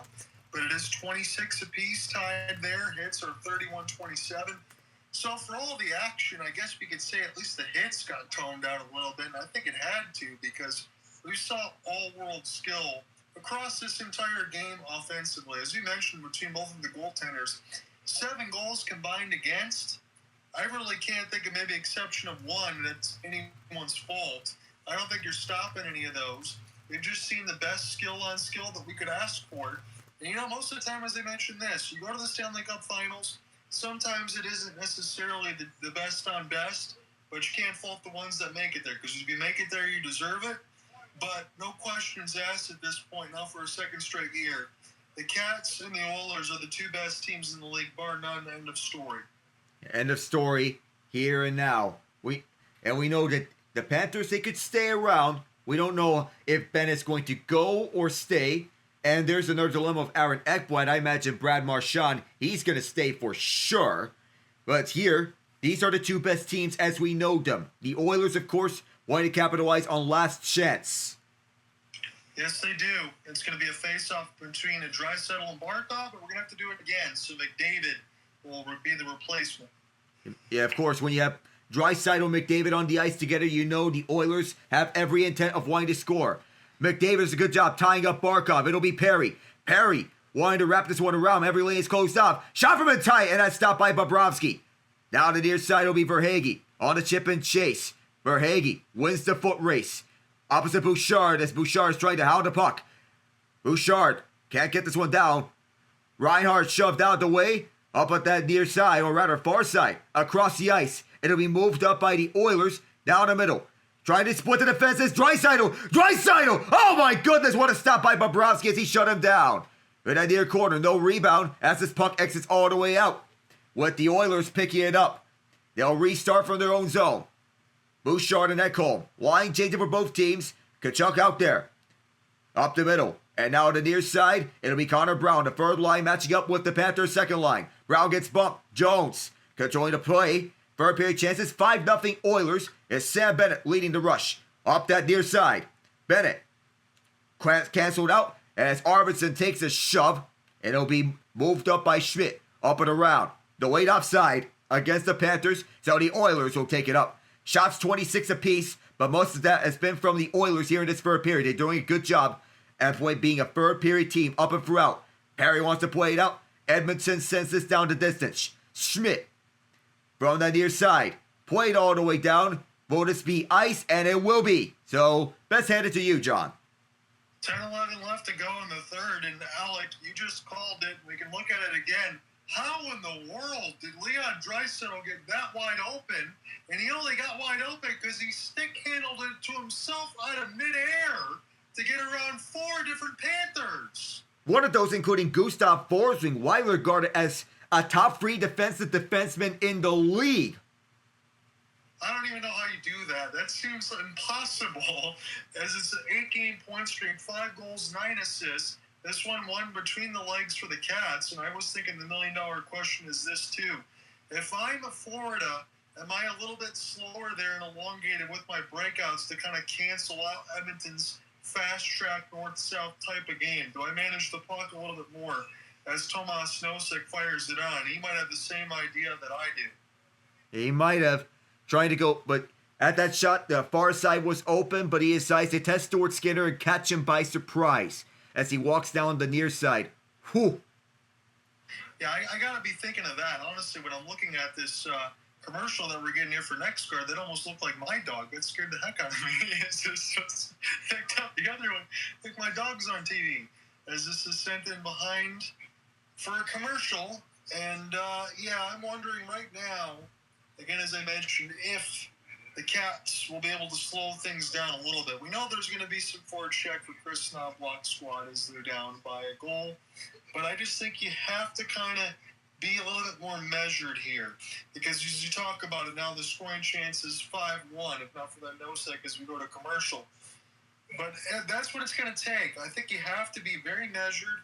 You might have to play the puck back a little bit at times rather uncomfortably in between Forsling or Jones. I just don't think you can afford, if you're Florida right now, to go up, back, and down the ice. But you also have to try to win puck battles and make sure if the puck goes in behind your own net that you don't have two players chasing in behind the red lines. So yeah, because Edmonton has the legs to keep up with anyone. The Panthers, as the series wears on, I'd imagine the Oilers, they're getting more comfortable with their looks. The Panthers, they may be too, but it's not going to end here in 4 or 5 games. We imagine that this is going to go a longer series, 6, 7 if we need it. But still, Draisaitl with impossible looks. How did he get by Forsling? He stick handles off a windmill and then knocks it out of the air right up the gut.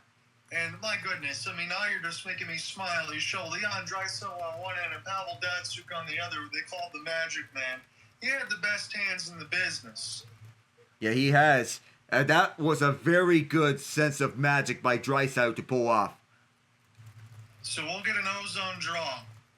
It'll be Stuart Skinner near the right of the post. Cats up by 1, but can they hold is the question.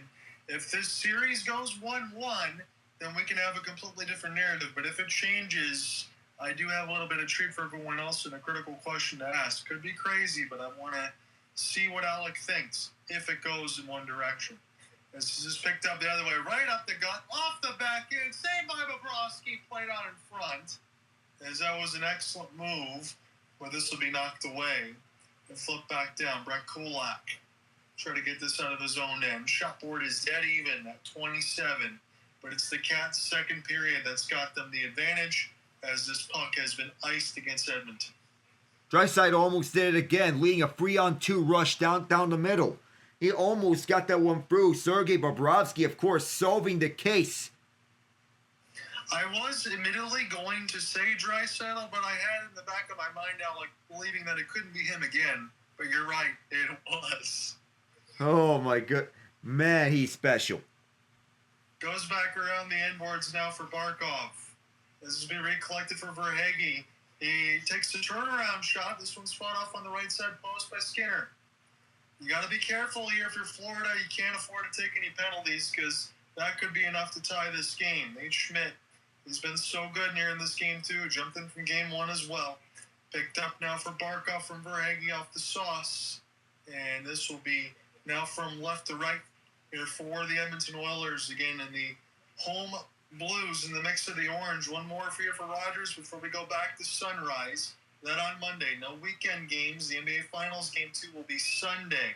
So Saturday will be a lonely one, I imagine, for all sports. As this will be jump back down, gloved out of the air, takes down one of the Oilers and Mattias Ekholm, but it'll pop back up. And Evan Bouchard, Marchand, excellent work to pry this puck loose. It'll go to the Oilers. It's a 3-on-2. Corey Perry, wide open. Here's a diving shot block for Gustav Forsling.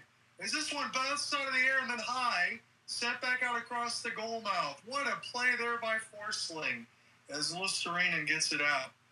Now toward the left side wall again. Here's an effort for Draisaitl and a tie-up back there to close out Corey Perry.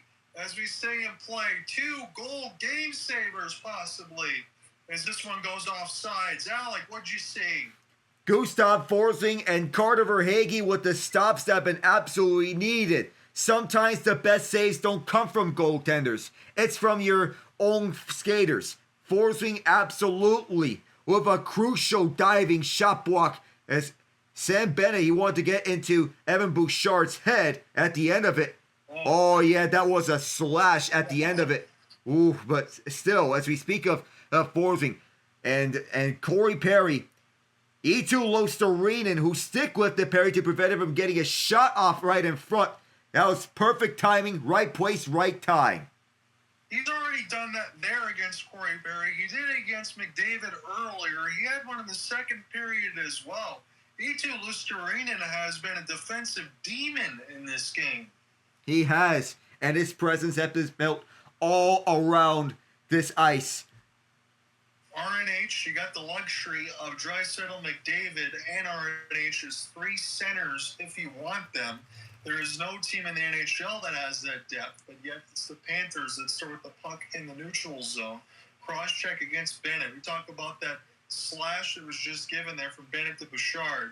He already had a big hit on Stuart Skinner, who was able to pop back up and stay in this game. Sam Bennett's not going to back away from anybody.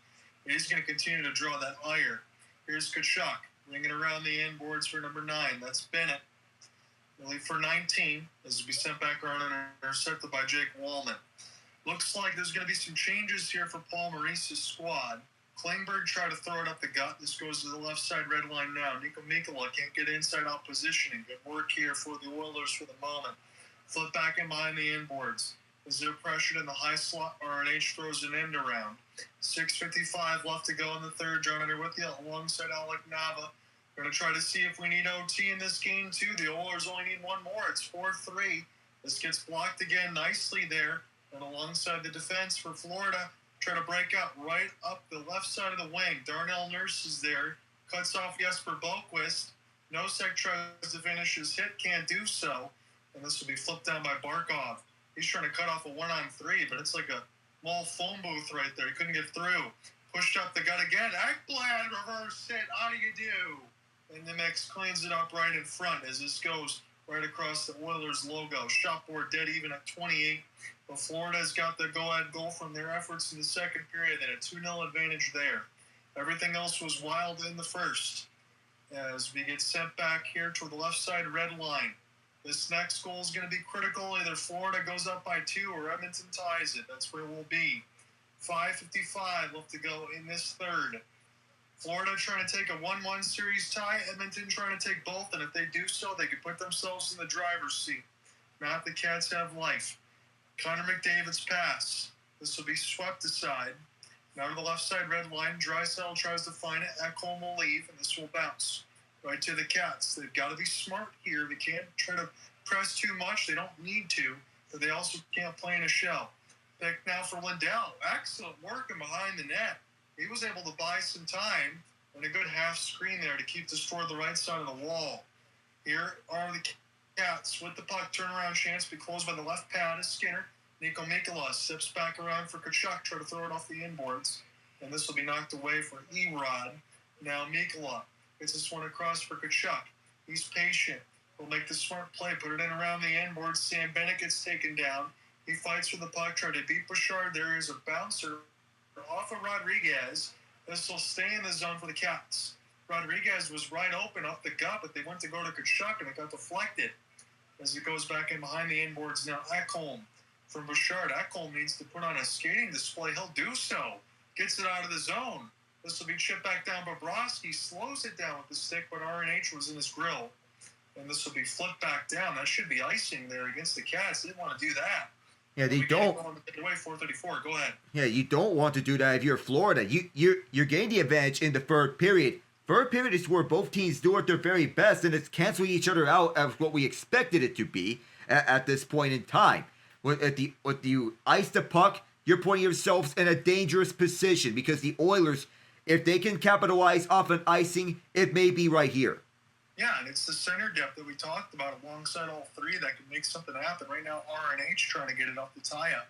Will do so. Adam Henrique Send this one back. Klingberg. He waits. He can't pull the trigger, though, as he's on his back skate, trying to ride that blue line. Now toward the right side, Dottie leaves it back. Toward the left, off the cage. This one bounces off the headboards, goes right to Bobrovsky. He's down. I don't see any whistle yet. Evander Kane was hurt, and so was Bobrovsky. That was a theater of absurdity. Oh, my word. Everything just happened right at the front with everyone getting onto the dirty areas with Kane and Bobrovsky and a tangle up. Nugent-Hopkins almost from his knees as Katie tried to pursue the puck, and as Bobrovsky dove in front, he gets kneed by Kane at the end of it. Oh my goodness, what is happening? That was probably the craziest sequence we can say in the third. At least it was only one, because in the first, that felt like the entire first period, as we got 4:07 left to go here.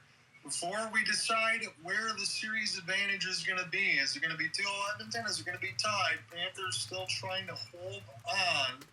To the Panthers' credit, I guess I shouldn't be surprised here, Alec. This has been a much better control of that third period from game one, has it not? It has. If you're Florida, you're in total control of this third period, and you're dictating the pace. Even though Edmonton is getting chances, the most of those have been from outside, and you're just restricting the dangerous areas up and throughout. Yeah, you're concealing a lot of the stuff off the rush, with the exception of Leon Draisaitl breaking through a 1-on-4. But again, it's Leon Draisaitl on a 1-on-4. You're not expecting him to be able to dangle and then knock the puck hand-eye out of the air to himself. So outside of that, outside of the McDavid specials that we've seen, I think the Cats have done a pretty good job. I know the first period was bonkers, but after that, Edmonton is still waiting for the next goal because they haven't had one since the initial 20 minutes.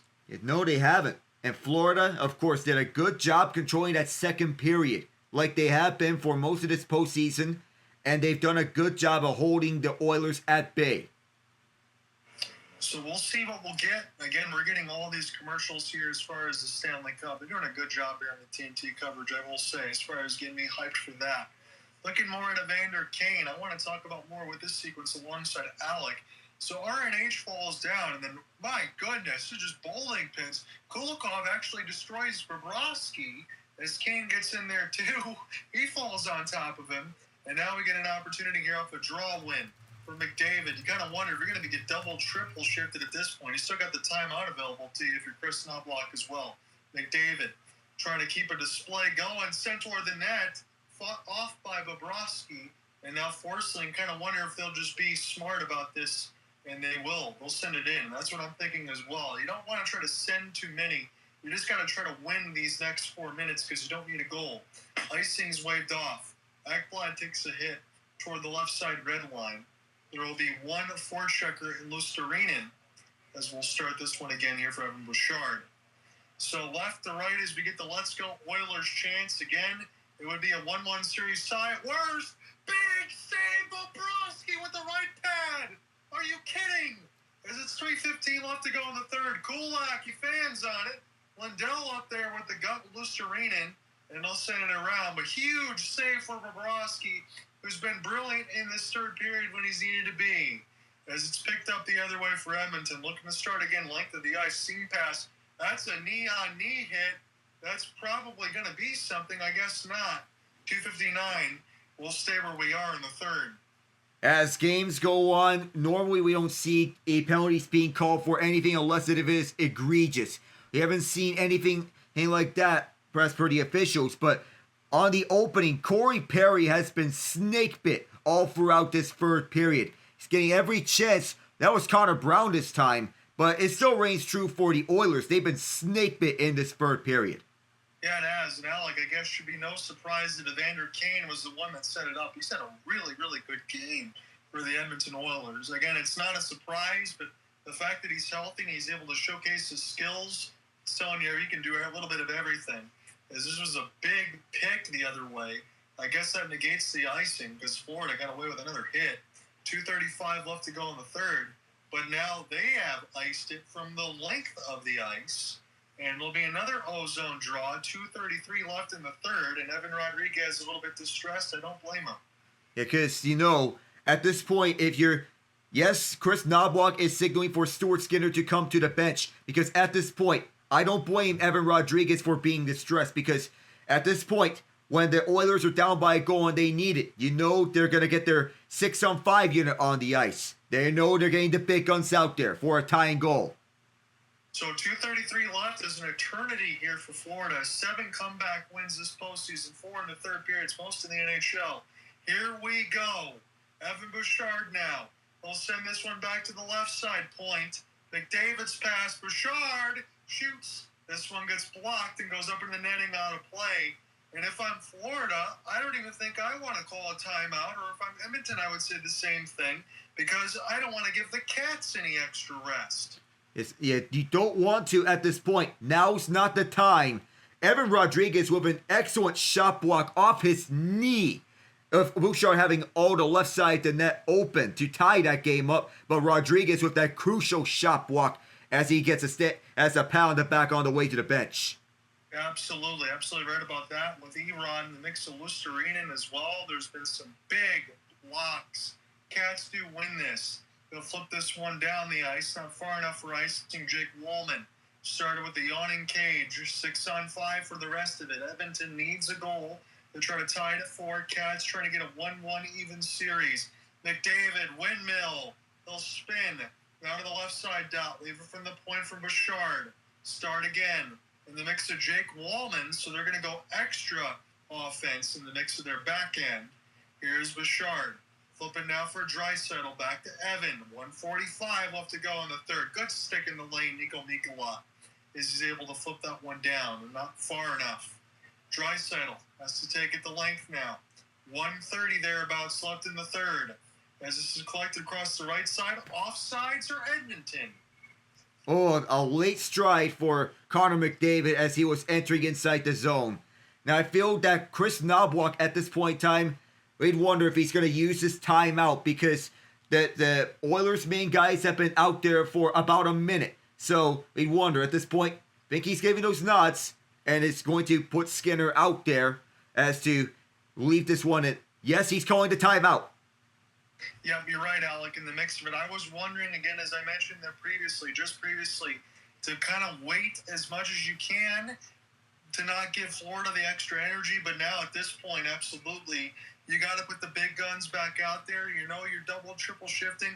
You got 1:31 left, and it's quite possible, Alec, that Leon Draisaitl, Connor McDavid, and Evan Bouchard play the rest of this game.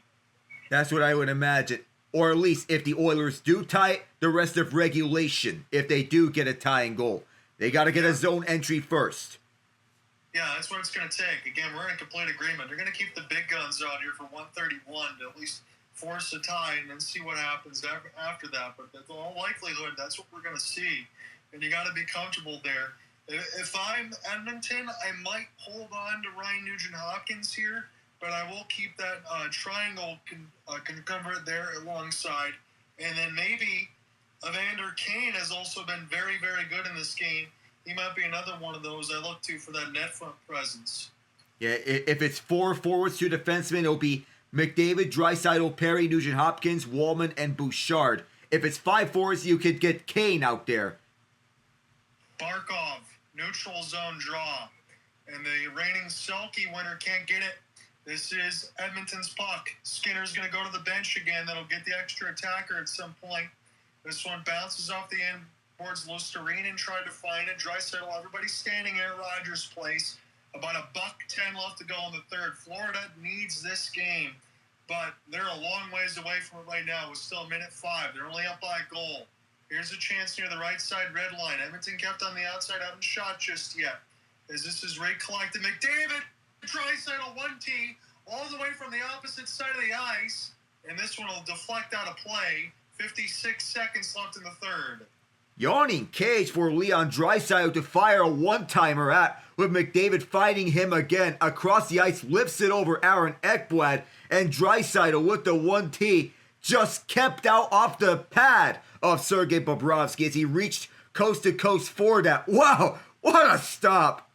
That's an incredible save. And oh, by the way, let's give a shout out to Connor again. That's no look while he's chewing on the mouth guard on the opposite side of the ice. Are you kidding? Yeah, amazing. But this is what he does. This will be off the tie-up. Mad scramble. Back at the point now. Bouchard's got it. Here's a stick knocked out of the hand of Zeph Jones. It's going to be a helpless feeling right now. 40 seconds left to go in the third. It's Bouchard near the right side. Dot. Here's a pass through the middle of the traffic. Can Florida get it out? They bake it in off the glass and send this one down. And they don't even care that they iced it. 30 seconds left. If they don't, it'll give them a quick breather before they all get reset. And a sigh of relief for Seth Jones, who gets a new stick right off the bench. You gotta leave your top guns out there if you're Florida, or if you're not wanting to overwork your top guys, you get Luxarinen, Lundell, and you can alternate between third line and top line because those are your top defensive lines. Yes, Alec, you're right. You gotta punch in with the buttons that have gotten you there. Who do you trust more to block the shot and keep the net clean? That's why Barkov stays out there, but that's what you have to have, and you nailed it there. And alongside for Luxarinen, you're going to get Reinhardt as well. Looks like Nico Mikkola. Barkov, 50% on the draws, 14 of 28. He's going to be opposed by Leon Draisaitl as we get set to drop it at the left dot. But hold on, we'll do it again. False start on the draw. The Oilers keeping their same 6 guys out there to counter the Panthers' old defense unit. Barkov, he wanted to put the stick down a little bit too early. Now he will win it, but it's contested. Here for the Oilers, a little bit of a stick chop for Mikkola. Can't get it out. As this is toward the right side, McDavid throws it back to the point. Bobrovsky save! Scores! We're tied! This crazy game deserves another crazy finish. We knew that once the Oilers post Stuart Skinner, they knew they were going to go for the jugular and get their big guys out there. And Corey Perry, who gets another goal to his tremendous resume in the playoffs, a clutch goal to level this up at 4 in Game 2 of the Stanley Cup Final. What will it take for you to win a Stanley Cup? We know about the long losing skid for Perry. He's lost all four of his previous Stanley Cup Finals, all in a 5-year span. He wants it badly. And of course, the big guns. Perry, who's filling in for the injured Zach Hyman, gets the rebound right in front and cleans up the garbage. We are tied. Too much traffic at the front. It's a brand new hockey game. We said it, 1:30 left in third period was way too much time. Even with the extra attacker crowds in a frenzy, this goes to the left corner. Corey Perry, the latest hero, as Kulikov now gets tied up now. Bennett the same way, as he gives some smelly gloves, and alongside the Draisaitl, everybody in a frenzy here. We did not get one OT game last year, and we've already got 2 in the first 2 games, as we're still not done with the extracurricular. Can I say quack quack? Because Perry, the ex-Anaheim Duck, he's getting involved in the goal sheet, and still, the nods on all ends. Oh my goodness, we got ourselves the sequel. Sometimes, not all sequels are as good as the original, but the sequel is living up to be much better than the original. And the crowd is all hyped up. This has been bloodshed all throughout. Wow! I don't even know what to say, and I know it's our job to be able to tell you what's going on there right now. There's so much of a mass of humanity, and alongside the middle, we just talked about it before that puck drop. Who do you trust out there to keep the front of the net clean? And it was just a swarm of bees. There's nothing Bobrovsky's going to be able to do. He never tracked that puck. He couldn't track that puck. Corey Perry finds the rebound, puts it toward the left side of the post. It's 4-4.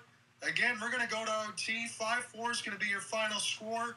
4-3 was a couple days ago in OT. I can't believe we're getting another OT. You mentioned the sequel being as good as the rest. I kind of wonder, with the 3 days off, if we get the trilogy on Monday and it does the same. I can't imagine that's going to happen again in Florida, but I think these teams need 3 days off after this. I can't believe it. Oh, man. I can't believe it either, John. And what we're witnessing a classic. Back-to-back classics to start off the Stanley Cup Final. Back-to-back track meets to begin this off. We know how this could be playing to either one of these advantages, but the Panthers, who have a 5-4 overtime final in Game 3 against Toronto, they'll be seeing another overtime game. But I feel it's going to come down to one bounce, one lucky bounce that could decide this game in this overtime, whether it goes one way or another. The Oilers are 4-0, the Panthers 1-1, that low loss being the first game. But we know how good these two teams are in overtime. If you remember, the Panthers previously won 11 straight overtime games dating back to Ryan Lomberg in 2021. That ended last year with Barclay Goodrow, and the lone overtime goal before that being from Carter Verhaeghe for the Panthers. They didn't have an overtime game against the Bruins, even though Gustav Forsling got a go-ahead goal that year. But it was their cup run. They had to be happy with a Stanley Cup. The Oilers, they are showing a sense of hunger, a sense of desperation. What will it take for these guys to win the Stanley Cup? We know it, and they know it. Yes, we do, Alec, and I didn't mean to type anything else away as you're breaking it down. I just want to throw out another post and alongside with the tweet, just in case we get anyone else in here. Let them know to get to a TV. I'm about to put that out there right now. Listen to our call because we're going to have another overtime on our hands. Yeah, we will. Oh, man. I can't believe it. I mean, Alec and I said that a bunch of times. I feel like I've repeated myself about 5 or 6, and I don't mean to. You just run out of superlatives to even describe this game. How can you describe this game other than miraculous, magical, everything else? It's 4-4. This will be the second OT game in a row. As we said in Game 7, last year we didn't get any of that stuff, even though it went 7. So I'm going to throw this out there real quick, and then we'll break it down. I'll just pause the recorder for 1 second. Oh, man. So as to give you the rundown in between these three epic periods of play in Game 2 of this year's Stanley Cup Final. The rematch being much better than last year. It's back-to-back games to begin this finals, and it's overtime. Sam Bennett from Nate Schmidt and Evan Rodriguez. That's his 13th of the postseason. Evander Kane ties it. Arvidsson Bouchard the assist. Then Bouchard on a 4-on-4.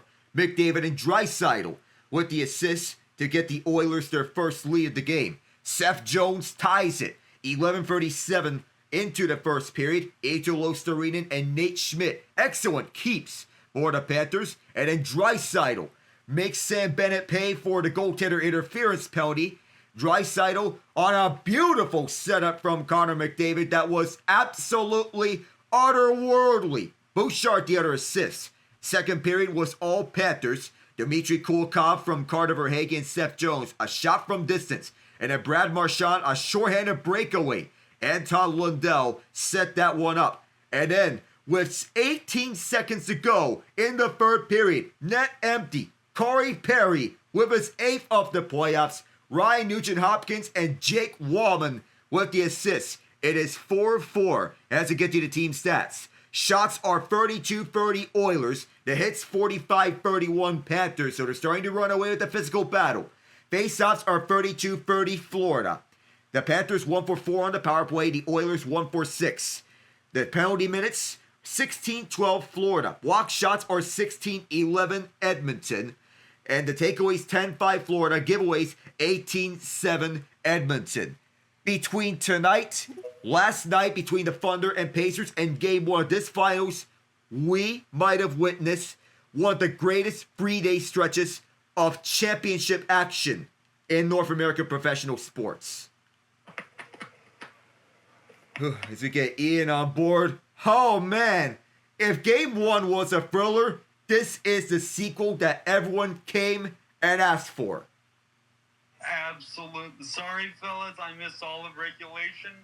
My shift has been busy, but wow. Just 18 seconds.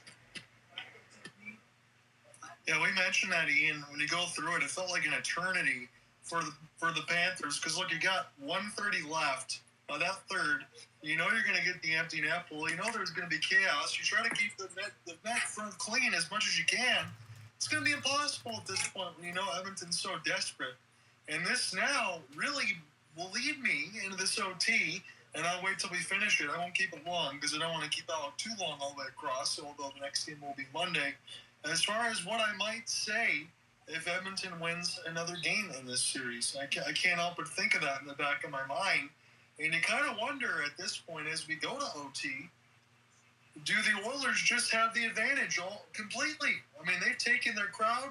They've kept them in this game in the roller coaster ride. You've had a bunch of frenzy. You've matched them for goals. You've matched them for hits, excitement. You really kind of feel, at least I get the feeling, that Edmonton might just take this game. You might have, because they took control of that third period and did not even let go of the momentum they collected in that third period. They put the Panthers on a complete headlock all third period long. And you'd wonder if that's going to hold up. Back-to-back overtime games. Oh my god. The Oilers just matched everything that the Panthers just threw at them in that second period. Where Florida dominated the second period, the Oilers dominate that third period. We know where each team has an advantage on. First period, even. Second period, Panthers. Third period, Oilers.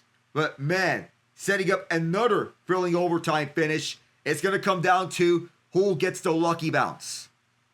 Yeah, it is, and that's what it's going to take. It's going to be hard work and effort, and in the case for the Panthers, you can't afford to take another critical penalty as Tomas Nosek did a couple of nights ago. Again, that was at the end of the OT, essentially, that Draisaitl was able to get that from the triangle of Perry and McDavid to set that one up near the right dot again for a 1T. And as Alec mentioned, third period there for Edmonton, and all they needed was one. And that's what I said to you, Alec, a couple times, and we agreed on that. The Panthers would need to take that second period and make sure that they were up by 2. Yes, they had an advantage. Yes, they dominated the second period for a second straight game. But the differential, if it's 1, it's not enough to hold the Edmonton Oilers. No, we knew that, and we both agreed on it, that the Panthers needed 2. They only got 1. And 1 is not enough in terms of how many goals you can lead by here. When it is a 1-goal lead, that's not a comfortable lead. The Oilers, they can strike with swift and quick precision, and they just did. I can't believe I'm saying this, Al. A couple nights ago, I was like, okay, we're going to do some OT heroes. We think that game 1 will probably be the best one in the series. Well, guess what, my friend? For a second straight night, you get to lead it off. Give me your OT heroes on both sides. All right, so for my overtime heroes, it'll be the second goal of this game. I'm going to go Seth Jones for the Panthers. He's played in excellent games throughout this match. He's been all over the ice generating chances, and he's factored in with a goal. He scored the tying goal in the first period, and even so, he's been an all-factor presence. I think if the Panthers are going to win, it's going to be Seth Jones. If the Oilers are going to win, I think it's going to be Evander Kane. He's been the best forward on the ice, not named McDavid or Draisaitl tonight. And he's factored in with every hit, every shot, and being a complete 200-foot player. I really like that call for Evander Kane from you on that side. Like the picks per usual. I try not to lean into the big, heavy hitters. We didn't do that a couple days ago, but I feel like I need to lean into one of them, at least for Florida. When the Panthers closed out the Carolina Hurricanes, it took a big setup and play make. I know Carter Verhaeghe got the one done, but Alex Barkov created the pass. I think I got to take the captaincy here for the Cats. I think Barkov's going to have to step up in a big way.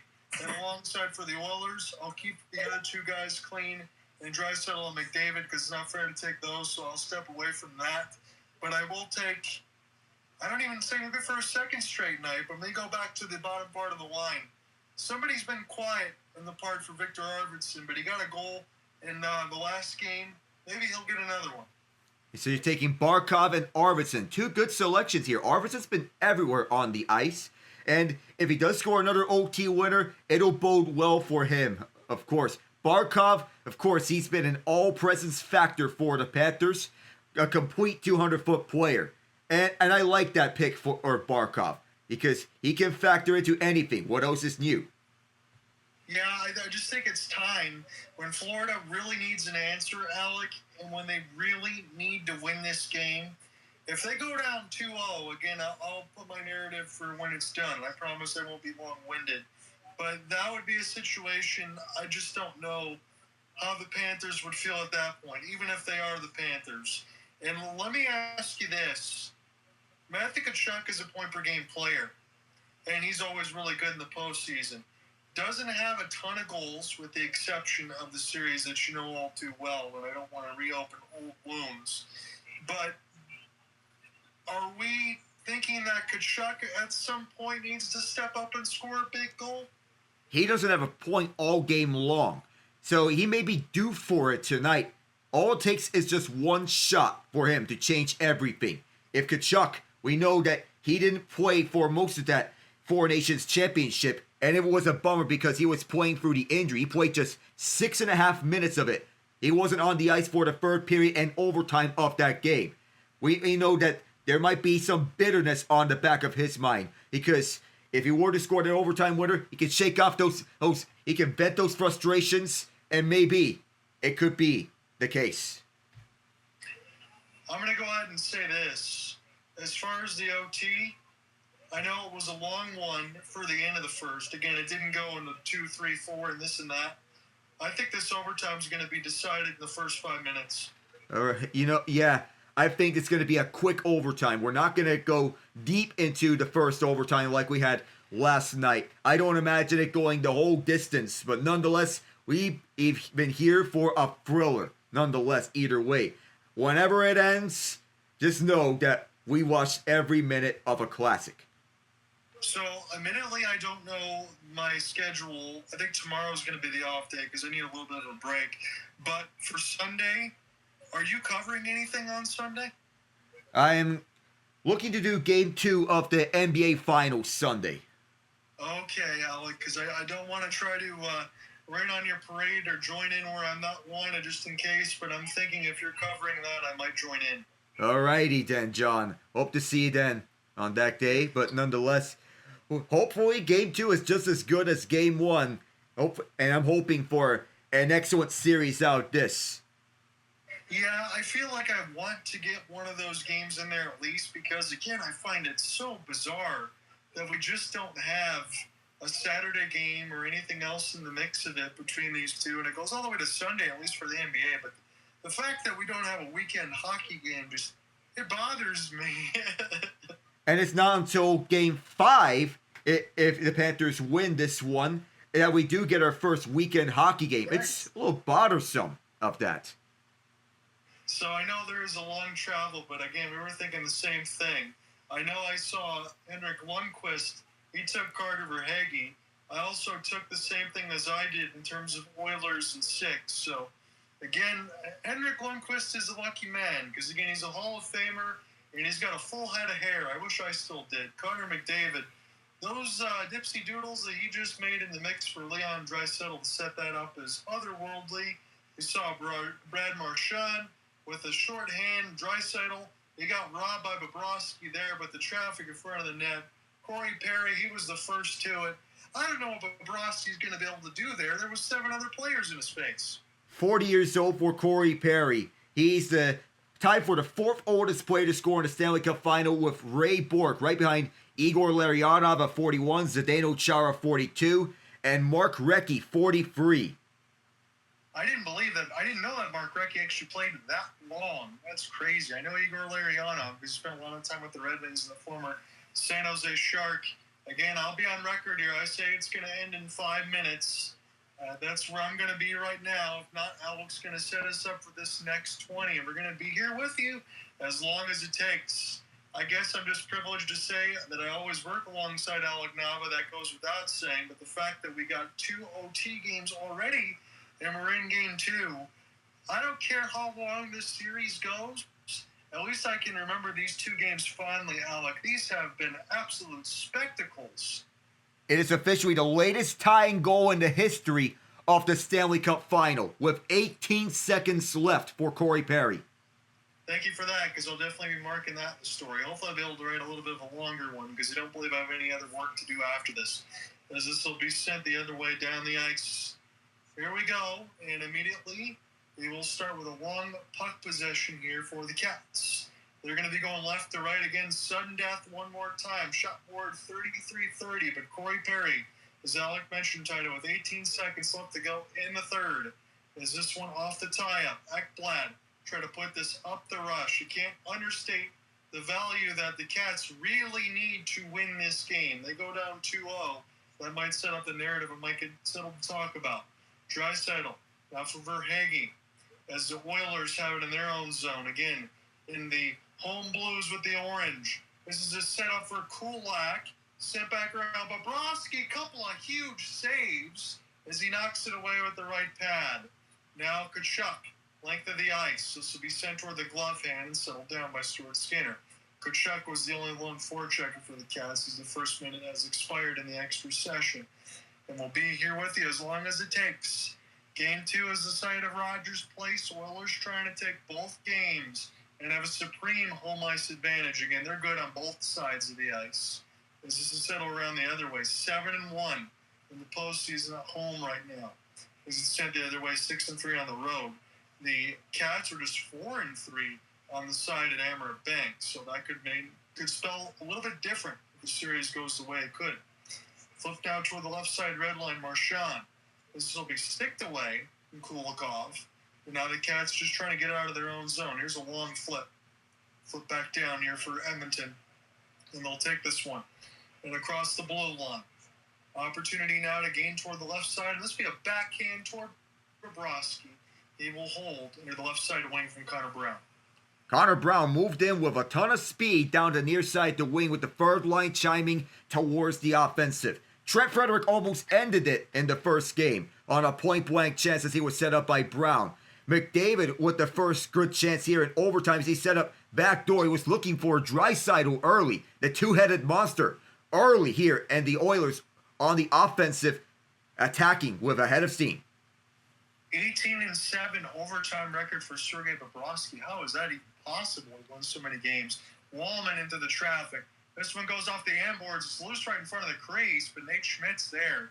He cleans up the mess. Rolling puck bounced in off the red line. Sent back into Skinner. He'll brush it to the left side. Barkov finishes his hit. This goes back to Jake Wallman.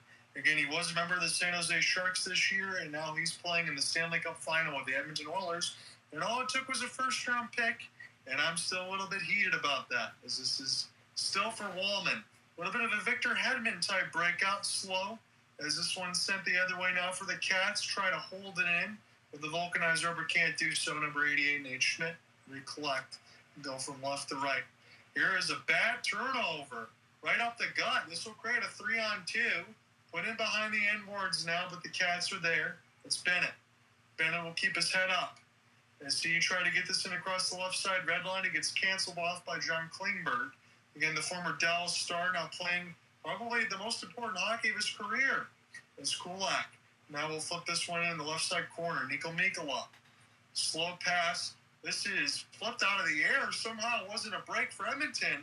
And Evan Rodriguez sent it toward the net. That one just too far for Brad Marchand. And the Oilers could cancel the speed. Here is McDavid. He tries to go one-handed toward the left side of the crease, and that one will be ice now against the Cats, but Connor McDavid had a chance, and that was awfully close. A lot of open space at the far side to net for McDavid as he was racing in on the off wing opposite Gustav Forsling. Top shutdown defenseman against best player in the world. McDavid with a tantalizing speed that can even make the best of the defensive defensemen look like just mere passengers. But a good job by Forsling to shut that one down. McDavid tried to counter with one hand on the stick, so has to outmaneuver. Draisaitl off the drop now. Sets it up from the point. Bouchard will throw it at the front of the net. And Marchand looks behind him, cleans it up. He's been so good in the Panthers uniform. I can't imagine he goes anywhere after when this is all said and done, as this puck goes up and on a play. There's so many chances here for the Oilers early. They carried on the momentum from the third period. And when they get that momentum for the third period, they're known to sap any momentum from their opponents and then the overtime periods onwards. They've done this again and again. The 4 overtime games that they played, it's the 5th such game that they're doing. All of them have been wins previously. The Panthers are trying to end it. Yeah, and the most impressive thing for me, Alec, is they've matched stride for goals. We knew Florida wasn't going to be anemic in this series, and yet they could go down 2-0. They haven't played poorly, but Edmonton's able to match them stride for stride and with the physicality. That's what's been so impressive. Here's a chance at the net too far for Verhaeghe, and Leon Draisaitl try to throw this one ahead. And toward the right side, Gustav Forsling cancels him out. I feel like I've called his name about 3 times already in this OT. It's only been 4 minutes expired. Sam Reinhart chipped this one. Closed 5-hole for Skinner. Played that a little awkwardly. And now flip it back toward the right side red line for Jake Wallman. Wallman's got a ton of speed, and he's got skill too. Draisaitl. Now toward the right side dot is Bobrovsky will hold near the left of the crease. It's still the Oilers. They're forcing the Panthers all the way back at their defensive end. Edmonton's just throwing anything at the net. Anything. Even if it's short side, bad angle shots. They're trying to beat Bobrovsky in any way possible. Yeah, they can. And that was almost a really good time, honestly, for Draisaitl to shoot it, because he had a little bit of a flyby there with Connor McDavid, just to obscure the vision of Bobrovsky, just in case. That wasn't a bad design. 15:42 should be needed all in this OT. I can't believe I get to say that again in Game 2. But this final score instead of 4-3 will be 5-4. We'll see who'll take it. We're tied at 4 right now, as this one's chipped in off the glass. And good work there for Kachuk for a moment. He had to play a little curling as he was knocked down to the ice. It'll be a rolling puck. Canceled out against Evander Kane, and that was the overtime hero selection for Mr. Alec Nava, as this is gaining across the red line, Stuart Skinner. Able to play it clean near the right side red line and chip this one back down. So we're getting far and away from my first in the 5-minute prediction. Maybe we will get a longer OT, as this will be sent back in now by Nosek. Little 4th line time, as this will be dispossessed out in front of the net there for the Edmonton for a moment, and then flip back down. Gloved in out of the air. As we get Let's Go Oilers chance, Evander Kane and off the leave. We try to find a Janmark. That was not a bad pass, but there wasn't an Oiler in sight. That would have been wide up in the middle of the slot. Here's 3-on-2 developing. This will be sticked aside by Skinner. Jesper Boquist slowly put it in behind the inboards. Now, if Florida ends up losing this game and go down 2-0, does Paul Maurice make some changes? Does he move Jesper Boquist up the lineup a little bit? Does he kind of try to diagnose a little bit of the top 6? Or do you take it as 2 hard-fought OT games? Because you could either way. I'm just wondering. As this is sent the other way, Lusterinen, sick move, sets up Lindell. We try to find it in between his skates, and Brad Marchand. Now put it in behind the inboards now for John Klingberg. Able to flip it out of his own zone. It'll be knocked down again for Anton Lindell. Batted out of the air like a fly. Mattias Janmark coughs it up, but Arvidsson was there. Settle back down for the Oilers. Here is Kulak, bringing around the inboards now. Bounced off the referee. That one's going to hurt a little bit, but we'll stay on side as Ekblad makes his pass ahead.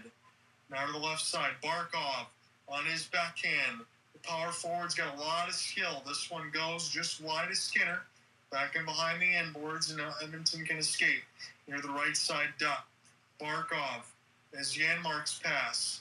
Get this one ahead. Here's a slapper, fought off by Bobrovsky. Big rebound. But Connor McDavid off a 1-on-3 still makes the play.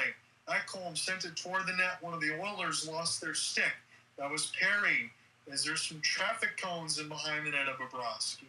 And now Seth Jones gain the red line and fire it in. There's a ring around the inboards now. It's still contested. Carter Verhaeghe thought he could have had that for a moment. Hadn't called his name too much. They need him.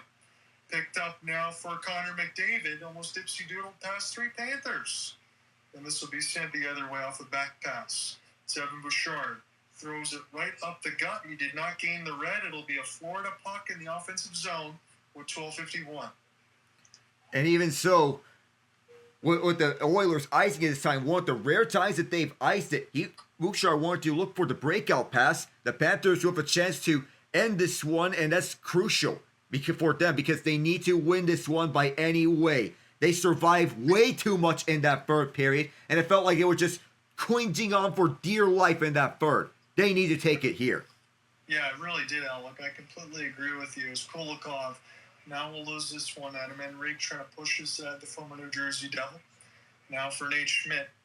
And off the drop, almost overskated it himself, and then he'll make the pass, but that one's pretty contested. And alongside for Erod, a little bit of help and reinforcements, but it throws it back into the zone. But Bobrovsky has to just chuck this into the left side of the glass without capping it. I haven't called his name too much. He's just sending behind the end boards. Jake Wallman will get stuck on his pitch. 12-10 left to go in the OT, and the shot from the dirty area, as Zellick mentioned, from any point, Pod Colson puts it on. Bobrovsky's got a hold. Yeah, he is doing a good job holding his zone here in this overtime, Bobrovsky that is, as he is just stopping everything that is thrown at him. But Colson, Kapanen both out there. You can put Kapanen up and down the lineup. You would not be wrong, though Kapanen was originally viewed as a depth option. Now he's playing top 6 minutes. That's what it has to be right now. Who is going to be the hero? Game 2, another overtime. John Ott alongside Alec Nava. I'm going to get set to handle this to Alec here in a couple of moments. This is a key D-zone draw for the Cats. That's why they got Barkov in a sense to take it. Ekblad will shadow. We can go ahead and get this one off a direct drop. And that's what he'll do, is this is punched toward the right side of the end boards. Still contested is Evander Kane. Will throw it around the end around. Barkov. Now for Verhaeghe. He has some trouble with it, but Ekblad able to backhand shovel this one down. Let's Go Oilers' chance have not superseded at any point in this game. And this crowd has been on their feet the whole way through. Edmonton has given them a show. That's for sure. Slap shot from the point. This is everything. Shot board now 40-34. And Edmonton once again out in front of that, just like they were in game 1. This will be toward the right side of the dot. Now Verhaeghe in his own end. He actually gets a steal. Sets it out in front. Oh my goodness, what a save by Skinner. As this one goes down, I can't believe it, Alec. Oh my goodness, I just saw that now. Everybody has seen the light. That is the save of the game. And even though the Oilers ice it, Stuart Skinner, are you serious? Full sprawl, pad save on the rebound. My goodness, as he robs Brad Marchand on the glove side. Wow! Holy moly! You got it on the glove side, and then the rebound tried to get swept through and hit the right of the post and stayed out. I cannot believe we saw that. That was the craziest save I've seen since like World Juniors in the mix of it from several years ago for Canada. As this goes now toward the right side dot. Bounces off the wall, another scramble at the net. And we'll see if that gives the Cats some life. Lindell tried to throw it back out to Brad Marchand, who just got absolutely robbed. Sent the other way now for Luostarinen. Luostarinen now off the tie-up. As this cannot be saved by Marchand, Jones will step up, flip this one back down the ice. Now Marchand gets it from Jones, and off the rush, it's Lindell. This gets canceled off at the net, saved by Skinner. And since we got a stoppage, Alec, it's only fair. I'm going to throw this right to you. You take the next 20 if you need it all. 10:46 to go, and we've been treated to an instant classic of sorts. Even though it's still tied, they're just jamming at each other's throats. Anton Lundell, the last shot. Well, we can't get enough of that Stuart Skinner save. Oh my goodness. Stuart Skinner is playing better than any goalie that has really played in the NHL. He's at the top of the list right now. I know it's the Stanley Cup Finals and there's only 2 left, but he's really making a showcase name for himself. And Brad Marchand couldn't beat the inside of the left post. 6 of Skinner's saves have come here in overtime. As this faceoff is won by the Oilers, grabbed by Mattias Ekholm. Overtime shots are fairly square. 8 for Edmonton, 6 for Florida. Rush up the near side as Arvidsson gets to it. Forsling canceled him out. The Panthers get this one down. It'll be Sam Bennett picking this one up. Oilers retrieve in their own zone. Bouchard fighting Ekholm. Mattias Ekholm makes his way up for the penalty box doors. Gets this towards the far corner. Whereas the Panthers picking this one up. But they get this possessed. Helped out by Kachuk as this one skied high. And this could not be gloved down by either Florida or Edmonton until now, as it's Ekholm spin into this one towards the near side, and forcing will reset. We're approaching the halfway mark of this first overtime session. Evan Rodriguez, who has only one goal this postseason, but he can step up when it matters. He's the Florida Swiss Army knife. Down the near side, Corey Perry on the chase down. It is, I think, is Podkolzin, who is in a tight battle with Mikkola. McDavid gets it free towards Darnell Nurse. That one high and forced towards the far half boards. Podkolzin tied up down low. Hunting against McDavid. McDavid goes back out for Ekholm. Feeds around the end boards. Corey Perry behind the crease. Comes back for McDavid, who surveys on the near corner. McDavid gets set up around. Will backhand it back over to Nurse. A hold at that right point. There's a broken stick on the ice. Nurse sends one to the goal. That's up high and wide. Perry couldn't pick it up. Barkov right behind the goal. Perry in some trouble. And Lustarin tries to handball this one out. Can't do so. The Panthers will control. Has to get an extra stick onto the ice. 3-on-2 as this is moving inside. Sam Reinhart fires. Can't save it. A rebound. Oh, another big stop by Stuart Skinner. That crowd roars here. And Alberta's capital. The Panthers think that they've won, but Skinner grabs a hold of it. He is on top of his game, Alec. I don't know what else to say. Seth Jones splits 3 Oilers. Here's a good short side chance, a big rebound. Janmark able to help out his goaltender as he gets some stick taps. And on the other side for Nico Mikkola, he was playing without a stick for about 90 seconds as we get the ice scrapages. What more can you say about this game? We've had game 1, I thought, was a 10 out of 10. This one's been a 12 out of 10. I don't know what more the rest of the series is going to give to us, but however long this goes, please, everybody, just enjoy it. Yeah, enjoy this moment. Savor it. Inject this onto your veins right now, because we are witnessing another classic. It's the 6th instance in which the first 2 games of a Stanley Cup Final have needed overtime. The last time we saw this happen, you have to go all the way back to 2014. The Kings won both of those games in overtime. The first one took 1 overtime. The second one took 2. Kind of wonder, I didn't notice that McDavid has a little bit of a cut near the lip. I kind of wonder when that actually happened, let alone in this series or wherever else, as he's getting a lot of camera shots. But again, that long ice scrapage probably means, Alec, that we're going to go ahead and see McDavid and company again as soon as this is all done. Yeah, as soon as it's over, I think so. We do have 1 ice scrapage every overtime period here in the playoffs. Both teams are aware of that. Ice time leaders, once again, are we surprised that McDavid's at the top? 29-24. Bouchard, 28-04. And it's pretty smart alongside for Chris Knobloch, then that depth all the way through as we're going through on the other side. Seth Jones leads for Florida. But you had those ones where it was just twice of over 25 minutes. So Chris Knobloch now, Alec, I would imagine, has the luxury to just have his superstars empty the gas in the tank. 25-05 for Barkov. He's the highest utilized forward for the Panthers on the night. But McDavid, who's been everywhere on the ice, it's not surprising that he is the most utilized forward out of all the group. And the Oilers, they know this too well. As Draisaitl was tossed out, Henrique will take the draw opposite Rodriguez, and he wins it. Near quarters is picked up by Kulak. Oilers wanting to go for the win. Leon Draisaitl being the 5th player in NHL history with 3 overtime goals in a single postseason. Matthew Tkachuk did the same 2 years prior. And Corey Perry did the same in 2017. He's now on the Oilers at age 40. Collected up near half boards by Florida, but Ekblad's all tied up. Fade towards the high slot. This possess here as Rodriguez tried to get up with it. Ekblad almost swipes it away. Tkachuk tried to get this one up. It's grabbed by Arvidsson, who was slow towards this. Helped out by Kulak. Kulak backpedals away from Tkachuk. Kulak will go back towards Nurse. He'll load up through the middle. On this deflected pass, Bobrovsky out to play this for the wide open Rodriguez. Down the near side of the ice. It is tipped in. No, it wasn't. Icing against Florida. Yes, it will be as we get those banner shots. Again, Gretzky is in the building.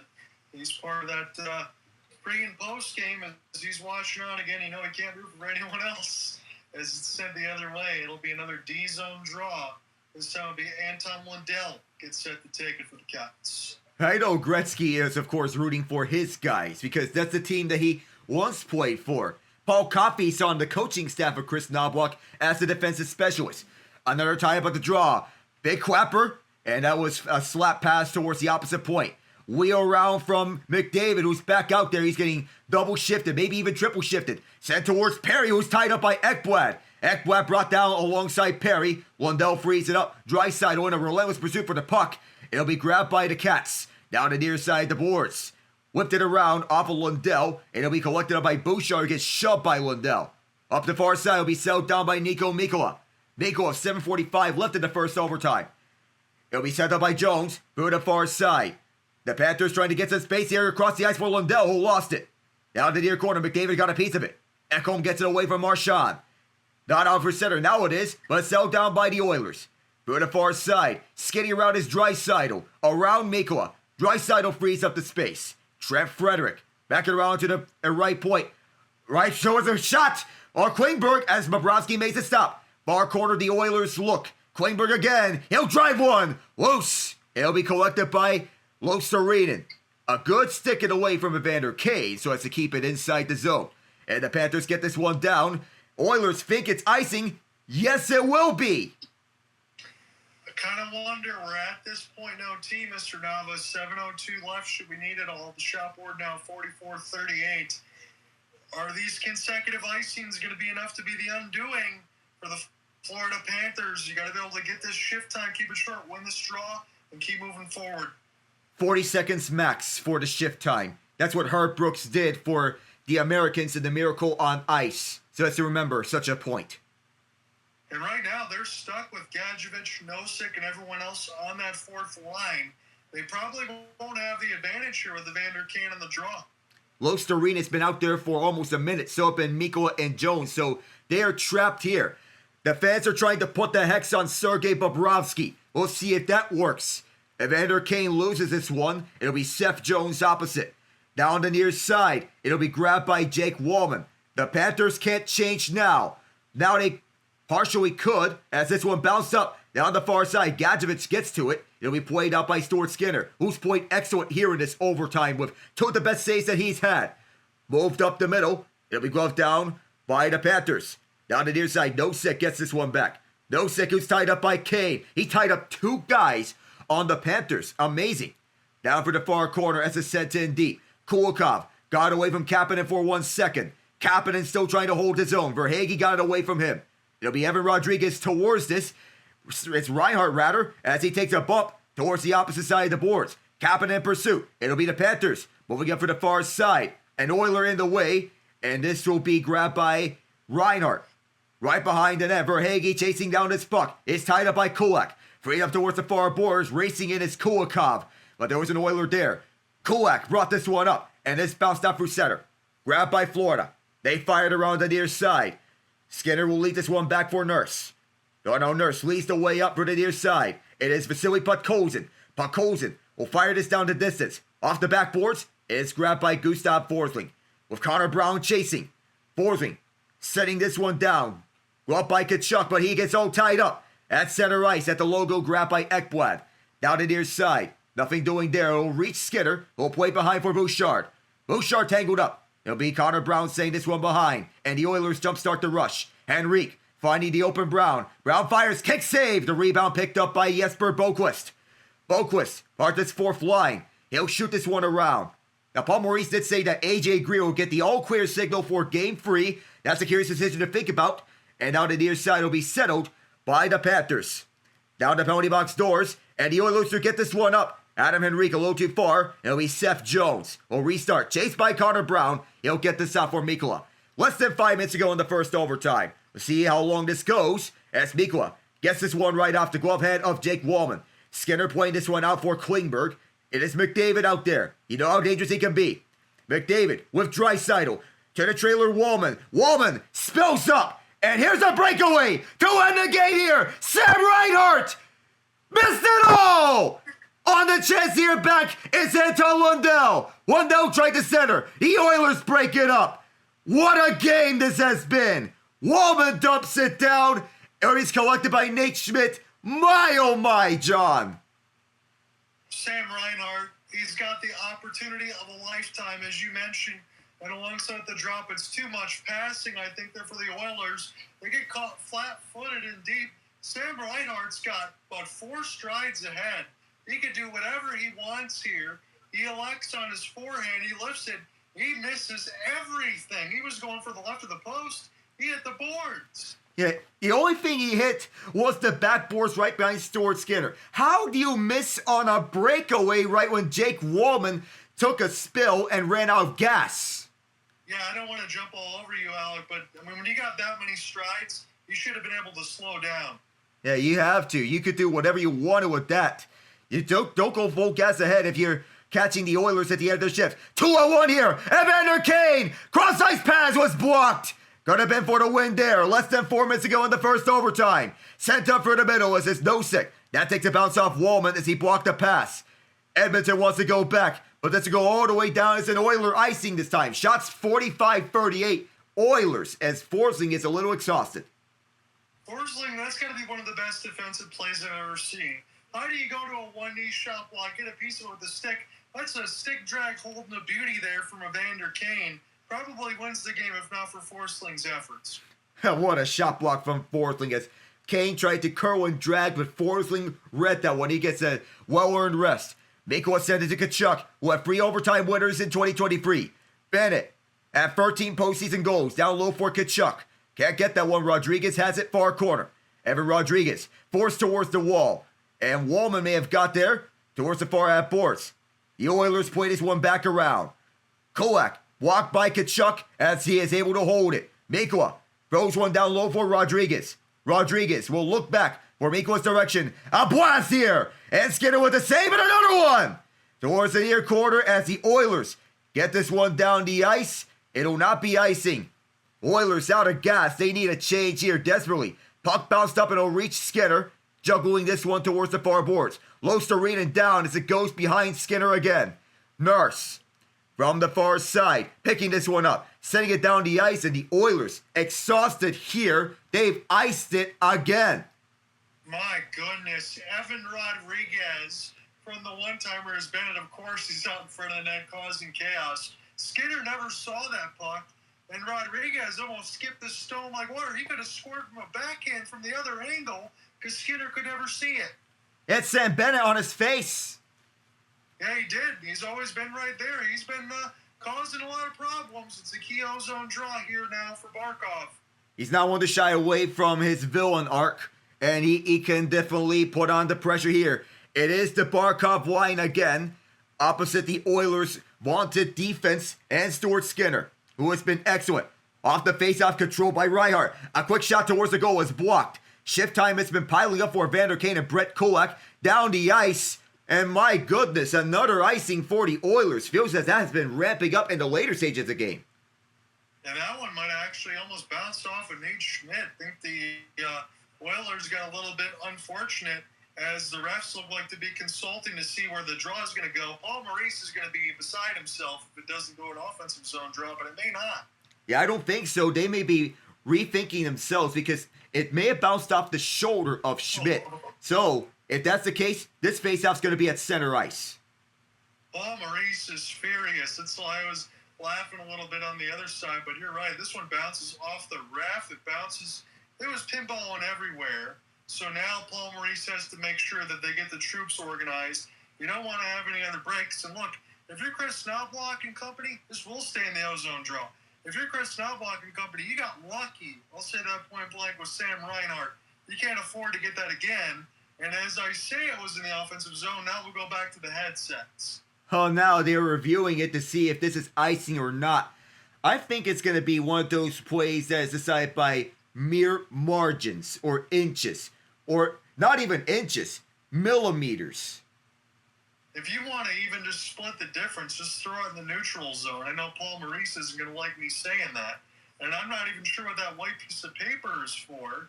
But Chris Knobloch now going over there and directing his troops for what he wants to do. Honestly, they have some writing on the back of the score sheet.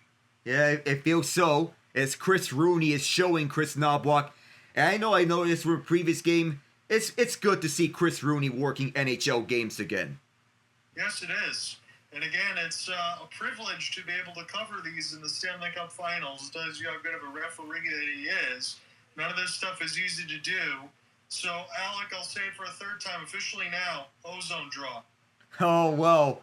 So they deemed it to not bounce off Nate Schmidt. It just squeaks right by. You may have to look at a frame-by-frame view. Oilers win the D-zone draw. It is Nurse rolling up the near side. The Oilers have been in this situation before. Can he pull off a fifth overtime win in the playoffs? For the far side, held in, down deep at the boards. Walking along now, it is, I think, Verhaeghe. Down the near side. On the chase, it is Schmidt, who out-hustles Kulak to negate the icing. No, they're going to say that Kulak was ahead on the photo finish. Yeah, and again, that's why we get some more of those camera shots than Mr. Paul Maurice. So he's going to start to lose his voice here. Again, as you mentioned, key ozone draw for Edmonton. 2:22 left to go in this OT, and we might need all of it. But again, at this point, it was Tomas Nosek game over the flip over the glass. See what happens. If you're Paul Maurice, how much bottles of water are you going to need for if you're starting to lose your voice? Off the face-off, it is the Oilers with the win. Bouchard rips it, and that's wide. Still in the field of play. Perry backhands one towards Draisaitl. McDavid's also out there. Taken out by Kulak. Perry rushes in to keep it behind the net, right at Gretzky's office. Puck comes free towards the Panthers as they'll move it up with 2 minutes to go here in the first overtime. Forced wide towards Reinhart. Reinhart sells this one around to the far corner. Backing up as Barkov gets tangled up. Verhaeghe chasing after it. A howitzer was fanned on by Tkachuk. Could have been the game. Draisaitl across the ice. This takes a bounce. And McDavid, end of his shift, keeping this one inside. Overtime chances 7-2 Cats. Behind the net, Draisaitl, freeing it up for Kulak. Red Kulak for Draisaitl. Draisaitl wants to look. He goes back for Kulak. Tkachuk's on him. Kulak wanted to backhand it. He does so to himself. Fades it over right in front. Takes a bounce off the stanchion. As the Panthers move this one up. Matthew Tkachuk chasing after. He gets hounded by 2 Oilers. 1:15 to go here in the frame. This takes a bounce off the boards. On the near side, and the Oilers clear out of the defensive zone. This gets by Aaron Ekblad, picked up by Gustav Forsling. Back deep for Stuart Skinner. Wallman back deep with it. We're now in the final minute of the first overtime, just like we were last game. And now a whistle. I'm looking at Tkachuk right now as he was getting a glove down on the previous play. And as you mentioned, the 1T, this one bounces in off the boards. It's a rolling puck, and he just couldn't get a hold of the rolling puck trying to shoot a slap shot. That was a tough one. Yeah, it's a tough one. But sometimes you just swing and miss on those shots. Even if he's a superstar, he's not alone. Nope, it happens to everybody there. It was a tough play, and now we'll get a center ice draw. And because of the late offside, the third line's out there for the Cats. Opposite the Ekholm pairing and the third line of the Oilers.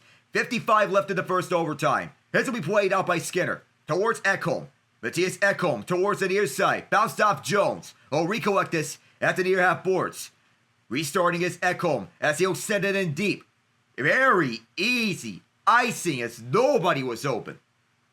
Yeah, it's starting to happen a little bit too much. Kind of wonder if the gasoline is going to start to empty in the tank as this overtime bleeds into multiple maybe, and you don't want to be the team that makes the one mistake. You got away from the Reinhart play. We'll see what happens with the rest of it.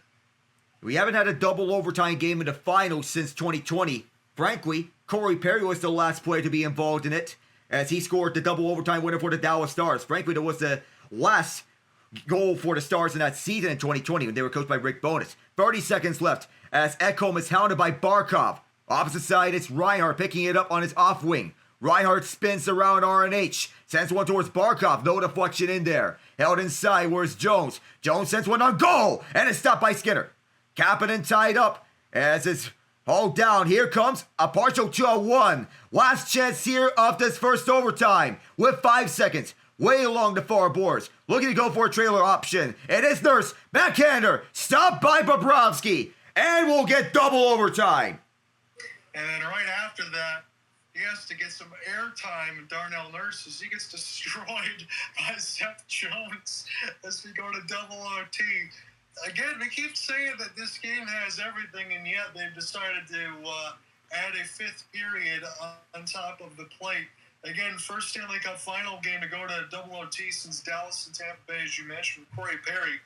Again, it's no surprise with Corey Perry being in all this because he just seems to play in the Stanley Cup Finals every year. Yeah, the one thing that he needs to do is win that. He win that Stanley Cup Final.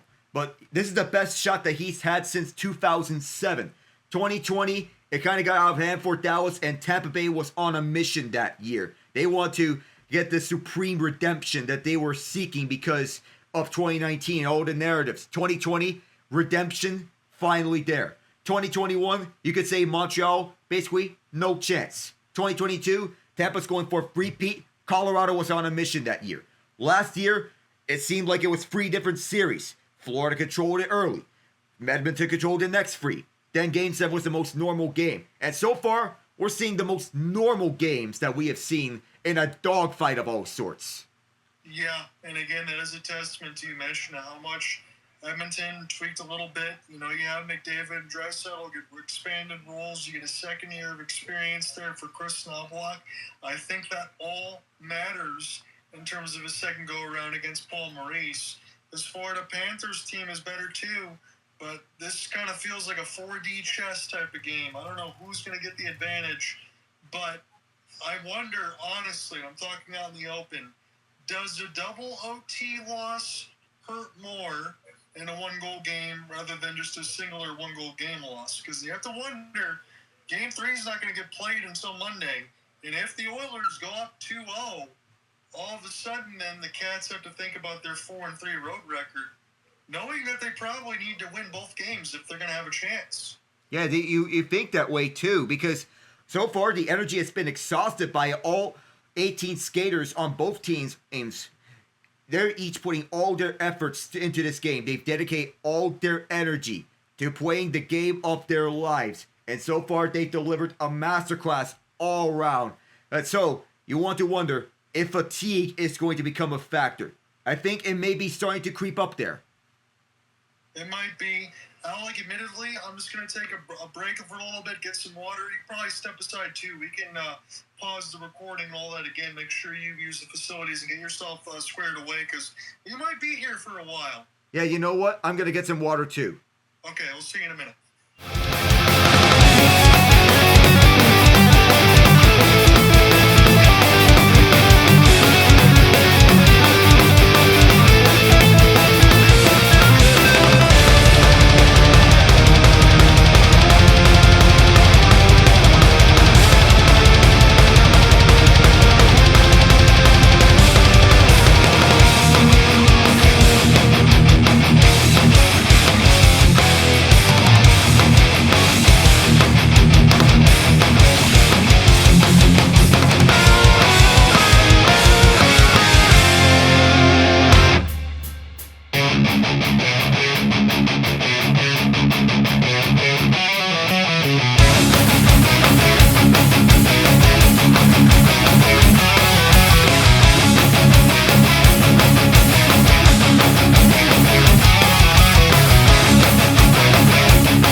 Whew.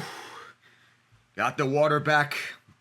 All right, so as to give you the rundown, after 4 periods, it's still 4-4. This game has been something else.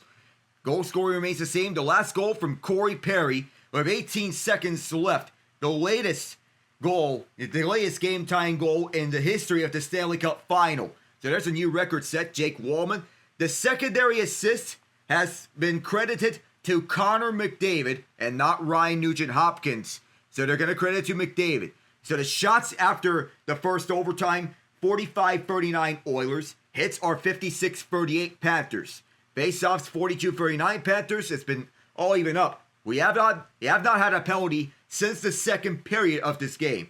On power plays, the Panthers are 1 for 4. The Oilers 1 for 6. And they gave up a shorty in that process too. In terms of penalty minutes, 16-12 Panthers. Block shots, 21-13 Oilers. Takeaways, 12-5 Panthers. Giveaways are 22-16 Oilers. The one stat that they do not want to lead at. But so far, It's been an outstanding game. Corey Perry was involved in the last finals game to go to double overtime. Game 5 between the Lightning and the Stars. He was the one scoring the winner. Perry has been also involved in another classic double overtime game, the comeback on Catella, in which the Anaheim Ducks trailed 3-0 against the Oilers with 3 minutes to go in regulation. They won 4-3 in double overtime. So he got a centering feed and scored the winner. The last double overtime game of this postseason, you have to go back to the opening round of the playoffs. The very last game, when the Winnipeg Jets trailed the St. Louis Blues 3-1 with 2 minutes to go in the game. They won the game 4-3 in double overtime. In the third longest Game 7 in NHL history, it was the Manitoba Miracle. Just to give you some resets up and around, some MLB score lines in the meantime. There is one game that's suspended, the Diamondbacks and Reds. That game is postponed. It will resume at 2:10 on June. It will resume at 2:10 Eastern. That game was suspended. They continue onwards from there. Stuart Skinner being incredible, key save after key save. The Diamondbacks and Reds being a suspended game.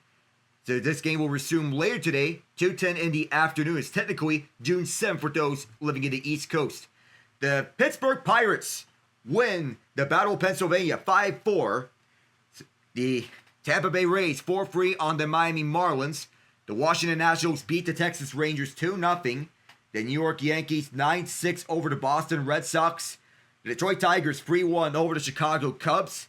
The Houston Astros 4-2 over the Cleveland Guardians. And the Chicago White Sox 7-2 over the Kansas City Royals. The San Diego Padres blanked the Milwaukee Brewers 2-0. Toronto Blue Jays 6-4 over the Minnesota Twins. The St. Louis Cardinals 5-0 over the LA Dodgers. The New York Mets take care of business with the Colorado Rockies 4-2. And the Los Angeles Angels win it 5-4 over the Seattle Mariners. Currently, the Sacramento A's, or the Athletics, formerly called, it's called formally, but they play in Sacramento. They lead 5-4 over the Baltimore Orioles in the 6th inning that the bases loaded 2 outs.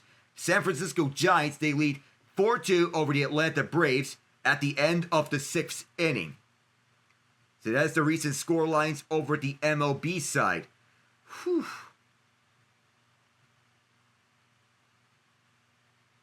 And everyone having their attention tuned to this game and what has been a classic of all sorts.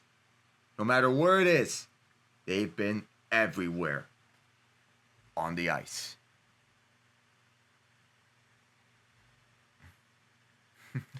And it's amazing looking at 14 years apart.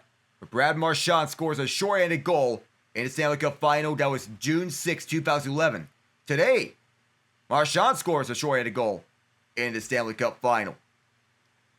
Probably different emotions for Roberto Luongo as tweeted by Bleacher Report Open Ice, as Luongo was the one who gave up that goal. Now Luongo is a member of the Panthers front office, and he has the Stanley Cup as an executive. Just oh man, this game. As we get, so I gave the reset and the MLB score lines. This game has provided everything, and we're not sure when it's going to end.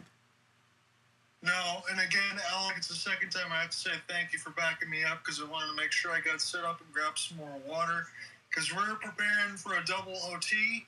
Again, you can reserve the right if you want to change your heroes. I think we're going to stay with the same ones. Honestly, I think the biggest hero at this point, and it's maybe interesting to say in a 4-4 game, I got to say it again. I think it's Stuart Skinner. Yeah, it's Stuart Skinner who's been the biggest hero of this game. He had made 2 of the biggest saves of the match, and one of them has been on an outstanding chance for Brad Marchand and the third line for the Panthers. Sam Reinhart had a chance to win it, but his miss keeps this game going. That's one that Reinhart would have loved to have.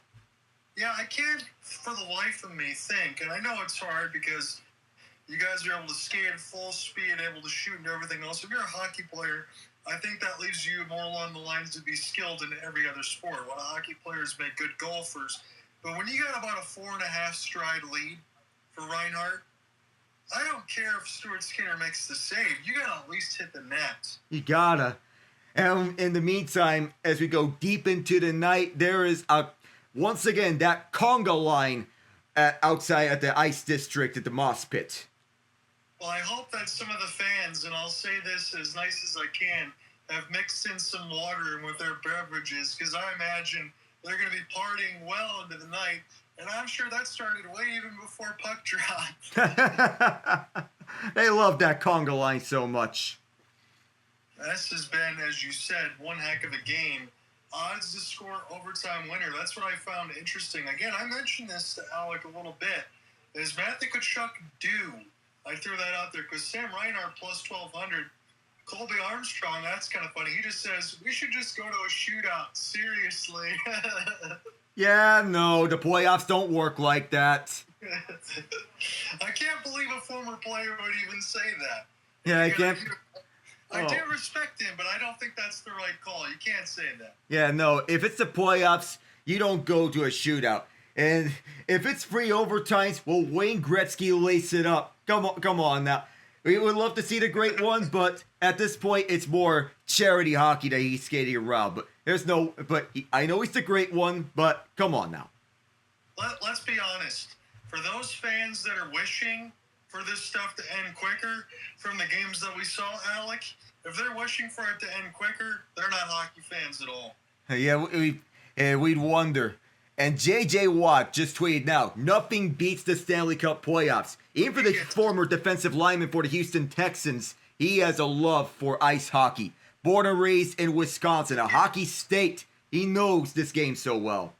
Absolutely, Alec. As I say, he gets it, because those are the type of tweets, that's the only thing we're going to be seeing right now. If we get to a triple overtime, I'll make sure that I mention how to get that we're on the air. Sometimes that puts more people in and floods it. And hopefully it doesn't make anything lag on the YouTube side for those that bounce in and out. Because I know Steve Dingle's streaming, and we got to be fighting between everybody else for viewership. But as I said, Alec, I'm just glad to be working alongside you. Privileged for these two games to be as good as they are.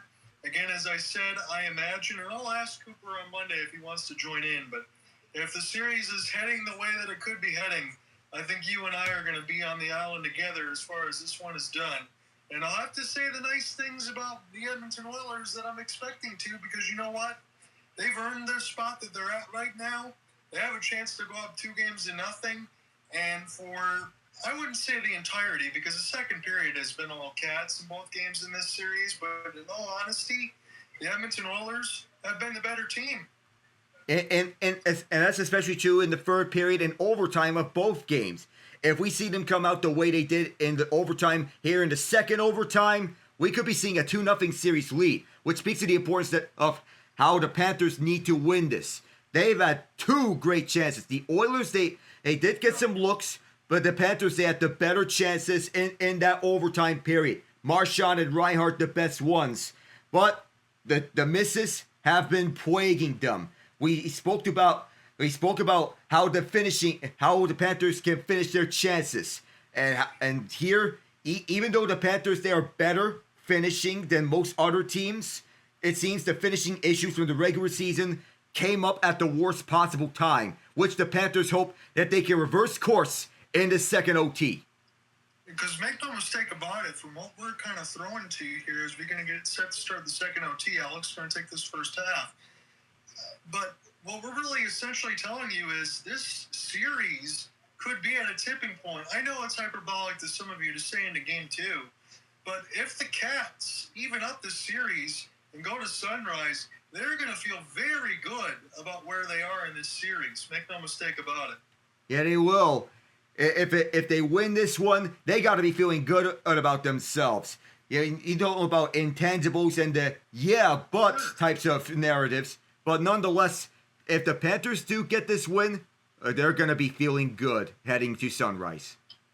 So Vander Kane, another one of those call-outs there, Alec. Again, he's your OT winner. He's taken some big hits. He's delivered some big hits. He's carrying the privilege to have the microphone today. I love his all-around game. It's almost like Nazem Kadri in the mix of the way that he plays. And those are the type of players I think that draw to me the most. Yeah, those are the players that anyone would love to have on a Stanley Cup contending team. Kane showing himself as a playoff warrior. The Oilers know this, and they are knowing that they can get the most out of him on this top 6. And he's leaned away back onto the ice with the rest of the group. 8 hits tonight. So that gives him a combined total of 17 in the first 2 games. 17 hits, got a goal again. He's got 22 minutes of ice time and 33 seconds. And again, just a shout out for both of us. I'm looking on the YouTube side. Alec, we're almost at the 4-hour mark on our stream. Let's keep it going. So we're at that point now, and we'll see how long this goes up and about here between the Oilers and the Panthers. Start of 2 overtimes. The Oilers going from left to right in the royal blue. Panthers from right to left. And here we go. The second overtime is underway. I'm Alec Nava, joined here by John Ott. Up at the near side, Corey Perry, who scored the game-winning goal in Game 5 between Tampa and Dallas. For the Dallas Stars, this puck hits a linesman off the delayed offside. The last double overtime game, as this is icing, the last double overtime game of this postseason was the Manitoba Miracle.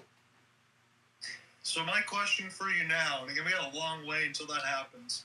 If this game goes into 4 OTs, do I just give Cooper Hopkins a call on the cell phone and have us relieve us in the bullpen? Perhaps that could be the case. Who knows? We'll have to see what happens if we can hold up. Thank goodness we have both of us in here for this main event. This has been phenomenal. And you get an ozone draw here for the Oilers.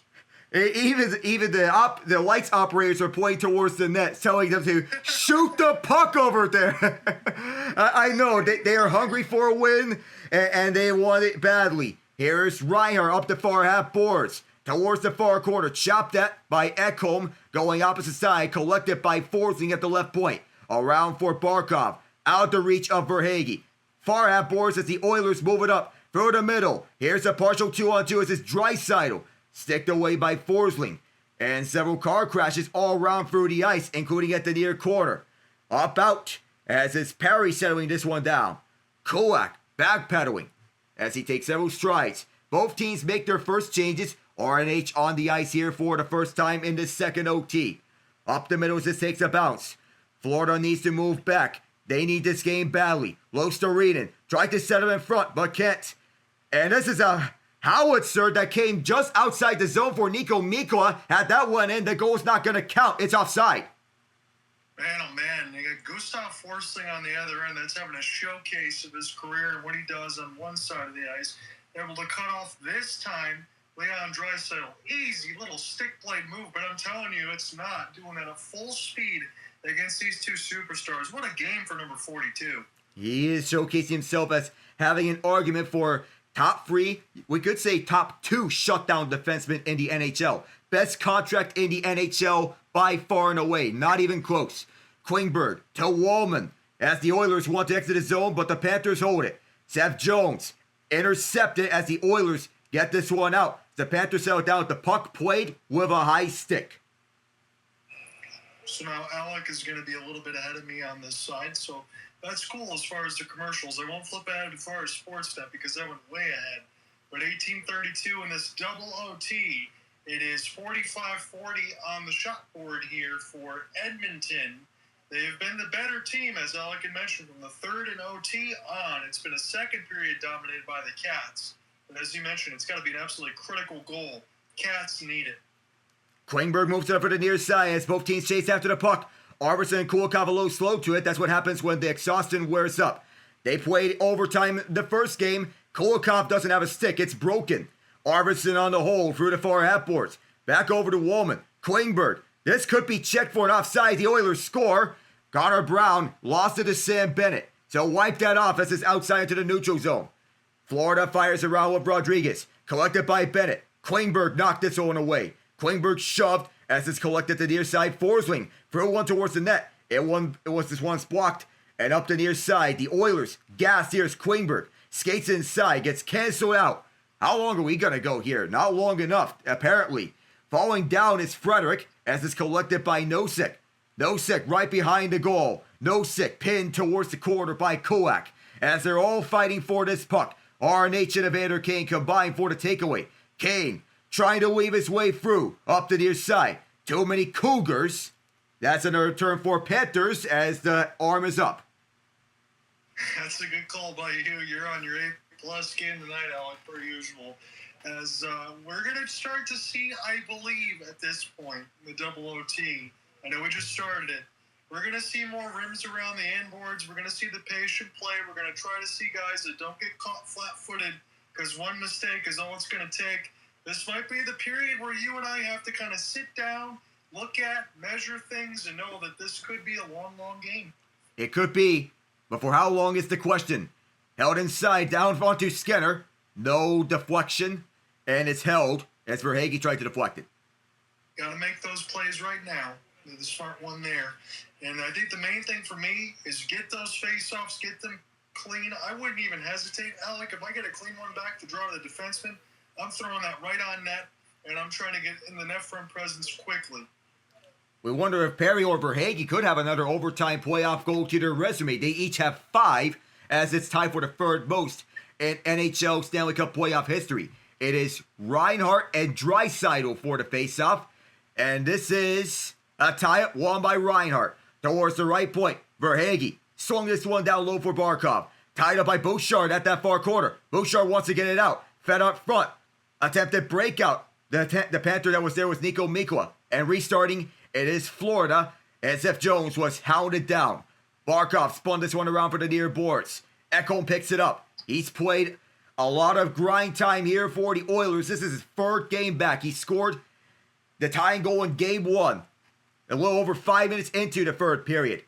Up the far side, and is hounded down by Bouchard. He is offside, so forcing to pick it up onto the late offside. Lostorinen sends it up, near side for Lundell. Has some speed here, but how much is left in the tank for all 18 of these skaters on both sides? Take it away! Big save by Skinner! The rebound comes out to the far corner. As it comes out for Nurse. Bounced up and around, and what the Panthers takes down McDavid. He gets back up. That was Brad Marchand, who won a couple with the Bruins in 2011.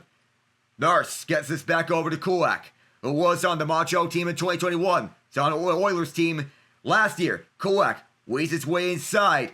Moving down low, it is Podkolzin, who looks back towards the point and finds Nurse. Nurse a long shot, kicked out by Bobrovsky. And Amerant Ekblad is stung from that shot block all the way back out. It is Victor Arvidsson weaving his way through. Arvidsson, drop pass, quick shot. Oh my goodness! A tremendous hit at the slot, and Ekblad and Forsling are both hurt. Oh man, Ekblad already tied up. He had his stick up in there. He needs off the ice. Hopefully not a dislocation or anything else. And we get a giant hit. I'm going to see this now. As Alec mentioned, car crashed right in the center of the ice. That Sally Podkolzin, he got a piece of it too. These bodies are already very wounded. Looks like the instep of the knee for Ekblad, and he was stumbling into the door. That was a really hurtful sight. Marchand gets robbed again. Oh, how many times is Marchand going to get robbed here after he had that breakaway goal? The Panthers ice it, but because there are new guys on the ice, it might not matter that much. But the concern now is Ekblad, who is laboring hard. Yeah, he is in some severe pain, and if I have to put a number on it, it's definitely about a 12 at this point right now, as we're getting some camera shots in his face. And on the inside of the knee, the arm, I don't care how much ice you put on that. The only thing that's going to make that feel better is a win. Yeah, it's gonna. And we're not sure if he's going to come back in time for Game 3, because that injury could be of concern. If he is out, Uvis Bolinskis will slot in. Behind the net, Perry trying to chase down the puck. It is now grabbed by Verhaeghe. Back all the way into the neutral zone as the Oilers will reset. Perry can't get by Verhaeghe. It'll be Kulikov on the reset. Almost 5 minutes gone here in the second overtime. Kulikov slowing it down. Kulikov towards the near side. Set this one down the ice. It was deflected, so no icing. Skinner plays this one away. Bouchard moved it up for Perry. Down the near side the ice as the Oilers will enter in with McDavid and Draisaitl. They'll say that Draisaitl was slightly offside. Get another stoppage here at 15:04. Almost 5 minutes expired in the double. You guys hold all tickets. Let us know who you think is going to end up taking this one, because we're getting at that point where you're going to need heroes. And most overtime goals in a single postseason. It's kind of interesting. You talk about Draisaitl not being able to get anything last year. He's already got 3 in 2025, and he's as good as any to pick. Draisaitl, Tkachuk, and Perry are all playing in the Stanley Cup Final. They are tied for the most overtime goals in a single postseason. The other two are the Rocket, Maurice Richard, and sudden death Mel Hill. That was in the original 6 era. Is that good chance? That was turned away by Edmonton as Arvidsson gets his own pass. Arvidsson is in. He waits in the far half boards. Arvidsson will wheel this run around. Now Lois Brown saves this one around for Klingberg. Klingberg waits. Will defer to Wallman. Jake Wallman sends one around for the end boards. Brown can't get his stick onto the puck, and Klingberg and Wallman will go back on the fence. Too far on the pass, and it'll be handled by the Oilers as they go back deep. Bobrovsky played this one out for Schmidt. The Panthers have played in a double overtime game before. That was the 4 overtime marathon, game 1 of the Eastern Conference Final 2 years ago. Ironically, it was supposed to end in the first overtime, but there was goaltender interference called, in which there wasn't much of goaltender interference. From the far side, the Oilers get this around. Through the end boards, it's collected up by Lundell, hounded by Evander Kane, who's been a menace all over the ice. Kane trying to take the puck away, sticked around through the end boards. RNH chasing this one down. Grabbed by Marchand. Losterinen slowing the action down. A scan away and Losterinen brought down. No warm up in the air. Kulak will sweep this to the far half boards. Held in by the Panthers. A jump from Losterinen as Ekblad tried to keep this inside. Puck is down. Ekblad is fighting through the pain, and he is a warrior. A tough customer as he can come. But man, I would not have played through the injury that he's playing through right now, John. I don't think they have a choice right now. Honestly, war of attrition out. Like, there's not a lot of time on ice to be out there, and they got to keep people fresh. They have to, so as to maximize the shifts of everyone. Ekblad, who is chased by Janmark, up the near boards. It'll be Losterinen slowing it down. Centering feet, offside, as there was a Panther way far ahead. That's Gadjevich. Yeah, it was. And again, you mentioned just previously alongside for Tkachuk a couple of years ago in that 4-OT game. I know you want to say don't remind me for both reasons. I called that game solo, and my voice sounded like rocks at the end of it. So thankfully I get to work with you today, so it makes it a lot easier to keep us fresh. Oh, man. That 4 overtime game was pain maximized a ton. Time on ice leader, Connor McDavid with 34-15 of ice time. And it's no surprise. Double OT shots, 3-0 Panthers as they put the pressure early on Big Stu. Up the far corner as this is held inside by Sam Bennett. Broken stick on the ice, and this could be a break here. 2-1 on the Oilers. Tension in front. A big stop by Sergei Bobrovsky on the 2-1, denying Kasperi Kapanen. I'm sorry, he made that look way too easy. Officer Bob, we are not worthy. As Kasperi Kapanen, he couldn't be any more open. And he just denies it right in the front. Let's see how it happened. So Seth Jones gets his stick broken as this puck goes the other way, and he's stuck up flat-footed on the backhand. And that was awesome stuff from Bob. Yeah, the first great chance from the Oilers of the second OT, and Kapanen has been a warrior all over the ice, being a factor on both ends of the floor.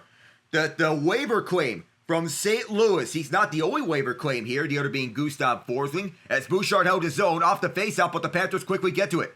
Barkov, what the Cats trying to end this here in double OT. Fired around onto the near corner. Bouchard sticks this one away. Softly onto Wallman. Up the far half boards is held inside by Reinhart. McDavid and Draisaitl both out there. Kicked out as is soccered along where Ekblad's out there. Fighting through all sorts of pain right now. Rink-wide pass doesn't even work. And the Oilers get this one all the way out. Oilers trying to put the hex on Officer Bob as they'll get another chance here. Bouchard will look up front for Perry. Perry, he is all tied up. He'll find Draisaitl at the end of his shift. Will feed up front for a big blast. As blocked. Bouchard will have to go back on defense. Brad Marchand a break. He can end it here. Good stick lift. And they score! Brad Marchand sneaks it by Skinner. This series is even at 1. I have goosebumps now. Like, unbelievable. Brad Marchand and the Cats come through. And they go back home on Monday with a series tie. What a wonderful game. This is the best game I've ever seen. Oh my god, this is the best game ever played of the Stanley Cup playoffs, hey, even the Stanley Cup Final. Florida get 2 breakaways for Marchand, and it sneaks through Stuart Skinner on both times. Marchand, as he blocks the shot, or might have went wide as he gets ahead, a full head of steam. Draisaitl was late, and Marchand reads it. His second overtime winner of this postseason. Draisaitl tried to chop it away from him, but it just sneaks by Skinner by just a smidge. And I'm so glad it ended that way, Alec. Not just for the Cats, but last time I was able to call an OT winner. This time you get a double OT winner. It's been fair for both of us. I've had so much fun being able to call all this with you. And Brad Marchand, I loved his reaction. Hey, no problem, guys. That's why you signed me. He's going to be a free agent at the end of this year, but he'd love to stay here in Florida or however long he has left in his career. I would say his tickets are already booked, Alec. I don't see him going anywhere else. And I think that bridge between Boston has been burned. And honestly, he should stay in South Florida. They could use somebody like him. Oh, for sure. He's been a perfect fit on the third line. Alec, I want to say this. I know we'll close because it's been a long game, and I appreciate everything that you've done.